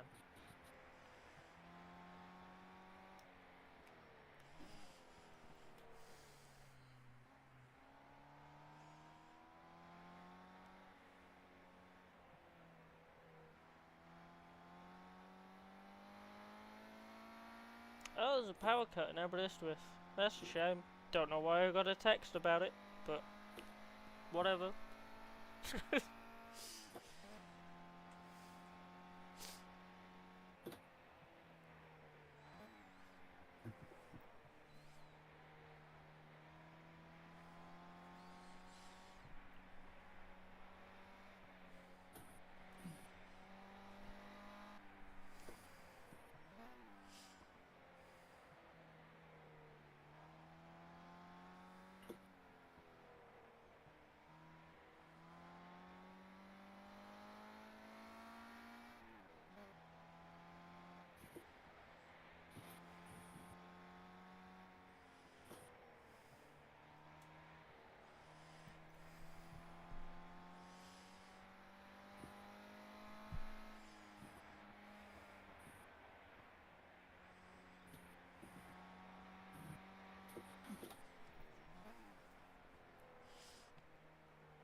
Oh, go away, Duolingo. Not the time.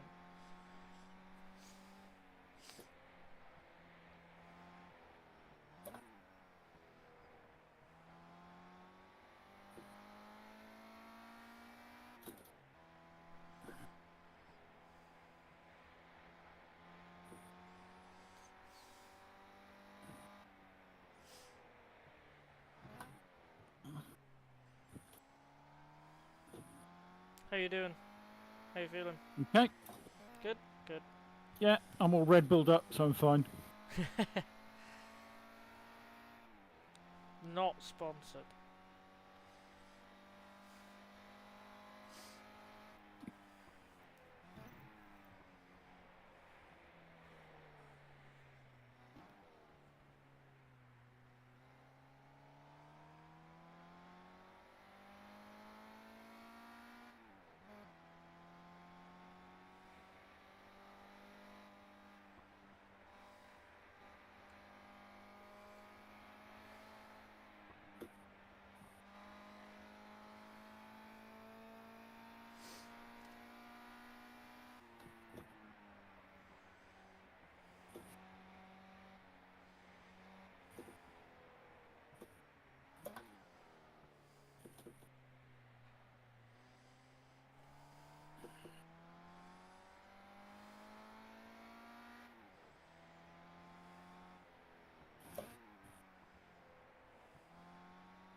Chris fell through the track?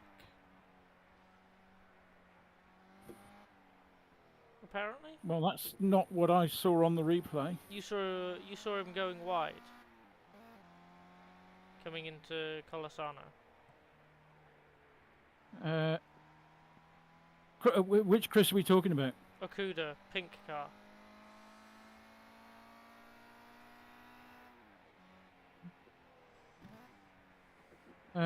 Towards the end of the lap,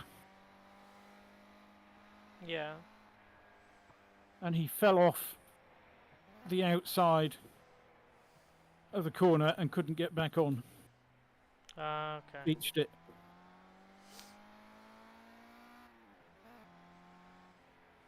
maybe on his screen it looked like he fell through the track. On my screen it looked like he just went wide and fell off the edge. Yeah. And for those watching, this is Mr. Bump.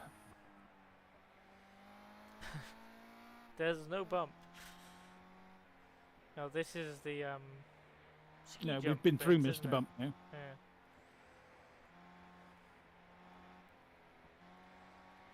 Yeah, this is the ski jump that isn't a ski jump anymore. Yeah.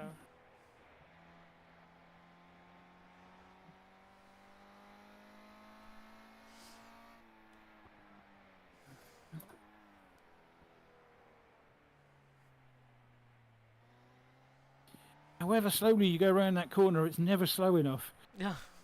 The car always manages to go all the way to the outside.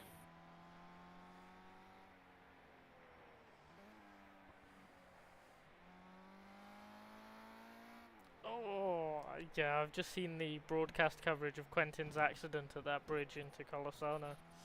Oh, it was Quentin that hit the wall, wasn't it? That Wow. blew the car up. Yeah, wow. Like I said, that was a proper hit.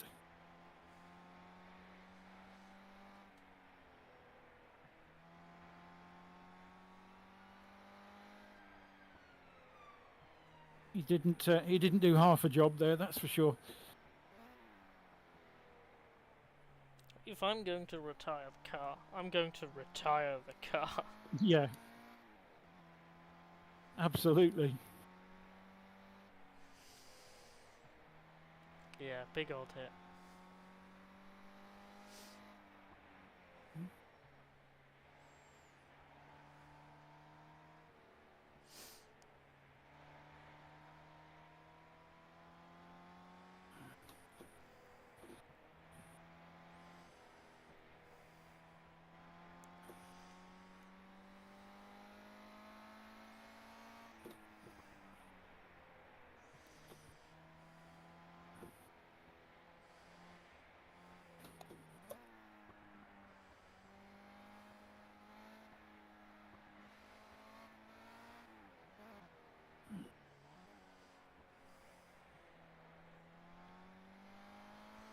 And here's Mrs. Bump.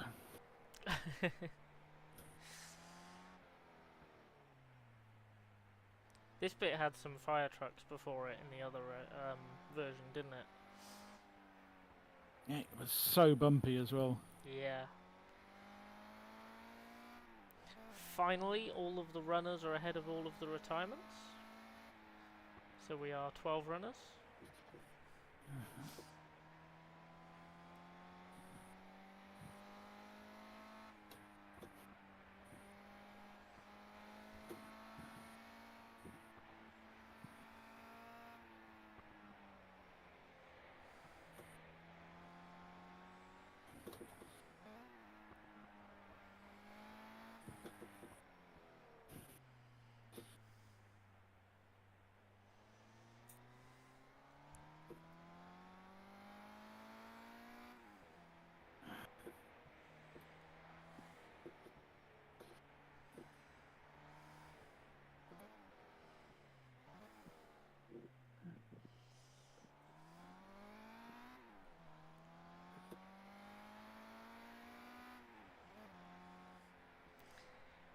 Message in the Discord from the Finnish what's it wing car? What's it called? Chaparral. Out of the race. Yeah. Oh.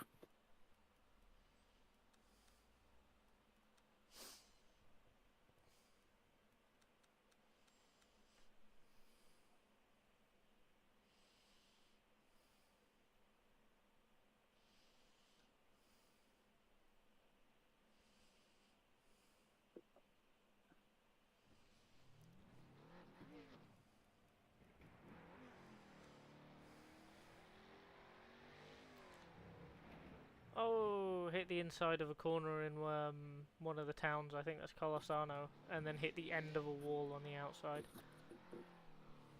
Colosano has claimed quite a few victims today. It's right at the exit of it, I think. And was there, or it might be Campo Felice.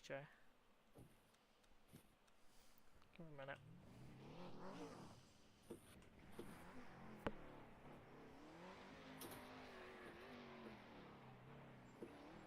No, that's Colasano.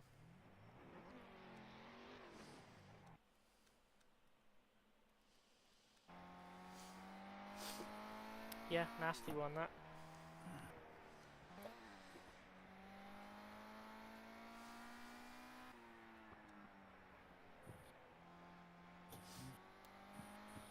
Second is still miles away.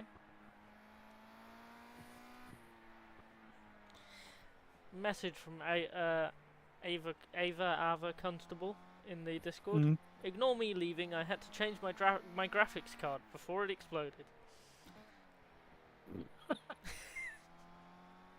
Wow. Okay. I mean, you just happen to have a spare one handy? Apparently.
Oh man. You alright? Yeah.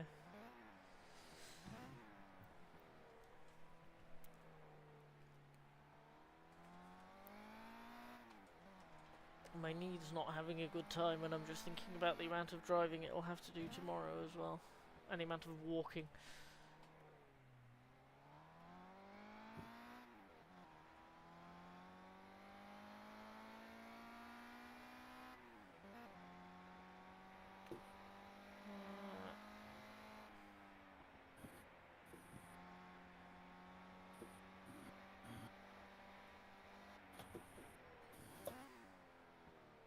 Different panorama this bit. Yeah. In some respects. And underneath the bridge. Here we It's go. such a beautiful track as well, you know, like... How close to that pedestrian were you, Fradek? Having now identified the picnic couple, I can't stop seeing them. Right? They're everywhere. Everywhere. They're in about 2 places, but on race day when there's so many people around, they're everywhere. Just also looking out of the driver's side window here, one thing that it seems inconsequential, you know, honestly speaking, compared to the old version, but since it's an older track, the older Targa had, you know, the surroundings and Love stuff this like bit. the hills and everything as, you know, the skybox basically. So the skybox is basically the texture at the back for the So background of fast, the horizon. slalom. So, you know, you try to make it a high resolution one, so you have like as nice look as possible when you look up into the distance. The beautiful part about this version is you have this huge area of LiDAR scan data where you just have the actual physical hills, you know, with the Google Maps recording pretty much. So you have still like the actual like hillside and stuff, and show at its lower resolution. Resolution, yes. I am very English, yes, yeah. You have lower resolution in the distance, but that far back, in real life, you wouldn't see that far anyway. So you have this entire way down to this wonderful final town, Campo Felice, where you can actually see the ocean and you see all the height differences and the, you know, on the way back up.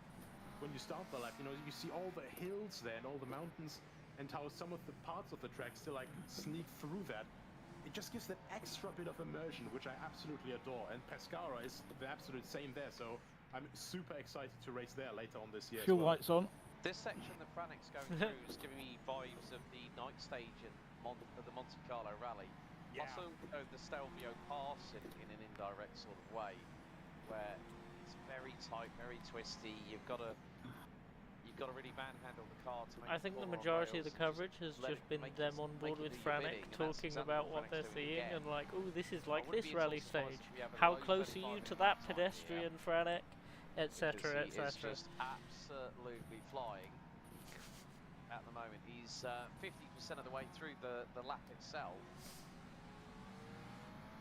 And I know that, yes, To there be has fair, been rates of I mean, attrition him like throwing the this car around down to here is 11 quite a cars, spectacle. 10 Oh, yeah. eliminated at this stage, By the way, and still 3,000 driving this car like he seconds. stole it. 3,090 It's just- seconds behind Icurio How close Australis. was he to one of those posts?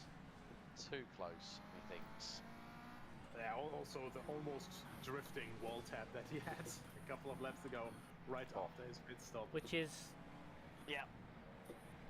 No, that can't be right. Almost an hour? The next one to finish Oh. 7. Ooh. Yeah, something wrong with those maths there. I think Well, the back end got a that's little what bit too the, loose and the left side clattered into the steel fence. What's it is saying on the broadcast? It's not, because we've not been lapped by them. Nope, Hopefully that damage That was was just close. superficial. it was very. Affected his, You good? laser-like Yeah. focus. But we are very soon going to be seeing Franic complete his 8th lap out of 10.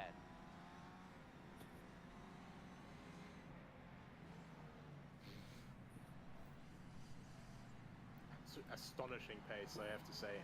So fantastic driving from him today. Like I also For just anyone love watching, this is the difference in the tone main overall. broadcast. I've got it on the second monitor, Franic, so you know, get your basically on the commentary edge, from it. always correcting everything, and Liam for tight entry racing, a lot calmer. Basically, just main focus. Well, we're here the first time. We want to finish the event, so we're just going to drive not on the limit, but just drive it home. Okay, I'm going to make a little bit of a musical reference here to two particular themes. So you've got, you've got tight entry racing, and I hope the team doesn't take this the wrong way, but it's like da da da da da da da da. With Franic, it's like Benny Hill has gone into hyperspeed. Three times fast forward. Exactly. So like it's Benny Hill on 1.5 times speed. It's just because of the frantic nature of that feature in comparison with the one that I just mentioned, reference tight entry racing. People might say, well, that might be a bit condescending. No, I'm just giving you an understanding of where one team comes in, they're going to be at a more leisurely pace because they're trying to immerse themselves, enjoy the event, whereas Franic, his wheel work, I mean, if you wanted a getaway driver in this day, in this age, on this platform, in this car, he'd be your man. Because he'd leave everyone standing, including the, and thank you very much, Ava, saying no offence taken. Ted goes, I think the inside of Franic's head sounds like the buzzing of an unplugged guitar amplifier and feels really hot right now. You mean like a lot of white noise? Ted. Just... I gotta say though, I kind of saw this coming already though. Like last year he was really hit hard with this tragic ending. Like basically on the last or second to last lap, they were leading, but it's still quite close with Max Schrappe who ended up winning the event. That's the Finnish car And then leaving had the that tiny session. mistake where he got stuck on that brick chaparral. wall and no one could get him unstuck. So it was a DNF literally on you know, basically snatching defeat from the jaws of victory, essentially. And it hit him very, very hard, especially because he also had a teammate there, Donald Prodan, who did the fastest lap last year. But, you know, I saw that, you know, there was this will to basically make up for that, this will to correct that mistake. And he really delivered today. Today has been an absolutely astonishing drive by him.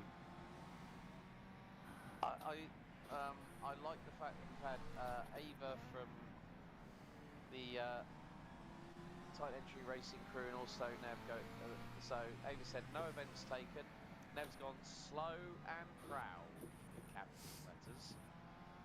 But when you look at it from that perspective, it is just a comparison to two different. You know, with regards to music tracks, you have the beats per minute. And it's the same when you talk about driving styles, where you could put a very, very fast-paced synthwave techno track to the driving style that Franek has got at the moment. Like literally, it is like a car chase that is never ending. The only thing, he's running from the doubts, but with that speed, how can the doubts keep up? I think what he's doing, what he's doing is just keeping himself in that mindset, in that focus zone. And even when he did that HRSC earlier on in the race, and you know, when he was full Never replies, never even bothers to get up. 300 plus kilometers an hour. It's He just sounded rude, as calm as a really. cucumber then when you spoke to him. Oh, Yeah, like you could hear a bit of strain when he was going through the chicane. poor guy. But, you know, really calm, really collected. You know, you can really tell that, you know, he's in there. But it's not to the point where he's barely, you know, still able to compose himself, so to say. Mm-hmm. Oh, agreed. Like, he's still completely in control. Mm.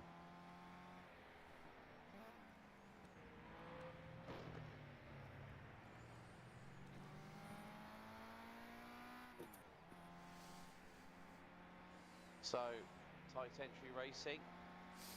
Liam Sepian has just pulled into the pit lane, so going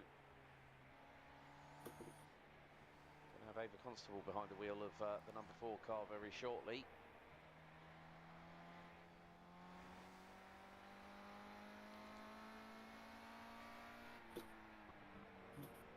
Yeah, honestly, like with the driver spread, so to say, you know, from the really experienced guys, from the guys that, you know, quite frankly, for the sake of metaphor, they could be works drivers for, you know, the big brands from the speed they're showing, but also for Targa, you know, you had so many cars starting that race, and it was not just works drivers, it was, you know, privateers, it was gentleman drivers, it was anyone that had a racing license, a car, and signed up to the event with all sorts of cars. I think I'm going to quickly look this up on the beautiful website of racingsportscars.com, because they have this absolutely incredible, you know, full encyclopedia of full race results and stuff.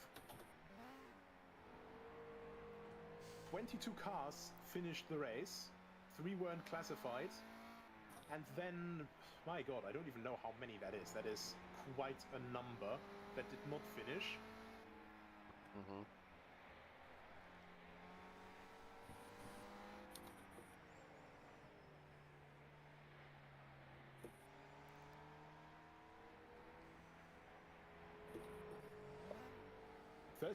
That did not finish. Ow! That is nearly a 60-car grid. And then 11 cars that did not start. Then 1 car that practiced as a T car. That was one of the Porsche 910s from Porsche System Engineering that didn't start.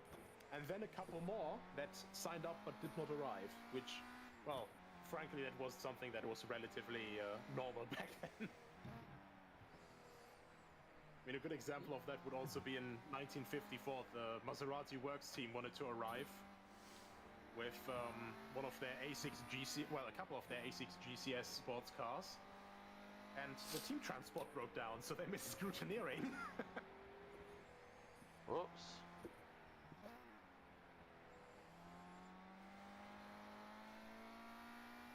Ted's put a little suggestion here in the chat, Nico. Would love to have a massive field and a big pack at one point if it be possible, Nico. Ava, oh well. Ava Constable has just had a slight off-track excursion. Bearing in mind, this is the first tentative few corners that Ava has gotten behind the wheel of the tight entry racing car.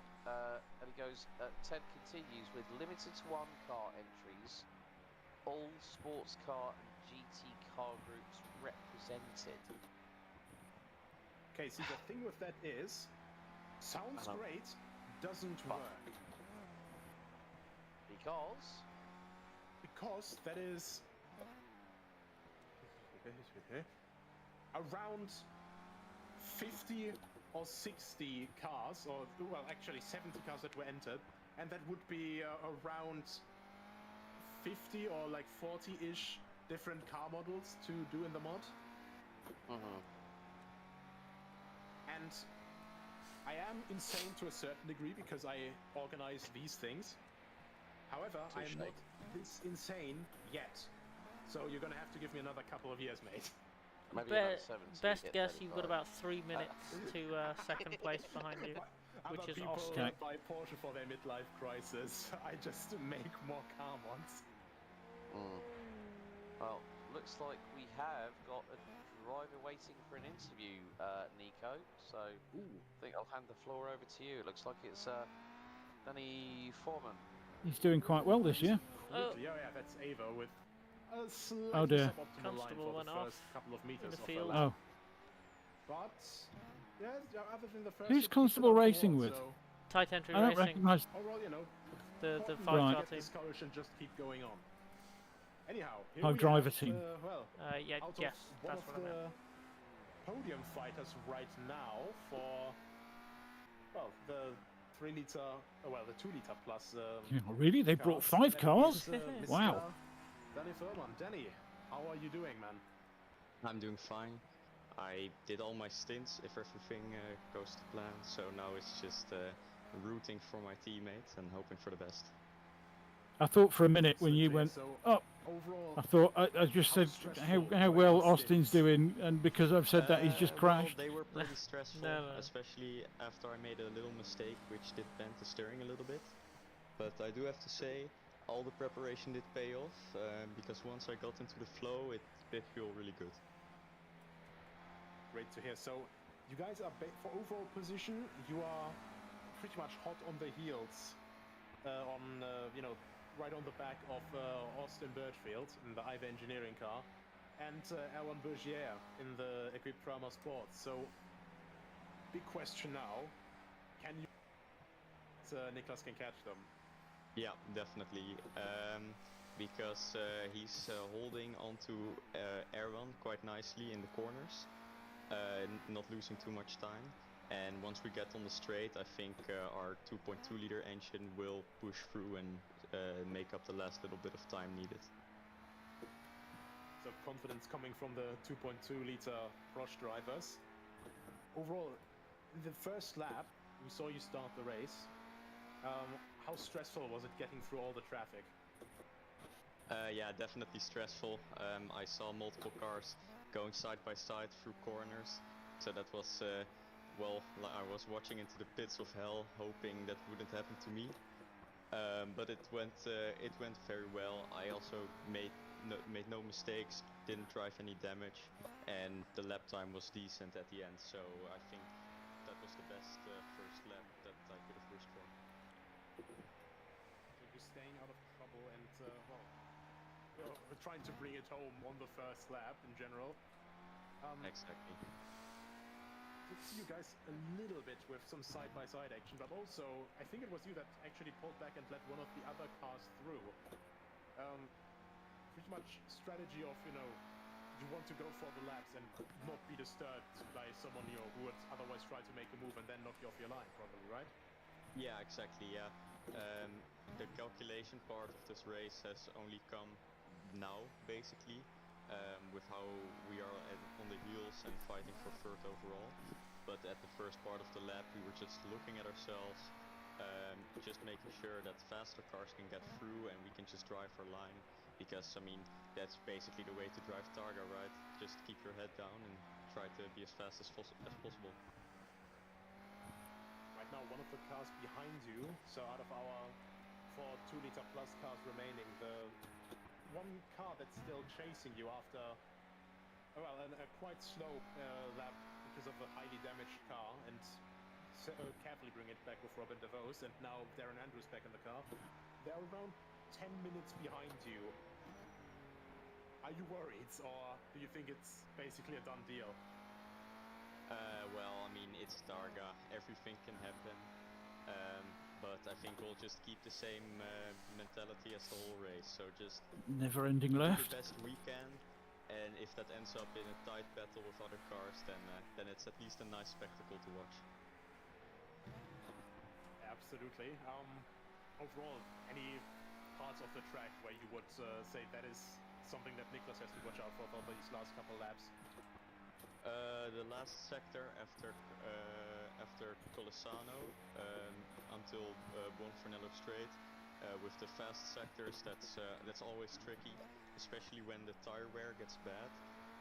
With these cars, they tend to get really oversteery once the tire wear gets to a certain point, and that's a point where you can just easily misjudge a braking zone or enter a corner too hot or step on the throttle How you too feeling? easy, and that's a place you can always just go Fine. wrong. Good.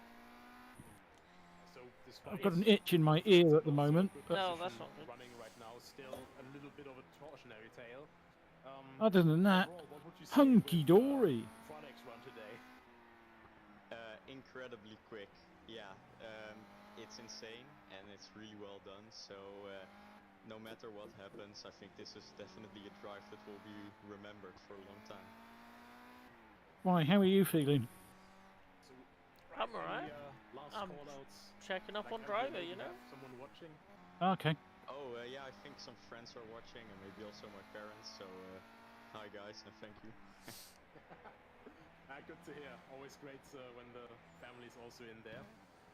I mean, I could probably use a foot rub after if you're offering. Thank you very much for coming in. Of course, No. also thank you for starting. And, No, I didn't think best of luck so. for the Sorry, remainder but of the that's not race. something I'd ever Thank do. you. Bye. Wow. Thank you so much.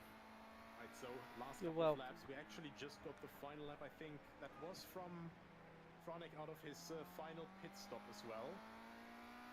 So that was a 37.07.367. And compared to his first out lap out of the pits, that is almost 19 seconds faster. Yeah, I mean, it's just been Mr. Consistency. What else can you say about that? I don't know if I can say anything about that. Like, what I can say would be like, against the broadcasting code of the BBC. Well, we're not at the 9 p.m. watershed yet, young man. Not yet. No. Not at all, but...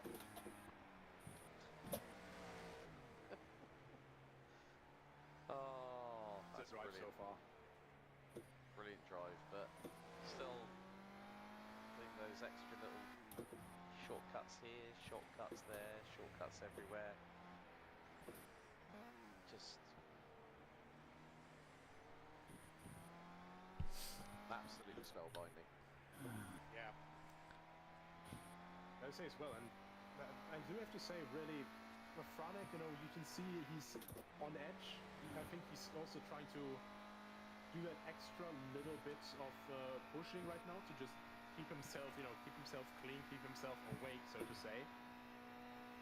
And that's a bit in contrast to the lot more calm and clean driving style that we saw earlier from him, during the race. And in transition to that, now we have the contrast there. Austin Birchfield driving a lot more restrained compared to, ironically enough, the lap where he was basically driving at a 45-degree angle. Reese Gardner. Well, direction of the road while going straight due to the rear end damage. Disconnects. Yeah. What's happening? Again. I just saw Reese Gardner pop up in the chat box. 1, 2, 3, 4, 5, 6 cars. Austin, Darren, Stefano, Reese, Daniels, and you. Oh? Sorry? I think we just lost Hello? the server. Or we just lost Yeah, a what? lot of I don't understand. What 6 cars? Half the grid is gone. mass connection drop? What? You're showing DNF on my screen. You're in the pits. Yes. Connection lost. Yeah. I'm gone. Half the grid is gone. Off out of the Oh server. my god, what happened there? You. Am I gone? Yes, you're gone. You're DNF. You, Daniels in 8th, Reese in 9th, Stefano in 6th. Sorry, Reese in 7th, Stefano in 6th, Darren in 5th, Austin in 2nd. You can rejoin. So rejoin as soon as you can. You might have to do that extra lap though. For Daniel Spockter, Reese Gardner, Stefano Tiburzi, Darren Andrews, and Austin Birchfield. But of Bugger course it. will That was cost going them so bloody well as well. but, Everyone that in our is class disconnected. Insanely. Really? Yes. It's an Apart from insanely weird, Ava Constable. situation. Our broadcast also. That's got to be a server-side thing. Yeah, it's service. Half the running It's got cars to be, went. because I'm still talking to you. Yes, half the cars left. It's So a one server gate thing. disconnects, it seems. Wow. So, It's a really, really weird one, but that was a complete row of contacts here that was lost. yeah, I mean, Franek still showing. Well, Austin was about to complete another lap. Austin's lost almost a whole lap. L1 was about 3/4 of the way through the lap. Nicholas Kirsten Right. was just behind, Rolling. not that far behind him. How much Andrews fuel is in it? reconnecting now. 65. Do you want to But change Hartfield drivers? still Do you want to leading the refuel? race. Had, No, I'm good to go. There's 3 laps worth left in the car. instantly, which was, Okay. If you're okay. Yeah, You have to good. quickly It's make up to you. some You parts were here driving. go If you don't need me in, that's fine. joint after this. No, I mean, the only worry is that I disconnect again if it's a me thing, but I don't think it is a me thing, No. so...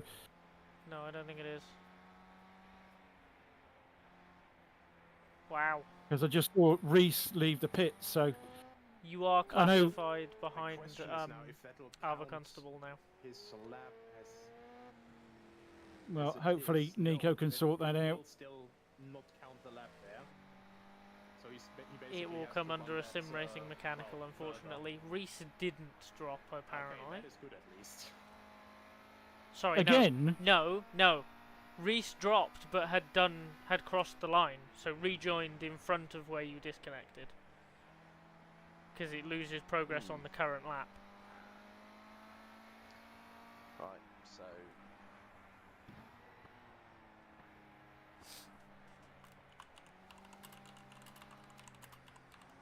Only one missing out of That's all quite runners. frustrating, because I was quite a way through that lap. Yes, and So they'd whether he's just had started another the lap, issue. so they didn't lose.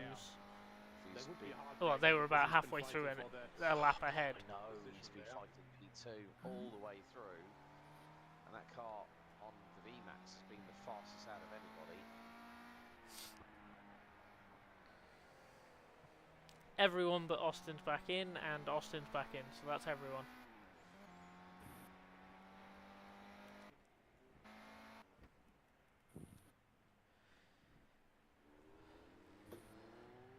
Right, they're a third of the way through the lap. We know they're really slow.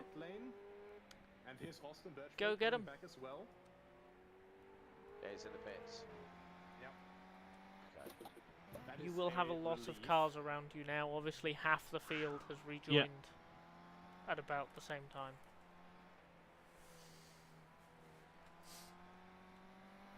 And lights up the rear tires, gets it rotated. Yeah, he's out of the paddock. Yep. Yeah, easy in the background, folks. God, that's annoying. Yeah. If that loses a second to the tight entry car, I'm going to be luckily we pissed got off. everyone back, but I do But- wonder what Yeah, happened. we were a comfortable second. Because the servers didn't show disconnects. Unless there's been an internal fault of some kind that's then led to the server having an issue.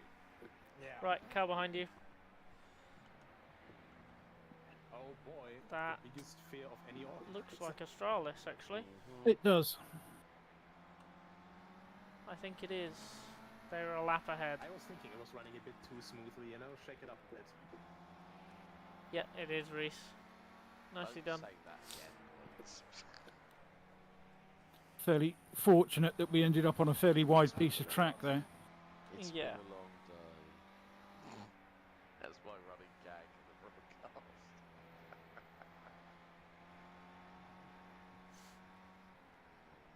I'm wondering how the lap will get counted now. Like if it'll actually show the accurate timing for that. So we don't actually have to show that, but I gotta look into how that actually work out. It wasn't network apparently.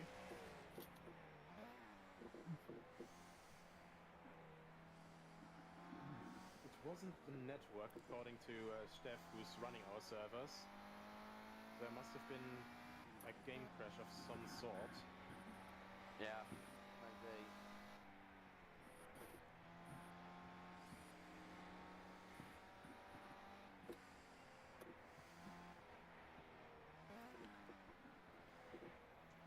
Well, the thing is that Franek Godrecki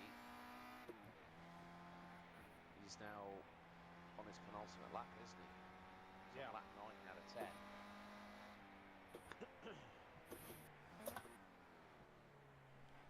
So the bad thing that kind of sucks now is because we can't, like, how would you say it? We can't really police it otherwise.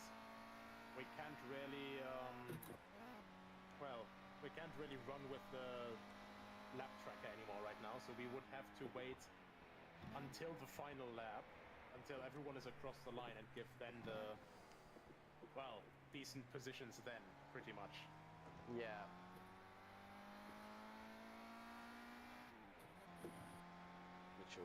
Which will happen post-broadcast. So the results that we will have, obviously, with that interruption, it has affected some of the competitors in terms of the positions that they were in at the point. So it is more the case of we will complete the broadcast, ladies and gentlemen. So thank you very much for bearing with us, even with this problem that has occurred.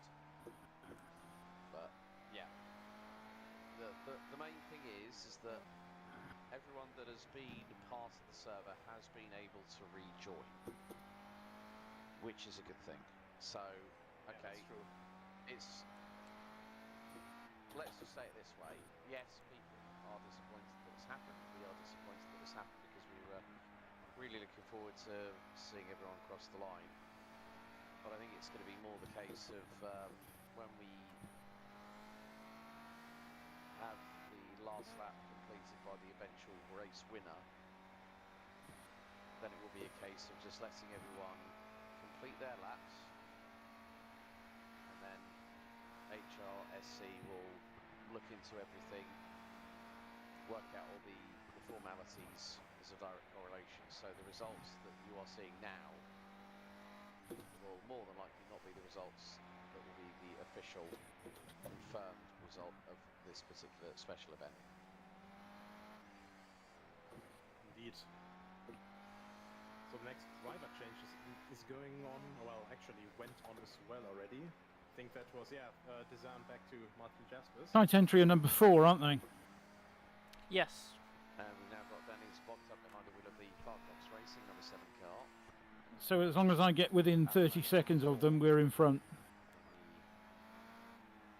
Current running order of things for Potentially, yes.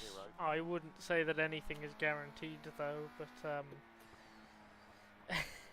But No, but I mean, yes. if they're not really very compliant in letting me past.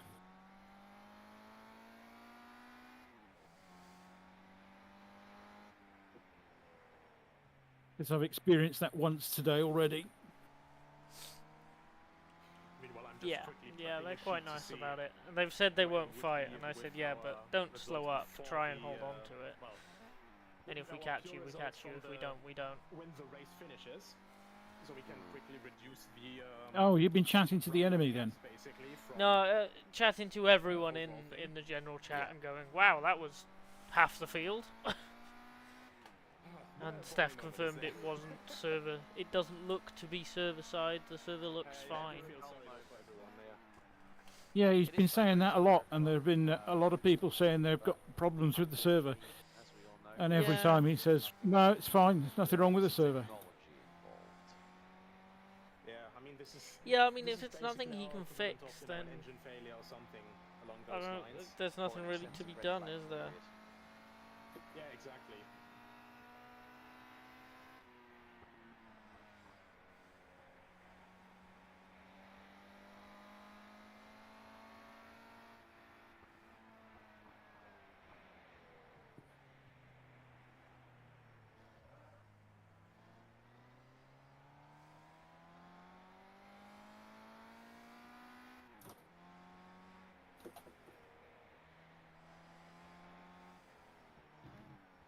Mr. Bump, here we are again.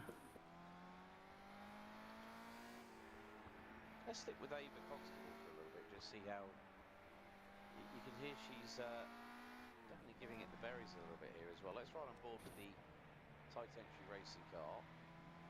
And from what we've seen from Franek Godrecki earlier on, we now go on to, you know, one of the newer teams that have joined this community.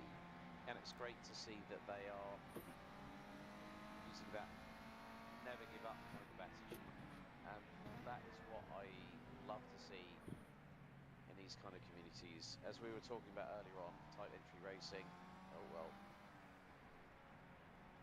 But this is a learning phase. You know, I'm not going to critique Ava's driving style at all, because it is difficult when you go, as I said, from a Formula 1 league to something like this. It is like a young child. It's completely different.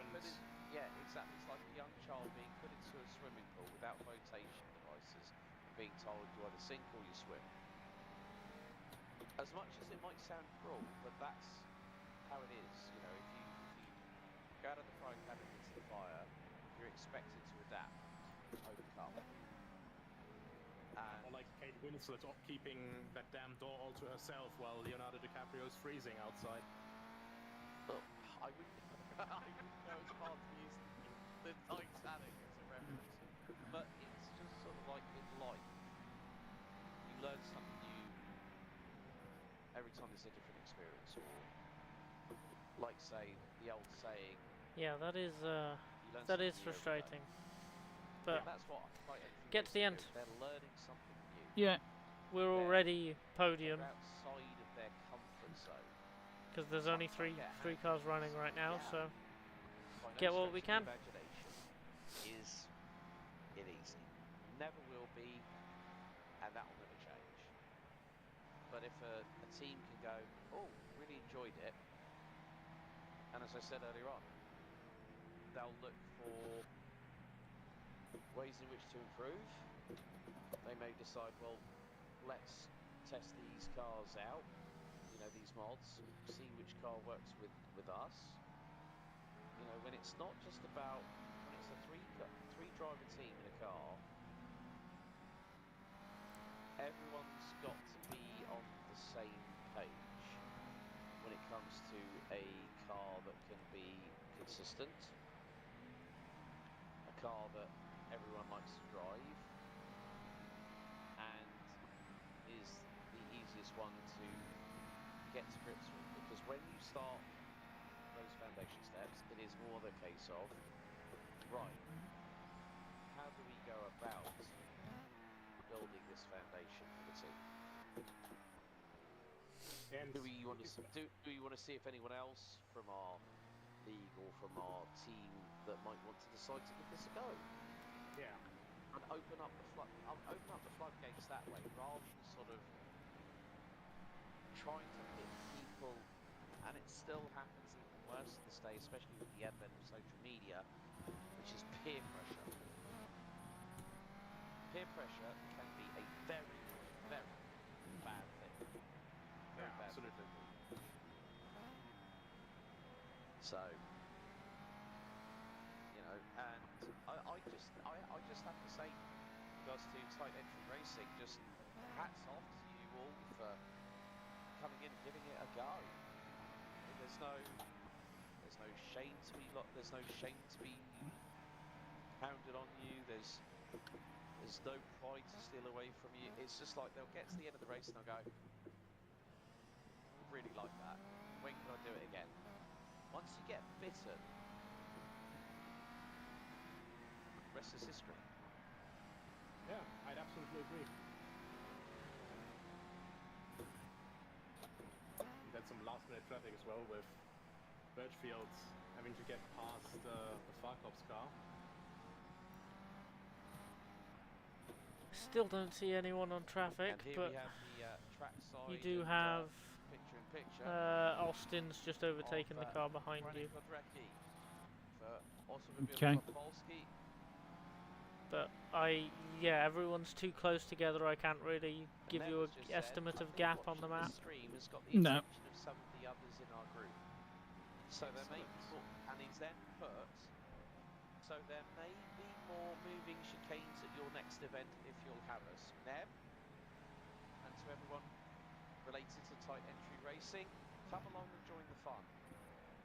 Might not be the quickest, but we would welcome you with open arms, 100%.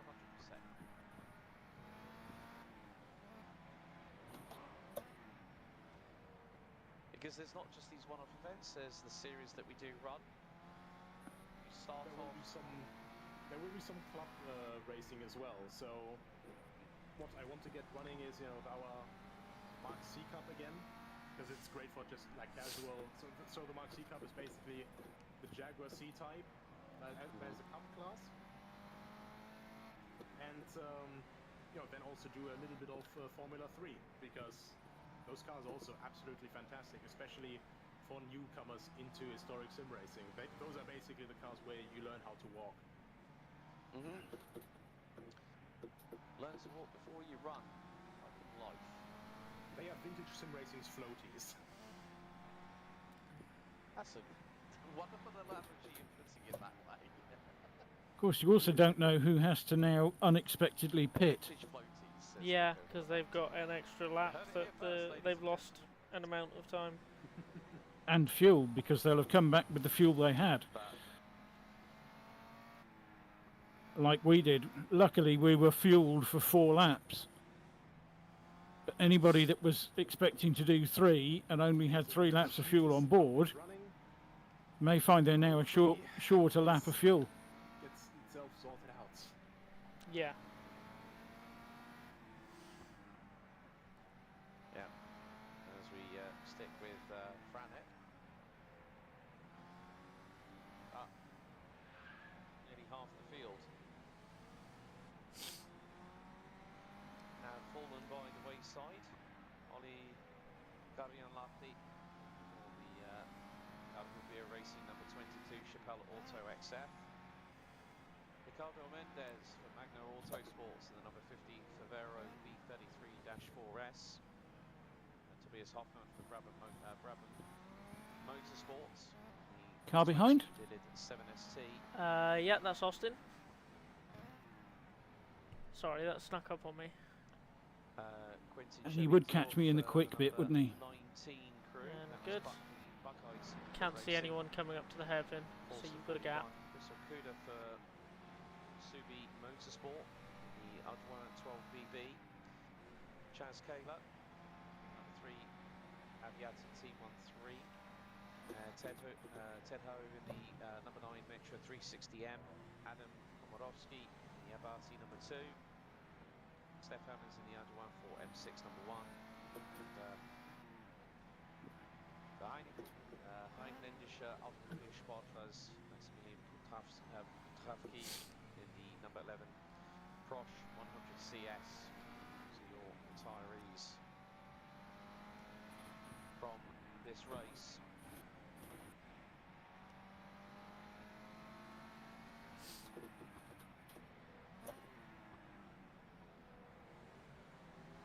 just going to stay silent for a moment just to hear the wonderful engine notes as Franek just literally threads the eye of the needle around this 72 kilometre location. Oh, Austin was second and is now a lap down. Oh, Gutting, isn't it? Oh, Austin gone from 3rd overall to 6th. And because Austin and Reese were on the same lap and Reese rejoined first, Reese is now ahead.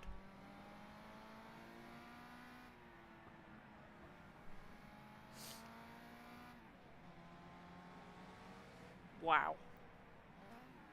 That threw a spanner in the works, properly. Yeah, that has seriously dented some people's races. Yeah. Not just us. 6 people from 11 runners.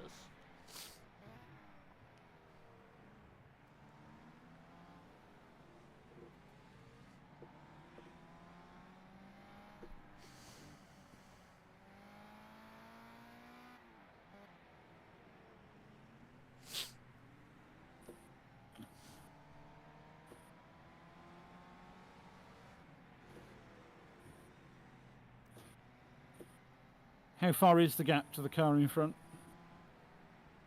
I can't You can't see, tell, no. okay.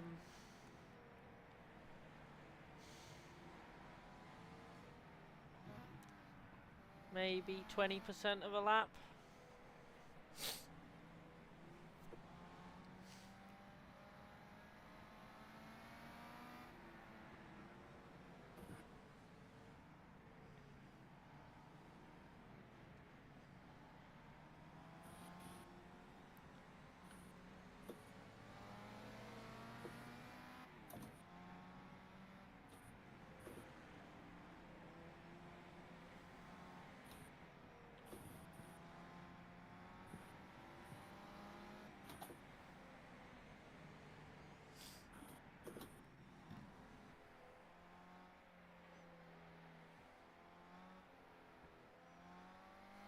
And having a look here now with the screaming V8 of Erwan Berger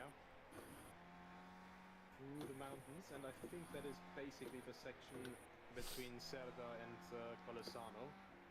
So the mountainous region around, well, the very top of the elevation change here. Difficult every bit of the way. Nonetheless, yeah, unperturbed, continuing to stay fighting as it goes a bit deep there into that corner, almost getting a hit in. But yeah, nevertheless, Berger also only ran with very, very few errors in the end. Well, yes, I think it was more towards the midpoint of the event where we did see a few faux pas, didn't we? Where it was sort of like going a bit too deep in, clattering into the curbing. Yeah, if in doubt, if the steering's out one way, smack the other wheel to try and get it right. And even a couple of spins here or there, but you know, still a pretty good performance by the number 10 car. And looks set to win the Sports Prototype 2.0 class. And it's just about now just getting the cars home. More than anything. Yes, indeed. It's, you know, despite everything, everyone is still, you know, seemingly very set on getting to the finish line. I think, yeah, that's one of the biggest things, really. You know, even if you can't really gain a place anymore, you can't. Let's say you even have it technically in the bag already, you still want to stay clean until the very, very end, until the flag drops. Because until then, it's still a race, and a mistake can happen. So everyone here, maximum concentration, and trying their best to get everything as perfect as possible. That particular camera shot there, Kind of reminds me of a road trip I did back. It's the mid-2000s. Did a trip from just about half an hour outside my house to Salou in the Costa del Dorado, just south of Barcelona, for what they call the AMM, which is the annual mini meeting, and it would go between different locations, so across Europe. And that kind of bit there reminded me of a lovely little spot in the Pyrenees, where we were actually climbing the mountain. That was where I learned to use engine braking, double declutching as well. And it was going up the Pyrenees, heading into Andorra, of all places, which is the country between going through from France to Spain. At that point, the main highway that was connecting southern France and northern Spain at that point wasn't completed. I think it was just the gestation period of where the politicians and the governments were deciding what they were going to do. And it was a lovely bit of road. Sweeping cambers, able to just turn the car in, lift off the gas, use the engine to help slow the car down, then wait until you're about 3/4 of the way through that particular section. So where you've got the bridge there, so you'd go down from 4th to 3rd, lift off the throttle, and then gently sweep the car to the right hand side by the white line, and then you then turn the car in, and then through the second right hander, halfway through, you then start to gently accelerate to assist the car to go up the slight incline. And yeah, that particular shot just brought back so many memories of a pretty cool road trip at that point. Yeah, and I mean, it's just not just, it's not just the racetrack, it's also just complete scenery. Like, the entire character of this region, I think, is really well translated through this circuit. Really bringing it alive, quite honestly, and with all the spectators here as well, picnic trees and picnic stands, and people in lawn chairs and everything by the side. Gives it quite a lot of character, and yeah. I mean, with these hillside roads, it's quite nice because it's still just built properly, accommodating to the landscape, instead of basically completely manufacturing the rounds around it like we have with racetracks nowadays, which is another thing that makes the Targa Florio just so special.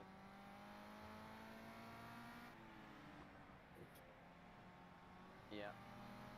So we're running on board with Niklas Kirsten in the HRSC number 16.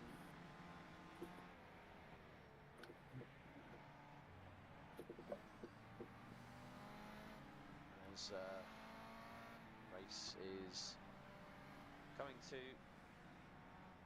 closer and closer towards the end of its inevitable conclusion. A big thank you to everyone that has joined us so far in the official live stream. Big thank you to Genesis Extreme, and also our broadcast director. Big thanks to Daniel Costello for his work.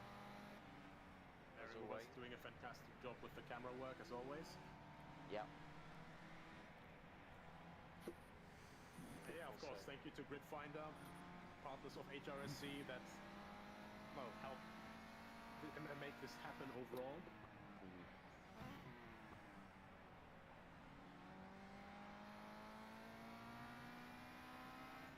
But at least the good thing is we've had plenty of banter during the broadcast as well. So a big thank you to everyone that's put their 2 cents in there.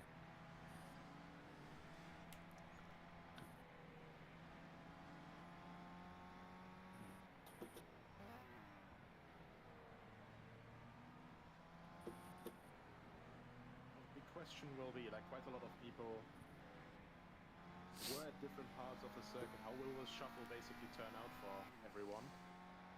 Because we are going, after all, from the overall finishing time and then reducing it by the start delay.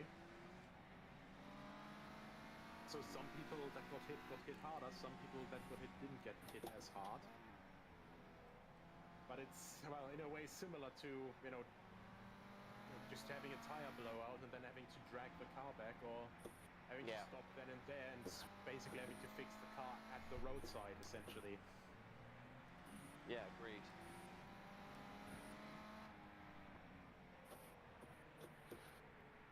I mean, ironically enough, Yeah, that was, I don't think the we're reason catching why them.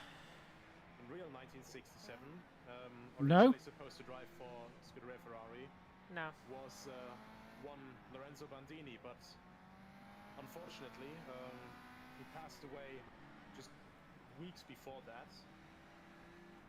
in, you know, famous fiery accident at Monaco. If I push much harder, I'm So risking an instead, accident. Enzo Ferrari got, I don't think Nino you catch them Barbarella even if you to push. to accompany Ludovico Scarfiotti in a Ferrari P3. I mean, it's a lot to make up in 3 laps. They're in Campo Felice. In-between version of the P3 and the P4 Ferrari. Yeah. And we are not making that up. This is, you know, the man where we always see on the road mark. Are we? Nino. That's incredibly frustrating. Nino Barbarella, local of Sicily, knew this circuit Bring and it home. streets like his backhand. We had a really comfortable, secure second place. Yeah. Hit the tire on pretty much a sidewalk in one of the cities, and that basically destroyed the rear axle. Yeah, one of the drivers in that car seems convinced that we will catch them. Quite a comparable situation here. I don't believe that. Franek started the last lap, so you've got a lap and a third left. Meanwhile, we have Niklas Kirsten still pushing, still trying to get that gap to Aaron Bergier down. Well, it was a tall order to do it in 3 laps. Yeah. A lap and a third seems more than optimistic. Let's put it that way. Yeah, exactly. But Recchi now on the last lap. Unless they stuff it. 5:20. Mamma mia. So still. Which is possible if they're convinced that we're going to catch them. They might push too hard and stuff it. Like a car bonnet. Yeah. Yeah. But all stays as it is. We're not catching them on pure pace. Keep going, see what happens.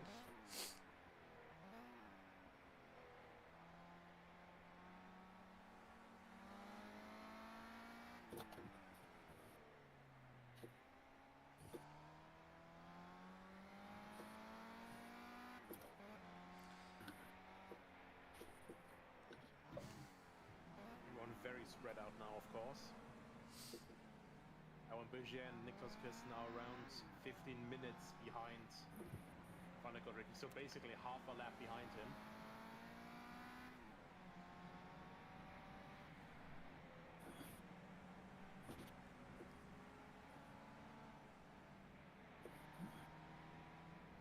But yeah, all good things must come to an end, so final lap already in progress from Godrecki, and he's letting us know with some nice little power slides as well. Meanwhile, Reese Gardner here on board, of course, our leader in SP 1.3.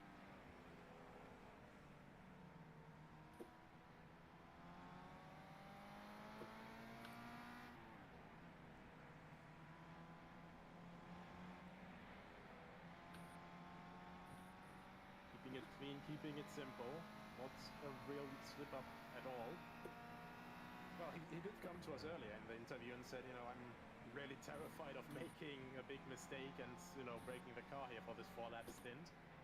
But so far, seems to be like he's been completely fine without a worry. And probably to be able, well, I think he should be finishing on 9 laps then. 9 laps to, completed. Out of 10. Oh, and that's a big one though. Just as it comes, I should stop talking about what people said.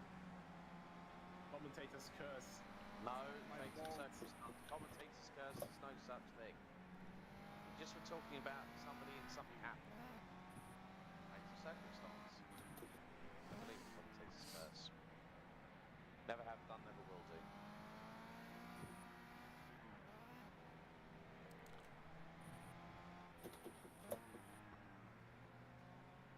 The steering is still straight. Or is it? Oh no, it's not. It's not straight anymore. Never mind. Driving Reese camera has for me is a little damage. bit further back. Overall, it's Oh. not too crooked, I think. So it's not too bad. Car? Oh, sorry. I was checking up on Reese. That's a Porsche. Austin Birchfield finds his way back past. That's Tiburzi. Yeah. Sorry. It's really difficult when everyone's packed Austin together. is pushing hard right now. You can see from the But on motions different of the car laps. and everything. Trying to It struggle looks for grip. like you should be clear for a good while. I think the Trying, next of car course, to behind you is catch, Daniels. Darren Andrews, whom he was in direct competition with. Next car behind is... Daniels, which is full position, far cop. Right.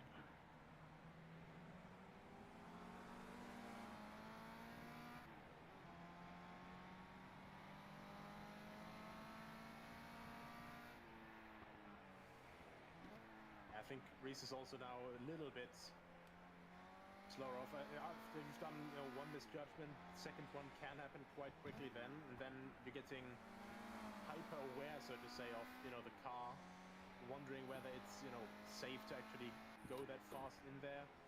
If you should take a little bit less, if you have to completely pull back. And getting that confidence back is really, really difficult, especially on a circuit like this. Yeah.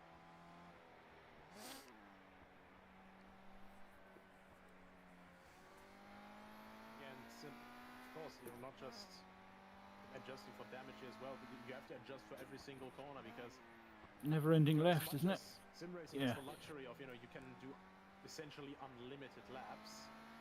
You can not really practice. Well, you can technically, but every time you get damage, it's going to be slightly different. So unless you want to do quite literally thousands of laps around here, basically run around the Earth multiple times around this circuit, you should test out every single bit of damage that you could have, so you know how the car reacts in each single situation.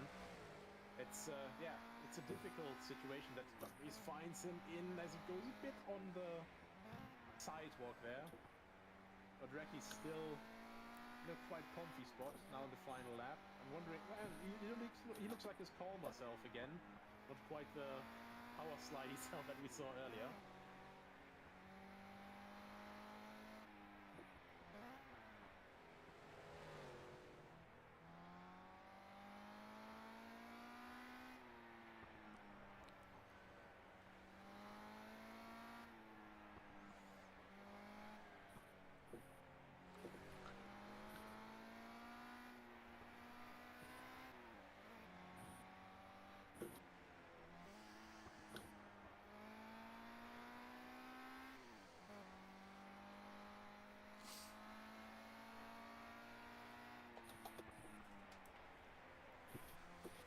As the last lap goes on, well, everyone's coming towards their last lap. Let's have a quick look. Who is no longer with us? Not dead, but still not forgotten.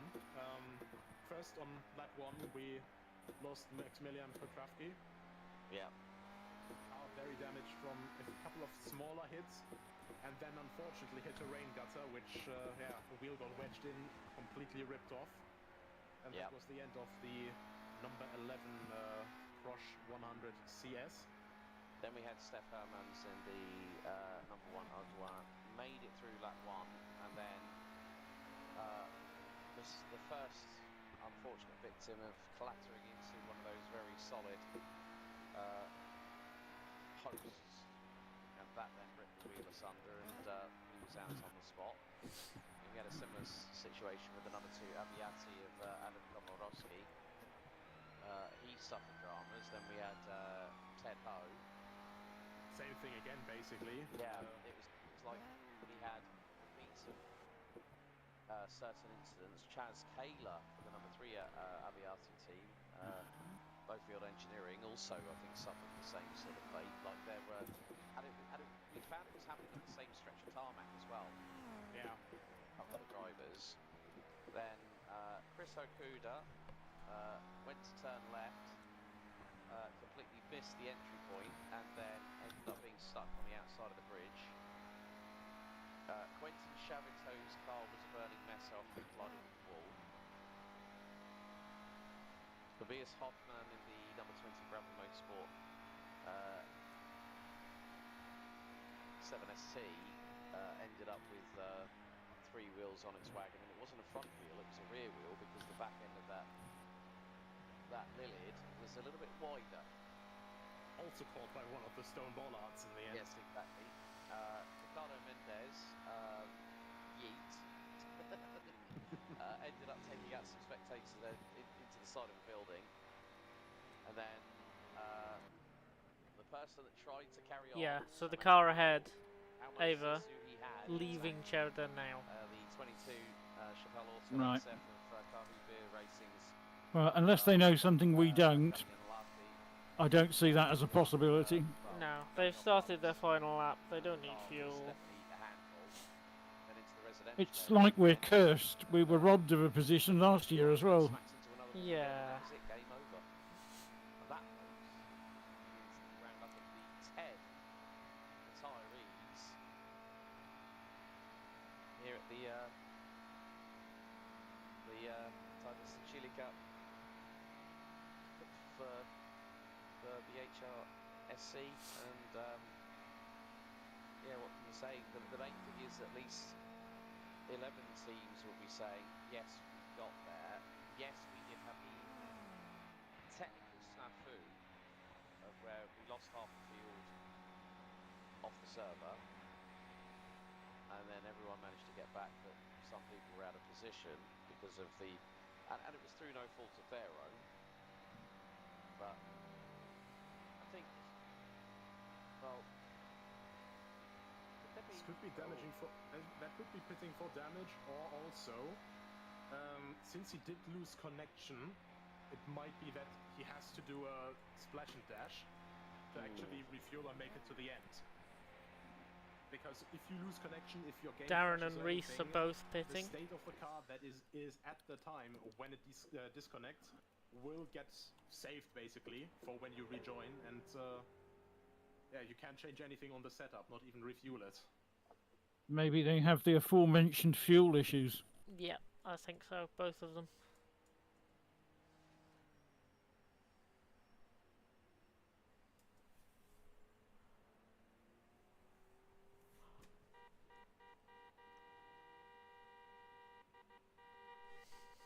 And it just goes to show sometimes how the cookie crumbles, ladies and gentlemen. Either you get to the end, or there are times when it just doesn't happen the way you planned. But when you've got a 72 kilometre long layout with nearly 570 corners on it, there is going to be that time when something does give. Indeed, and no, I mean, for in-law reasons, you know, we are in Italy. The Tifosi did get a bit out of hand. The Mafia paid, you know, everyone. Are they still in the pit? Throw down spike Yep. strips for everyone but Both of them. Godrecki to make sure that a Ferrari is at the top. You're coming up today. to the pit lane now.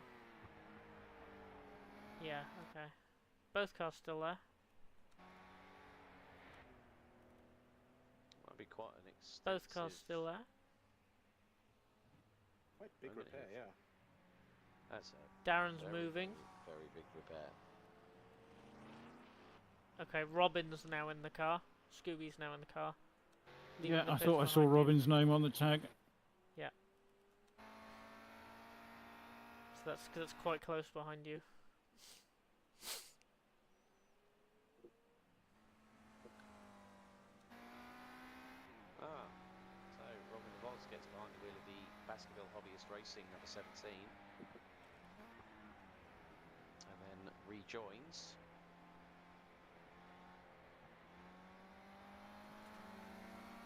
Reese has to be fixing damage. Still in the pits.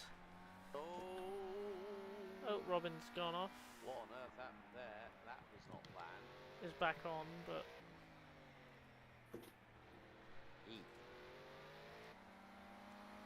He's mowed him down. Sorry. and Reese is rolling again. Only murdered their kills Frantic is halfway through the lap. This very day here at the Targa Florio. And because of the way the disconnect happened, Reese is a lap technically ahead, a guaranteed. lap ahead of us. Yes, Reese will complete a lap more race distance than we will, because the finish line was between us when Still both of leading. us disconnected. So yeah, probably more than likely a splash. Bad word. dash Yeah. on that one.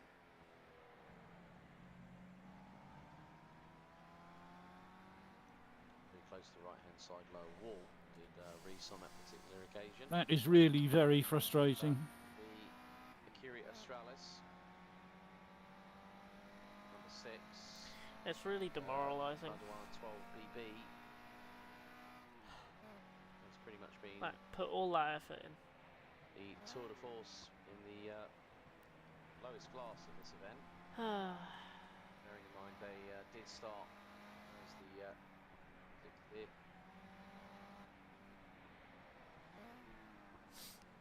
I mean, I'm still pushing because you never know. Yeah. Yes, that's Yeah, still drive. Car in your front has a Robin's- big enough spin, and you know, Robin's behind you. we'll Couple of seconds. should be. So this should give Reese a little bit more confidence in the corners.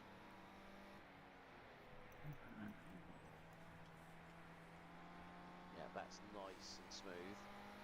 As there is Chronicle Tedeki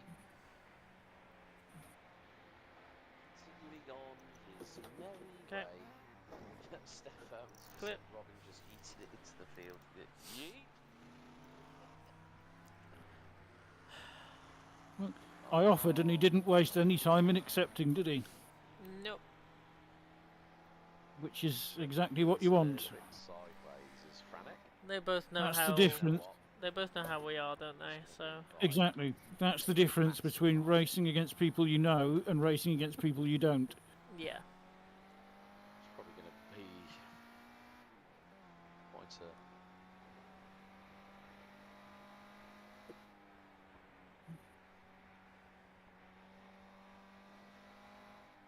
It's about 17 and a half minutes approximately that he's got a lead off at the moment.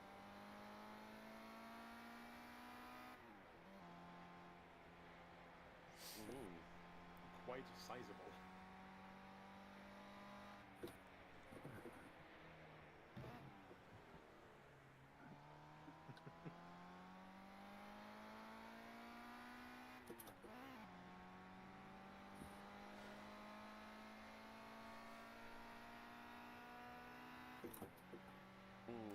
Yeah, it's just frustrating. Obviously, you've put a lot more time into practice than me, and Our it's respective driver of the day. frustrating the amount of time you've put in, and it's still happened like That's this. an easy call. Which, Yeah. Chronicle And Tedeki, just obviously. how goddamn careful I was, and how well my stint went. I was so Fantastic pleased, run despite through the lack the of entire practice. race, you know, Scuffed with it twice, no real Fantastic, damage. Spectacular driving. But I also yeah. say we shouldn't really leave out. If we're thinking of a fantastic race, I think we also shouldn't leave out. I mean, really, third field, between the two of us, because that it's final been one fairly was uneventful. Yeah. Absolutely next level, I think. Which is why we were on a nailed on second place. It's got to go to Austin to put down a lap time like he did. And then someone took the nails away. It was completely non-compliant. Steering was all over the shop, and the lap time that he put in. That was the third. That was on his 6th lap. 35:48, which, funny enough, Personal best. which was the personal best for that crew in this competition. So yeah, I think for me it's lap 6 of either engineering Targa divisions. Austin Birchman that clinches it for me. But yeah, honourable mention from my side. This man here, Frank Godrecki, has done the business as we would have expected, and yeah, picking up the dust, doesn't give a monkeys. He knows that he's pretty much got this in the bag. Now it's the time just to enjoy himself, you know.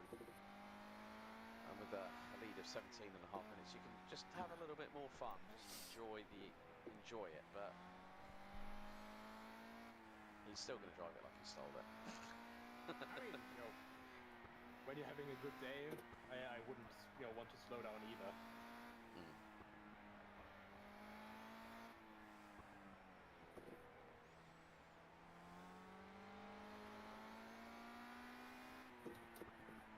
Right. We would also have to, you know, so-called team of the day. Yeah, tight What's your entry favorite racing. entry? Tight entry racing, just because the fact is they come from a completely different area of sim racing through F1 League, and they've come to try historics, and they are going to finish. They are going to finish in this race as well, which is just as important. Sometimes it's not about the result, it's about the taking part. And that, I mean, they survived. He survived, which is the first thing. You know, there is that garden rule of to finish first humans finish. But to still get to the end of what has been a difficult time trial, and it's not, you know, 3 drivers that have not even probably had R-Factor 2 for what, 2 weeks, if that, and they've come in. Okay, granted, they've gone with the lowest tier class that we have, but they have had a positive, never give up attitude. And yeah, even though Liam was, you know, driving at a considerably slower pace than, well, top-ranked drivers, I'm not going to say anything else. But I think it's just like the thing was, it was a learning experience for them all, and they'll feel an ultimate amount of satisfaction just by going, you know what, guys, we made it, and that, in their own respect, is a victory in its own right. Yeah, I would 100% agree. You know, in the end, you have to look at like how, like overall, just, you know, how much of the race can you finish, how far are you gonna go, and honestly, like even, you know, rolling up here, you know, even, you know, coming in, taking part, just doing your own thing as well, to just get into a completely new area of racing, you know? It's Have you made up a new word? Completely? No, completely. It sounded like completely from your mouth. How you doing? I'm getting gaslit here by Fine. my co-commentator. Well, Good. my fellow commentator, not co-commentator. I'm the pundit here. Yeah, and I'm the one that's got brain fade. I mean, that makes 2 of us. Shame on I'm obviously very annoyed, but I'm going to have fun. My brain works normally. Yeah, well. Proper, not, you know, 110%, but proper flinging it around. Yeah.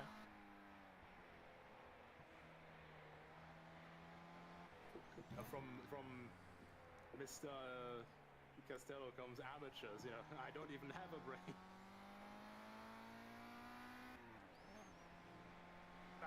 It's where we were. I would probably have driven quite conservatively, The thing is that only us can hear Daniel at the moment. because there's no way we were catching first place, but we were I think that's also quite so comfortable for second place, there really wasn't any need to push.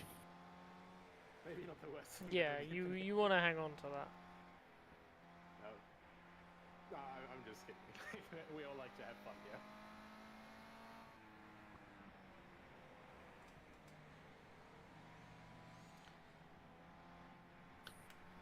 But it's time to watch the master at work once again. So yeah,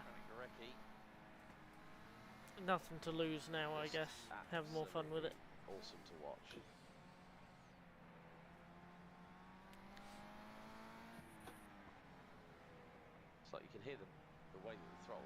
modulated. Like literally, slight stab of the throttle, lift off, stab of the throttle, lift off. And there, when he was correcting the steering, no throttle application whatsoever. It's just about knowing how the car is going to react to those inputs, because with a course as technical as this, it's not just about the steering. The brake and the throttle inputs can also help to carry the momentum, rotate the car. And if they are worried that we'll catch them, it's that little sort of like tap dance on the pedals. if I'm not going slowly, To complement it might just force them into an error. having to react in split-second timing. I highly doubt it, but I think you'll more than have the gap because their lap times are 49s and 50s. Motorsports in real life, with karting it's quite simple, you know, throttle and brake. But if you do kart slalom, you always keep full throttle, and then I think it's the like brake a you actually apply to slow 12-minute gap or something. But then you have, for example, you know, when you start off with driving Yeah. a car, and you know, with shifting and So, everything, my coach 3 always laps, maybe. down there, like 1.5, no chance. 2 laps maybe. I think you'll only be a few minutes off, 2 or 3. And especially here with the quite close to the wall there, especially here with the H pattern and you know so many changes in the nature and everything, with it being so tight, and just having to go through the gears that many times. It's, well, quite simply put, yeah, you have to be playing piano, like, playing on a huge, what do we call it in English? In German it's called Flügel. I think in English it's just grand piano. Yeah, grand piano. Like, basically like you're about to have the biggest concert of your life in front of 500,000 Right, people. that's the Australian car behind you again. That are expecting Beethoven.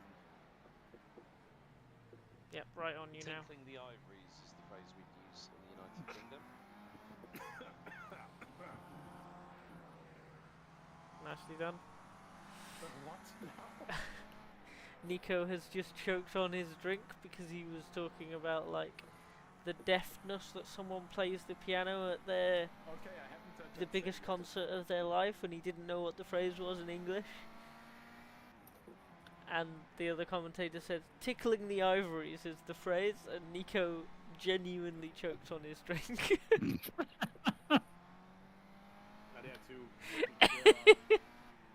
What Mr. Costello was saying, he said, you know, if he's been driving with 6 hours like this, well, then he's nuts. But yes, he does in fact have a force feedback wheel. He is nuts. I suppose if English isn't your first language, that's quite an odd one. Spanish would say is long. Yeah. On that one. But yeah, just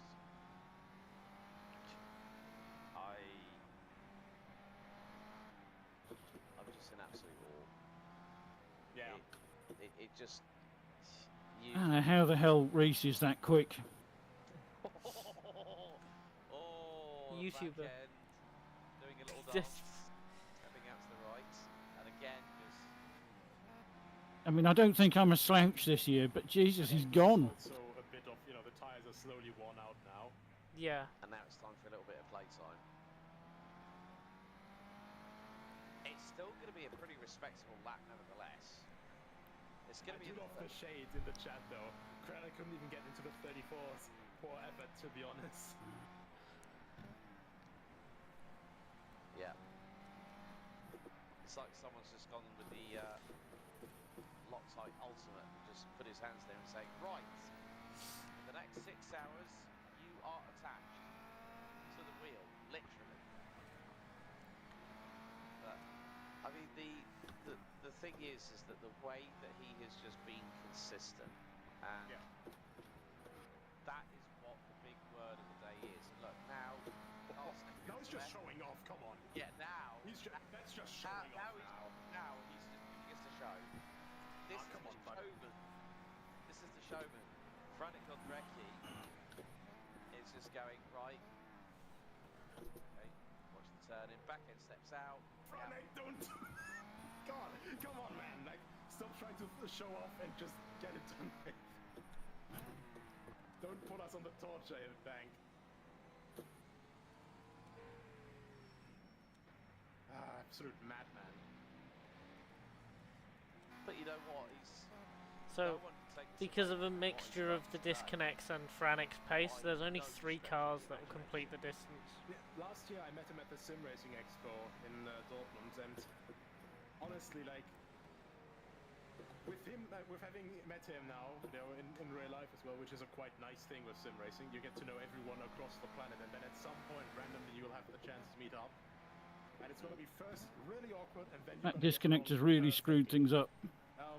Yeah. With Franek, I know exactly what kind of damn facial expression he'll have now, and that's gonna be a wide grin. It's just hard that he doesn't hit one of those big stone, monoliths, basically, that are lining the road here. Well, it was just like when I met our good mutual friend Devin Parner for the very first time. Oh, Franek almost lost it. Yeah. Yeah, that would have been 2023. You mean when you met the tree pretending to be Devin Browner? Tall, lanky man. And me having the Rich Tannen complex as always. In fairness, it's hardly your fault. Like, you're perfectly, like, regularly sized. It's just that he has Dutch blood in him. That's what I was saying on that one. But... Oh, still showing off. Man, I hate this guy. You saying that reminds me of Megan. Oh, Franek spun it. No, he's held it. He's held it. Gosh, this is over. Oh my god. Franek spun it in Campo Felice. He would have been drive off the day, but that one spin now And didn't hit anything. What? Jesus, even when he gets it wrong, he manages to get it On right. the last lap! Oh my god. How do you do that? No, he's not going to calm down. Look, you see his work rate behind the wheel. This man is not going to slow down for no bugger. Wow. At all. I think with the disconnect and everything, the overriding takeaway is going to be Franek is inhuman. That's what everyone's going to leave this race thinking. Are we at the long stretch? He's on Butterfellow now. Right, give us a speed reading, Nico. Well, with the rear tires at the temperature of the sun, we're now reaching critical speeds 290, 295. Say it with me, 300. And still climbing further as we go past the house and go underneath the bridge. 305, 306, 7, 8. So you gotta go to 311 again, 309. And then the next bridge he gets to 310. Down to Colasano, well, not Colasano, Buonfonello straight for the final time. Just shy of 311, 310 into that final complex here, hard on the brakes, down to 4th gear. Slows it down to around 230 kph, 220 now. And the last time for this complex, it's been a long 6 hours, it's been a rough and hard 6 hours. But nevertheless, he's still got it. Fighting. Listen to the car now. He was at full throttle before he lifted. Full throttle for about half a kilometre, and then just gave it Billy Big Balls right then. Incredible stuff. You want to know something great? Go on. You were 10 minutes behind second. Last year when he beached that car, you're now 3.5. Almost the very same car as last year. He said to himself, you know, not again, never again. Did say I was pushing. Next year, yeah. Back, and you've still got. This man, well, they've still got a third of the lap left. Full of determination. Yeah. And he has certainly lived up to that promise he made to himself and So, everyone else. see how close we are. Panic, lose it. Thank you very much. We get our second place back. Yes. For Automobil Club Polski. And Franek Godrecki in the number 18, Favero B33-4. It has been a showcase, a mastery of the Targa Florio. He's still pushing, he's still going to get that tail end wagging on the dog. Past the pit straights. Here we go. Pit straights. Franek has won. It's going to be through into... Didn't see that coming. 6 hours and 3 minutes and 11 seconds. It's done. It's over. He wins it. Dominated. By like 20 minutes. 20 minutes ahead of Jesus. Ardouin, who started ahead of him. God, that is a 35.02. I mean, that's just insane. No way. Do you want to guess what Franek's fastest lap was? Oh, don't even want to go there. 35.02. Shut up when Neb in chat said he couldn't even break into the 34s. 2 seconds away from breaking into 34s. I bet he went, Kurva, hold my beer. And when they were talking about it after a few of them had done their first lap, no, 35's not doable. And that was Franek that said that. Yeah. And I'm going to be honest here, I think he could have gotten below a 34.5 at least. I think it could have been a low 34 because that spin cost him at And he spun. Oh god, he spun in Campo Felice. Yeah. And he said still did a 35.02. Oh, that was his fastest lap. That, yeah. He can do a 34. He can do a low 34.50 something. What? So he's probably lost the best part of 20, 30 seconds on that spin alone, but to still have that presence. That's wow. How are we in races with these people? I don't know. This is Franek has been otherworldly today. Yeah, let's get him in here while the others are coming in to finish. I often look around and wonder how exactly did we end up knowing these people? Right? Nico Franek, I mean, Ardouin, Nicholas, Reese. They're not just on a different planet to us; they're a different bloody solar system. I've never felt this way physically. Like it's not like my body is in pain, but not like workout pain. It's like imagine having the worst hangover ever, waking up at some random floor, but 100 times that. Oh, Jesus! My God. That was an absolutely astonishing drive. Are you happy now? Like, for lack of better question, like, are you happy now?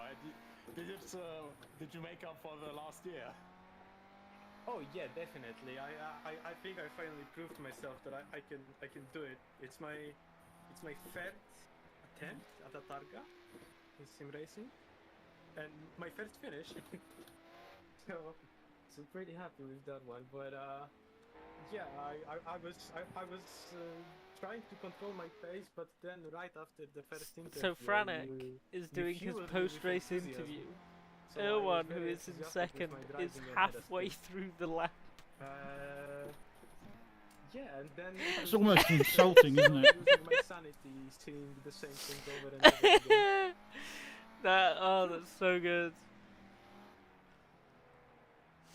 I thought I will be Oh, there you are. Sorry, I made you a cup of tea, but it was so long I've drunk it. It's gone cold now. Yeah, I'm gonna be honest, I'm like at a lag of words like that. I thought you were just a little bit showing off there, to be a bit cheeky. And you know, like, good on you, like you ran an absolutely pretty much perfect race. But my God, man, that almost a 34. Yeah, that last lap was trying to match my PB from practice, but unfortunately didn't happen. I was off by 12 seconds, so... I'm still like at a loss. That is just it's just absolutely incredible, man. Like, great run. Like, all I can say is, you know, congratulations. Already, just like first of all, just before finishing, but I also don't think that I'm gonna lean myself out of that window and say I don't think anyone can catch up with you right now. Oh, Donut definitely can, and I'm so sad he had to skip this year, but I'm looking forward to have a battle with him next year possibly, and I know. Oh that my he God, will yeah. be, So Donut fourth, missed if this not year, didn't he? impossible to beat, so. Yeah. Franek is there in the interview going, I can't wait to battle him next year. Shout out to Donut, and I'm so sorry for ruining last year for him. Imagine those two going head to head. I mean, you know, incidents happen, you know, and with that it was quite literally just the well, final you know, little straw, so to say. Like, it was just a bit of an issue there. Did you notice what happened during the during the final couple laps with the mass disconnect? Yes, unfortunately it's a sour victory in that way. I feel really bad for the guys. And if you rewatch my VOD, I was saying that I'm fully agreeing to like a lap reset or something, because it just sucks to see that. But imagine what it's going to be like when Bert learns the track. Oh since God! I've raced in virtual Yone endurance is not championship here. in like 2017, so I'm surprised. That's like that 4 of them. Is keeping. Devin's not here. You know, like, after the race is done, we're basically gonna have a look at the server logs, what happened. But yeah, in theory, Izzy? like, this shouldn't have been a highlight. God, we haven't seen situation, Izzy in so, a yeah. while. No. Weird. Yeah, very unfortunate, and it happened just when I started playing with the menus to see my oil temp, and I'm I know it's not my fault, but just when I hit the button to change the menu, wrist disconnected, and I was like, oh, oil temps? Oh no, that is oil slick. oh hell. No idea where I put out the stamina for the last lap, but I just decided to go for it, so.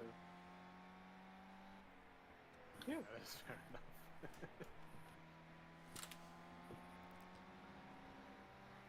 Yeah, since we have, well, pretty much the default here now. Oh, we're waiting for the last finishers to the line. On the lead lap, gonna be 3 cars, so Franek Odrecki, Aaron Bergier, and Niklas Kirsten. I just need to say, Franek, absolutely outstanding performance tonight. I've got no questions for you, but I was really hoping that final lap was gonna break that, because the consistency was just immense. And then when you had that spin, I was like, we were discussing it, I was like thinking, oh God, he could have gotten a 34, like we were all hoping, because you were putting on a show. The back end was drifting out, hit left, right, centre. We knew the tyres were coming to the end of their life, and you were just absolutely steely focused. Chapeau, my friend. Well done. Well done. Yeah, thank you very much. It's nice to hear that from you. Shout out to Logitech. I actually had to unbind some of my buttons, because when counter steering, my wheel started to press the buttons randomly. So yeah, I think this is gonna be my last year rocking the DFGT. You're still on Logitech. No. Yeah. Well, Holy moly. Well, you know I had the pleasure to do a few races with you guys on a SimuCube, but if I would attempt that on a rig like that, my arms would be gone. Oh, my God, okay. That's even more impressive. And Franek, I think on that note, thank you so much for entertaining not just us here on commentary and production, but also everyone that's been watching the live stream. You are an absolute machine, my friend. Well done. Cheers, thank you very much, and looking forward to the rest of open wheel season. Yeah, looking forward to having you there as well. Franek is still on a Logitech DFGT. Right. Like, does not surprise me. Last couple of guys approaching. Christ. Okay, so there's Austin.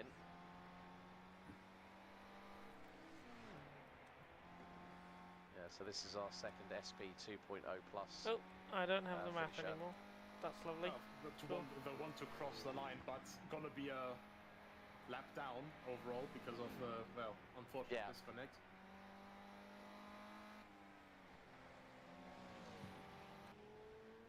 That's the thing, as I said, technology throws a spanner in the works when you least expect it. And I'm not going to blame anyone for saying anything. Yeah, I'm not blaming anyone for anything, because it's just been a... It's just been one of those races where you just...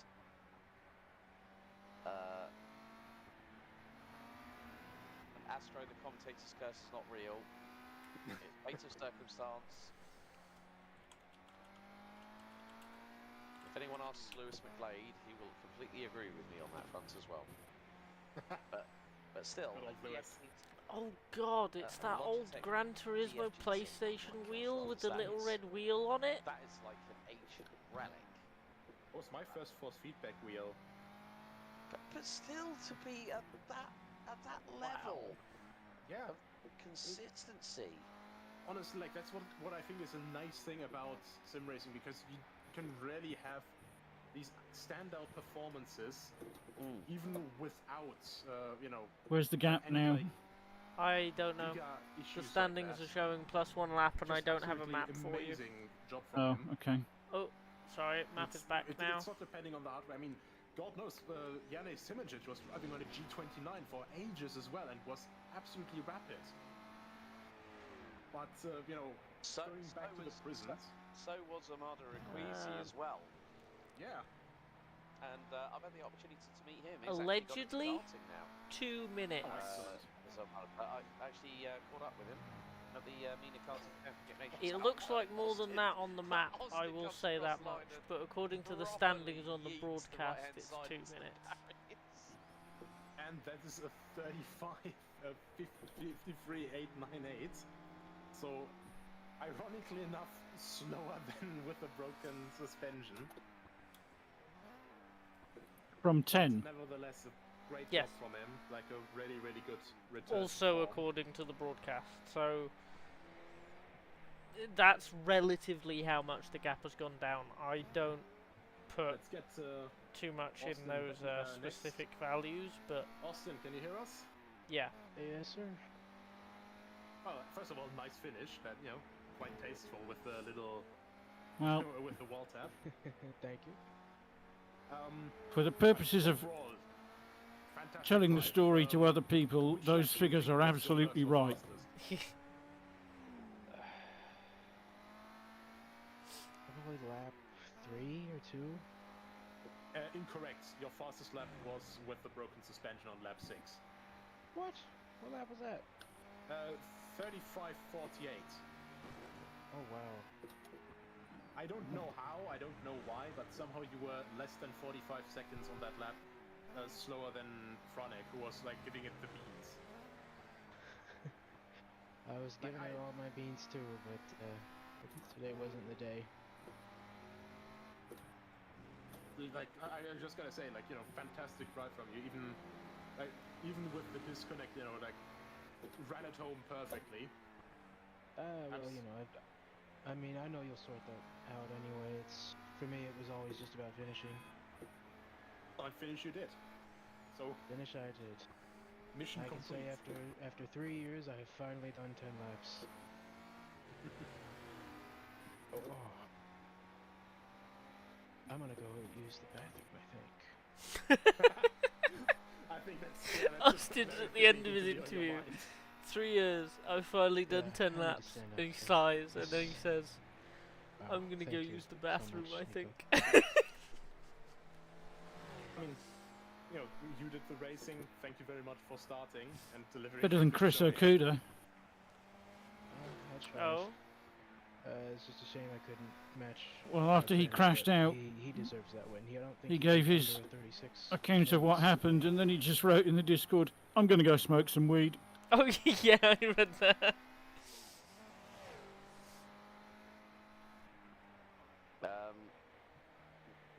Nico? Where's he gone off to? Austin Metallics. Yeah, the only times when he did under a 30, well, the only 2 times he didn't go under a 36 was when he did his 2 pit stops on laps 5 and lap 8, which were low 37s, so he was pretty much sub 36 across the board. If he hadn't have had the spin in the residential area before the long straightaway, we thought he was on course for a. I at least want a good lap time out of this lap. Yeah, they're halfway down the straight. On pace.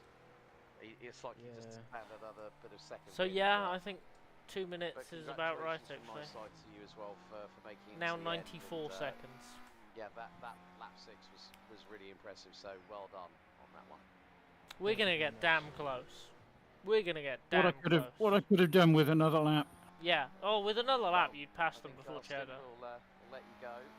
But thanks for joining us, and we'll see you next time on HRSC. Yeah, should be 2 weeks from now, right? Yes, indeed. I think for Monaco. So well done tonight, and we'll see you in a couple of weeks. See you then. Thank you.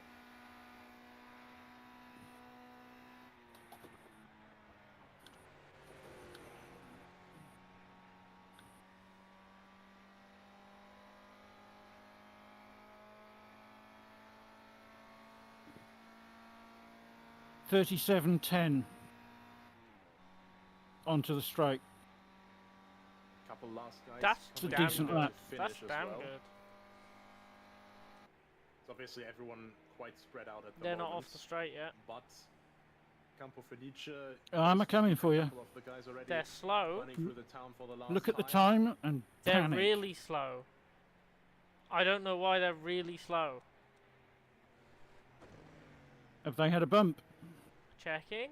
It has been a long old slog for everyone involved, and a big thank you to everybody that has been watching. And I've still got a lap and a half's worth of fuel. We've got some really good comments coming in. Doc Slappy saying, great job, Austin, spirited Jimmy. Jim Clark. Yeah, good old Jim Clark. No. He unfortunately lost before his time at the. If they're really slow, can you watch the gap then? Because I don't want to run into the back of them. I can't. If they're really that slow. Can't give you a live gap. I can spot when I see you from their camera. Stefano Tiburzi, gonna bring that Okay. car home. They're on the right-hand side of the road, though. Bougier and Nicholas Kirsten chasing each other down the Bonfanello straight as well. Oh, cool. They might be out of fuel. Is Nicholas going to get a little bit of slipstream? Maybe you might be able to get closer to 190 miles an hour then. That would hurt. Sitting at around 285 right now. Mm-hmm. I think he's going to hit 290 before the straight is over. Yes, that's about 180, 182 miles an hour then, effectively. Yep. Yeah, 182, 184. Here comes Stefano Tiburzi. Getting home in a well-deserved second place, I think, for the 2-liter class. Oh shit, car behind me. Yes. Ardouin. Here comes leader in the Sports Prototype 1.3. I'm sorry, mate, but I'm in a really big fight here. Going will right. pick up the win here at the Targa Sicilia. Second time in a row. Well, that was about as much cooperation as he was going to get, so I'm glad it was enough. And here comes the number 4 tight entry racing's Ava Constable. It's like a parade lap coming home. Yeah, super slow. They're passing the garages. They're going to make it to the end. They're passing the garages now. I'm within 30 seconds, easy. Ardouin's about to catch them. Out of their comfort zone. They're I'm right on the behind Ardouin. outside of the corner. Outside of the corner. Right-hand side on exit. Right-hand side on exit. Second half of the field that didn't make it Ah! to the end of the race. Did But the well server deserved just nonetheless, end? guys, I think. Actually, Oh, right for behind, God's sake! Ava's I was also, right there on one corner from the line! Position after the disconnect, Mark Johnson. And actually, no, that's... Yeah, no, the session is switching over already. Unbelievable. The session is switching over. We have had... So we And already that was a this is the stonking big lap. difficulty with the Targa. We have such an insanely long lap. Well, I was within that, 30 seconds you of know, them. The Easy. biggest overlap If they go time we back to the have last lap, is I think 15 to 20 minutes, and Then we'll have been cheated it's, again. you know, the second again, timer, like, it and was that will be basically 3 years just, in a row. Yeah, never designed for something like this in mind, simply because we don't have circuits like this in, you know, the area anymore. Well, folks, that is going to wrap it up here for the HRSC Targa Sicilia Rinascita 2025. I was What one a corner from the job line. by Literally. absolute machine One corner. of Automobil Club Polski's Franek Godrecki did not go over 36 minutes. I was will on be course really, for breaking really into the annoyed if 34s we haven't on that officially last lap, caught but them. Still, what a race it's been. Nico, final words from you before we say goodbye to everybody here on the live stream.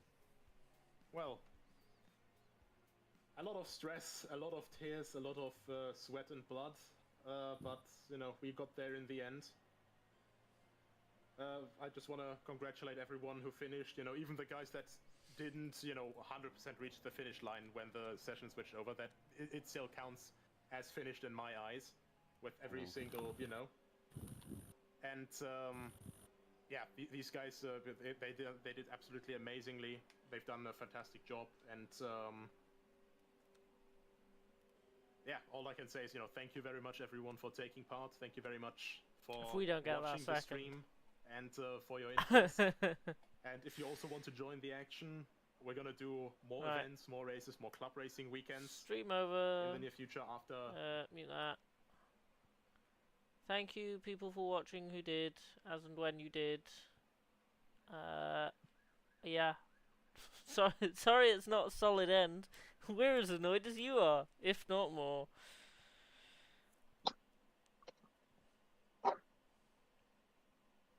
But yeah.